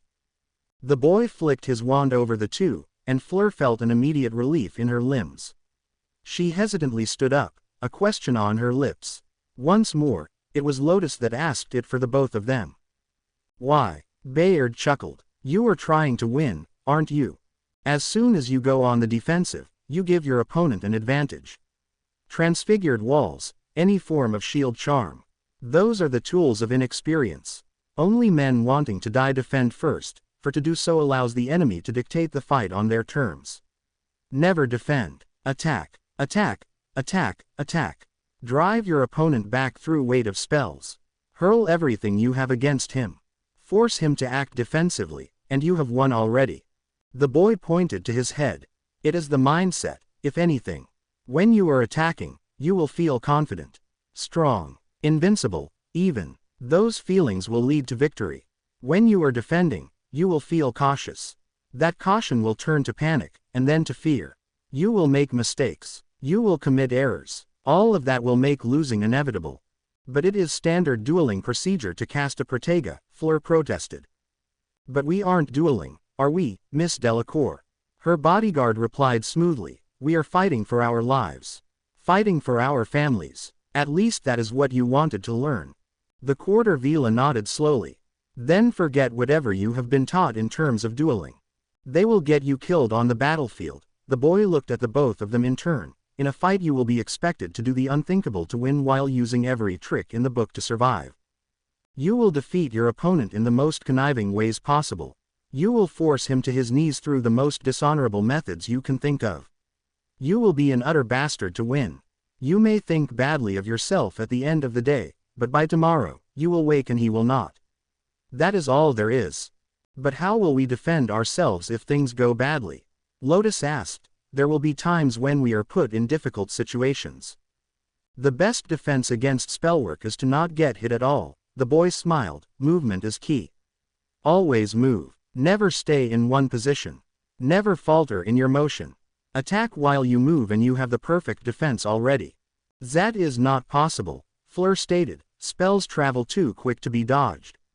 You will be lucky to avoid even one. Want to bet? The Quarter Vila blinked in surprise. Bet, yes. I bet you that I can avoid every spell you can throw at me. Fleur stared dubiously at the boy. You were letting us hit you with our Z-Pels just to prove a point. I am. Her bodyguard smiled cheerily back, but you won't hit me. The way Bayard said it made Fleur's face flush. His confidence was equally attractive as it was infuriating. The Quarter Vila both wanted to bask in it and break it. Fleur sneaked a glance in Lotus's direction and noticed the Asian witch looked uneasy, as though if dreading what was to come. That made her feel slightly less assured. But surely, what Bayard was suggesting, that movement alone was the best defense, could not be true. The boy, meanwhile, stood steady and relaxed. Confidence radiated from in waves. For Merlin's sake, he had even pocketed his wand. The Quarter Vila ground her teeth together. She adopted a duelist stance, legs slightly apart, wand out and ready to cast.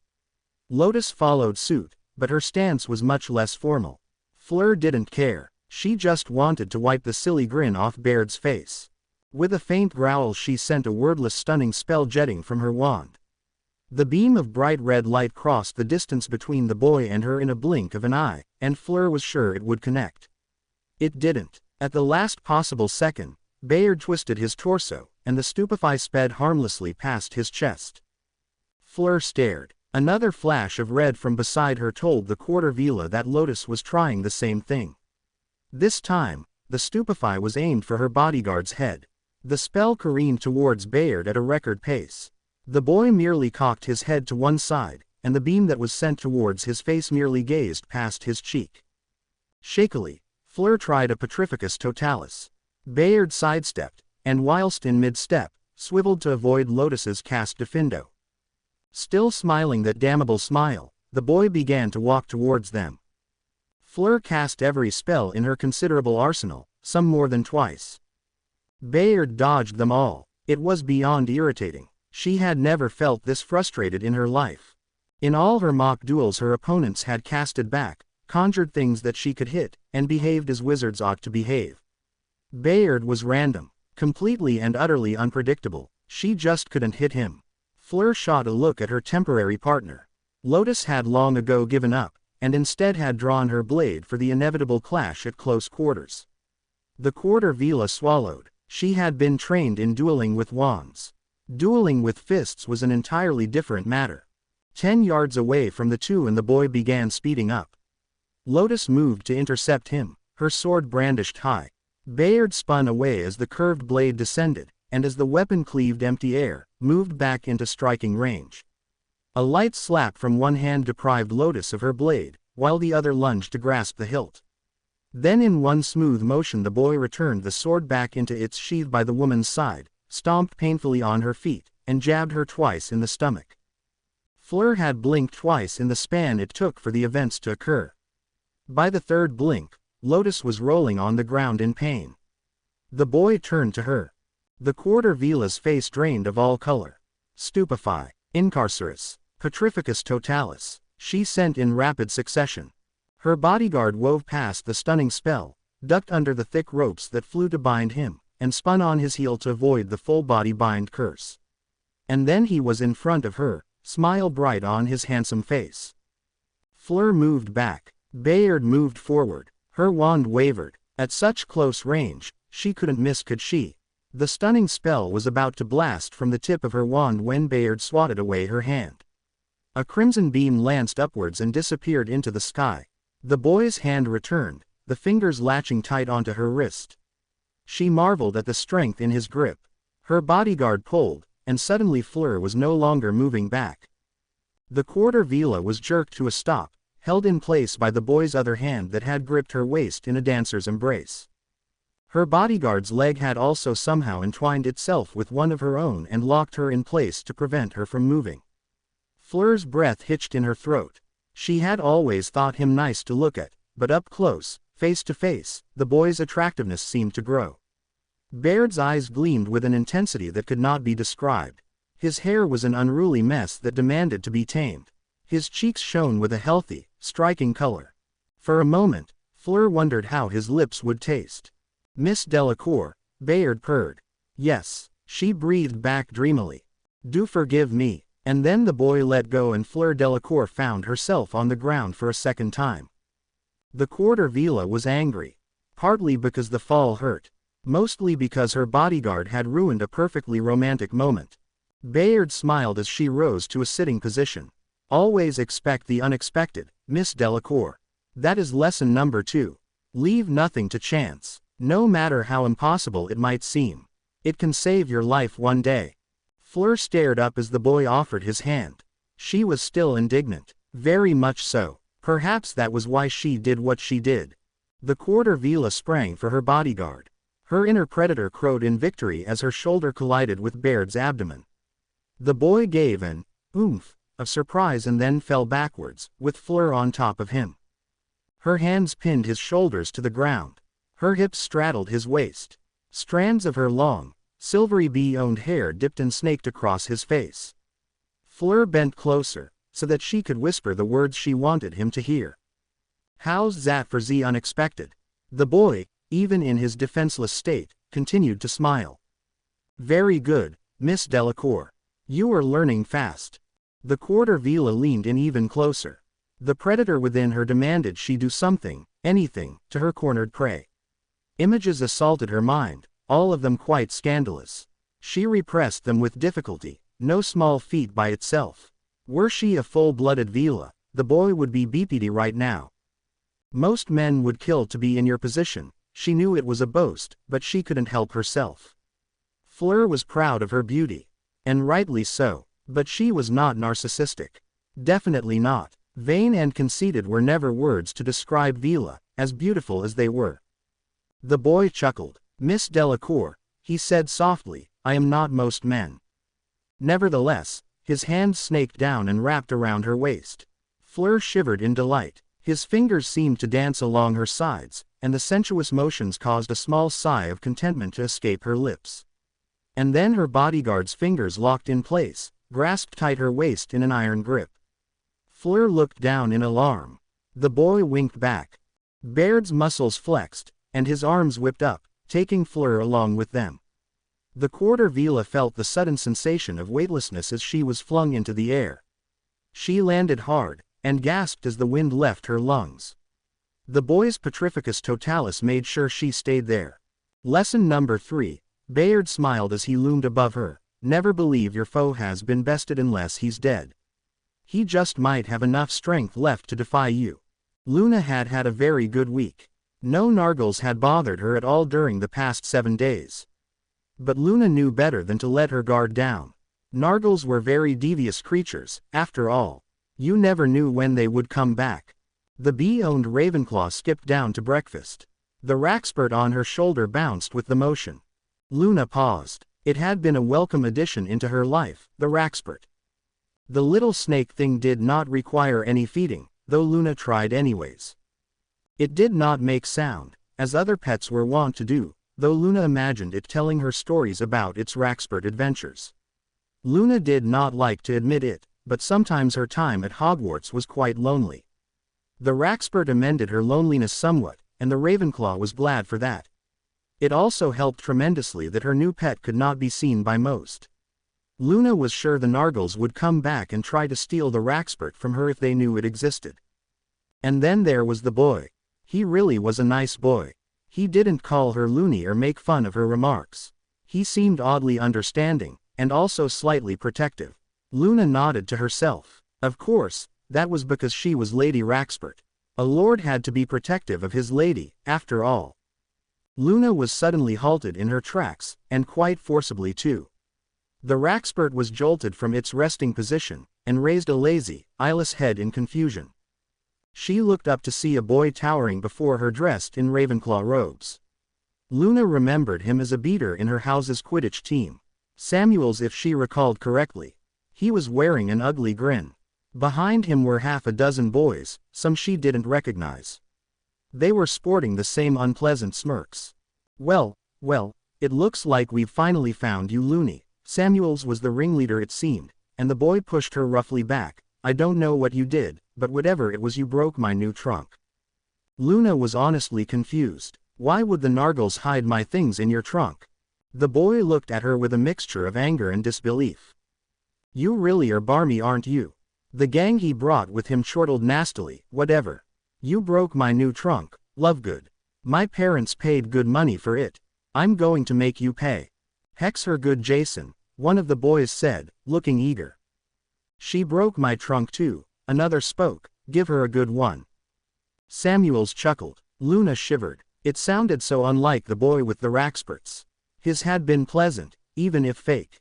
This one was filled with malice. The beater's wand appeared in his hand, and Samuels pointed it at her. Luna flinched. A tense second passed by, followed by another, and then another. When no spell came, Luna opened her eyes to see Samuels and the other boys staring at her in wide-eyed horror. They were staring at her chest. Luna looked down to see a human hand twitching, connected to her bosom by a black, shadowy substance. The Ravenclaw was surprised. Now that was something you didn't see every day. The hand was wrapped in armor, its digits akin to claws. They jerked and convulsed. The armored fingers moved in seemingly erratic yet mesmerizing patterns. And then they stopped. The fingers spread open wide like the talons of some gigantic bird of prey. What the? Faster than lightning, the hand shot forward, grasped Samuels's wand arm in a grip as tight as steel, and caused the boy to cry out in fear. The arm, covered in segmented plate, was swiftly followed by a head. Orbs of emerald fire glared from the crossed visor, gleaming with malevolence. Curved horns jutted out, framed the helm, made it look even more terrifying. Shoulders emerged, great pauldrons of black steel, and then the chest, broader and more immense than any normal man's. Armored joints seemed to snarl as they moved, and the soft rasp of steel sliding from its sheath was heard. The sword that materialized was a lifeless black that somehow still shone with lethality. For a second, it was just that, a sword. And then the flames came. White-hot fire lit along the entire blade, ran across its edges and surface, and seemed to beep in the very air around it. The knight, now fully corporeal, stepped from Luna's body and lifted Samuel's high into the air. It turned to the rest of the would-be bullies, the beater dangling by his wand arm in one hand and the flaming sword held threateningly in the other. Boo, Hate said. The Ravenclaws bolted. Luna swore she had never seen anyone run so fast. The knight turned its attention back to Samuel's, who was now whimpering in terror. Luna did not envy the beater's position. He was being held quite high, and if Luna remembered correctly, that made him a perfect candidate for possession by Jurumpers. Luna was about to suggest for the Raxpert to put down the boy when it spoke. You are such a delectable little morsel, Luna was not surprised in the least that Hate's voice sounded exactly like the one she had heard in her mind. There will be many who wish to feast on your weakling soul. The knight smashed Samuel's against the wall, and the back of the boy's head collided painfully against the stone. Luna winced. Now that would make him very susceptible to Raxperts in the future. It will be a very painful process, Hate hissed through its visor, for your soul to be devoured. Your flesh has to go first. It is the wrapping that hides your spirit, and the demons of hell are ravenous in their hunger. They will tear at your skin. They will gnaw at your flesh. They will beat the marrow from your bones. Of course, you will be kept alive through all of it. The hellspawn enjoy music to their feast, you see, and nothing excites them more than the screams of the damned. The knight's sword shrieked, a howling, screeching dirge that made Luna's eardrums ring. Just like that, Hate's voice grated, and the shrieking stopped. When at last your flesh has been stripped from your bones, the demons will reach your soul and violate it in ways you cannot hope to imagine. 1,000 different pains you will feel. 1,000 burning agonies they will inflict upon you over and over again. You will be allowed no rest. Pain will be your home. Suffering will be your only friend. You will be ended. You will die, and the last thing you will hear in the coming darkness is the laughter of thirsting gods. Samuel's eyes rolled into the back of his head in a dead faint, and Luna crinkled her nose in disgust as the stench of urine spread from the beater's robes. Hate growled low in its throat and then dropped the boy in an undignified heap. Coward, it spat. The knight turned, and looked at her with its burning eyes. Are you all right, Moonchild? Luna blinked, and then pointed to the Raxpert's sword. That's a neat trick. The fire that ran along the blade's edges abruptly ceased, flickering out of existence. Who said it was a trick? The knight replied, a hint of humor in its stentorian tone. Luna did not reply and instead gazed glumly at her feet. I didn't know Raxperts were visible to other people as well, she said sadly. She had been hoping that it had been a gift. Seeing Raxperts, that is, it had made her feel special. The knight seemed to understand, for when it next spoke, its voice was tinged with a trace of kindness. I choose when to appear to mortal eyes, Moonchild. In this case, I was sent. Luna was assailed at once with an image of a smiling boy with emerald green eyes, and for some strange reason, her sadness melted away, replaced by a serenity that lingered in her heart and warmed her body. Thank you, she said, and then paused. Do you think you could give an interview with my father's magazine, Mr. Raxpert? It's called The Quibbler, and it's quite good. You can talk about how Raxperts behave in the wild, how they find food and mates. We can even do photos. Hate chuckled. You will have to ask my lord for his permission. Of course, Luna nodded sagely. Do you think Lord Raxpert will agree to an interview as well? I'm honestly curious as to why Raxperts need lords. Now that I think about it, I'm already Lady Raxpert, aren't I? That means I'm a Raxpert too, just like you.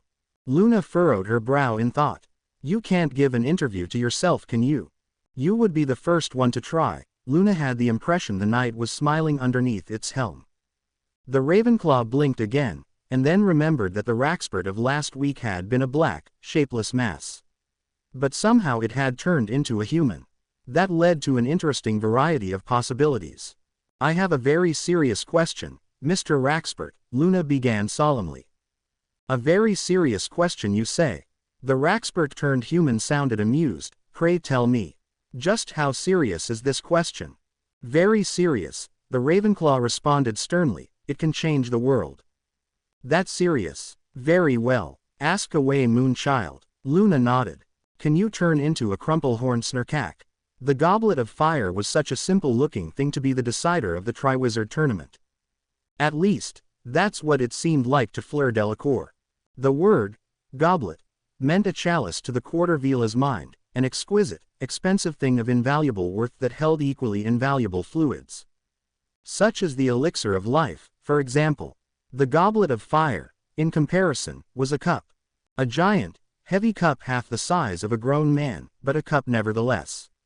Its body looked like it had been cut from a block of wood, and its insides hollowed out by the craftsman to hold whatever contents was deemed necessary at the time. Engravings had been made into wooden surface, arcane syllables that Fleur held no hope of ever understanding. Still, The engravings served to make the goblet appear more mysterious, more cryptic to the eye, something that the quarter vila was grateful for. Fleur stepped back and watched as the paper containing her name was consumed in a flash of purple fire. Inwardly, the quarter vila felt a bit guilty at having placed her name in the goblet so late into the year. All of her Beauxbatons friends had already done so. Imeric had placed his the day the goblet was unveiled. Claire had followed a day later. She had placed hers the day before the selection of the champions was to begin. The time she spent with the boy, now that he was training her, and added to her classes, had pushed any thoughts of the Triwizard tournament to the back of her mind.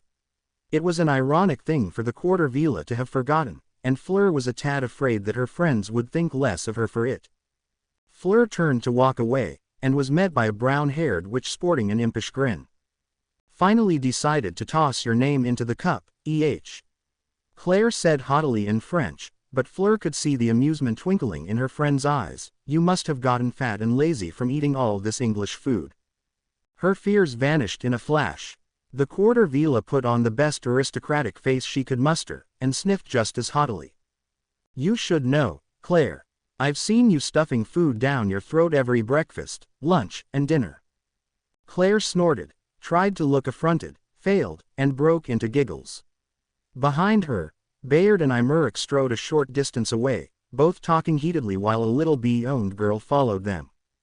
Fleur frowned slightly. She really didn't know what to think of Luna Lovegood. On one hand, the girl was rather batty. The things she said would either cause the entire table to stare at her or laugh into their plates. On the other, she was a rather likable person. The quarter vila didn't like to admit it, but Luna had a certain quality in her person that endeared her to others. Perhaps that was the reason why Bayard was so amicable to her. Another reason in the girl's favor, one that made Fleur frown in distaste, was quite simply that Luna didn't have many friends. In fact, the quarter vila was sure Bayard had been her only one their first few weeks of stay at Hogwarts. Of course, over time, the rest of the Beauxbatons contingent had accepted her as one of their own, and Luna became a common presence among the blue-uniformed students. Fleur's frown grew. The way the English school was structured, with its 4 houses and points system, made finding friends outside your house a near impossibility. There were acquaintances that you met in classes, but your real friends, the ones you could trust, were your house. This system had failed Luna at the start. The Ravenclaws were a studious, serious lot, focused on academics. The random and unpredictable nature that Luna brought with her grated against the house's principles, and Fleur guessed it was not long before her admittance to Hogwarts that the girl found herself a target for bullies. Fleur had been a target herself during her first year at Beauxbatons. However, she had the allure to help her, and could send the braggarts away tongue-tied and glassy-eyed. Luna was just a regular girl, with nothing to help her except her innate quirkiness. She wanted so much to dislike the little Ravenclaw, if not for her randomness then for the closeness she seemed to share with Bayard. But Fleur couldn't. Her sense of justice wouldn't allow her to. As the trio drew near, the quarter vila switched mentally to English to be polite. It is not much to look at, is it? Imeric inclined his head towards the goblet of fire as he approached. It seems a little plain to be such an important artifact. Fleur agreed with him. Well, isn't it supposed to be really old? Claire asked. I would think whoever made it forged it from the best materials at Z-time. It's a little more complicated than that. Bayard pointed to the goblet's side. Wood channels magic better than most materials. That's why our wands are made from wood. Whoever made the goblet of fire wanted to pool a lot of magical energy. If they had chosen gold, silver, or Merlin forbid, steel, the magic would have dissipated over time. That actually makes a lot of sense. Imeric rubbed his chin thoughtfully. You would think that Z-crafter that made it would want Z-goblet to last. The boy smiled. More or less. How do you think Z-goblet chooses champions then? No idea, Bayard said cheerfully. And I have no intentions of finding out. The Weasley twins got hit by a rather nasty collection of hexes when they tried to put their names in the goblet. Grew beards the size of Dumbledore's. The small group all chuckled at the memory, except for Luna, who had a very serious look on her face. I know how the goblet works. The group stopped chuckling and stared at the Ravenclaw. You do. It's actually quite simple, Luna said sagely. The Goblet of Fire chooses champions based on the number of Raxperts they possess. The number of Raxperts they possess? Imeric repeated, looking interested. Why yes, Luna nodded seriously, the more Raxperts you have, the better. That's why Fleur is going to be selected. Because she already has one. Both Claire and Imeric turned to stare at her. Fleur shrugged her shoulders helplessly. She had no clue what a Raxpert was either. And what do they say Raxperts look like? Imeric asked. The Quarter Vila rolled her eyes while Claire tried to stifle her laughter. Their pure-blooded friend could get a bit thick-headed at times, especially when he had a goal in mind. Currently, Imeric wanted to represent Bobaddons as champion, and he was willing to listen to whatever advice if that would improve his chances. It all depends, Luna said mysteriously. Mine is rather small, and so is Fleur's, but Lord Raxpert has a really big one. A really big one, confirmed Bayard, smiling. Fleur gave him a surprised look.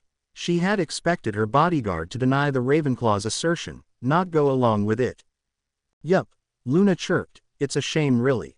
If Professor Dumbledore hadn't created the age limit, Lord Raxpert would have been the champion of all 3 schools. That's how big his Raxpert is. But since there is an age limit, neither Lord Raxpert nor I can compete. I hope the tasks are more mundane this time around. If they have Crumplehorn Snurkax as a challenge this year, I will be most disappointed. And how should I go about obtaining these Raxperts? Imeric had developed a solemn look, and Fleur was sure if the pureblood had a quill and parchment, he'd be taking notes. You can have Lord Raxpert slam your head against a wall, Luna suggested. Imeric seemed rather disquieted at the idea. I do not think that will work. That's a pity, Luna said sadly. Perhaps you can ask Lord Raxpert to use his big fiery sword on you. If he stabs you, maybe some of the Raxperts will transfer over. Fleur sighed. Claire giggled. Bayard just looked amused. No, wait, Luna's brows crossed in concentration. Never mind. Lord Raxpert just told me he only stabs his big fiery sword into people who deserve it. I'm sorry, Imeric. It looks like you won't be getting stabbed by big fiery swords in the immediate future. That is, good, the pureblood managed back. Before the conversation could go on further, a nervous, yet brave voice came from behind them. Sorry to bother you all. The Bobaddon students turned to see a 4th year in Gryffindor robes looking slightly nauseous.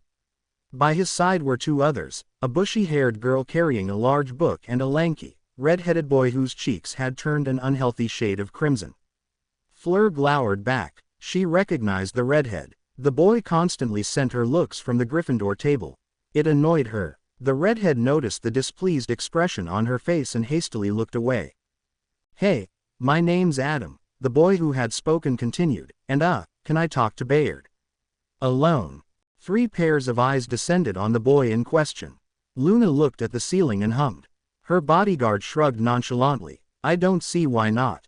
The Gryffindor's face immediately became relieved. Thanks. Adam flashed a grateful grin. It won't take long. I promise. To be continued. I hope you enjoyed this story. Also remember to subscribe and like this video. See you in the next video.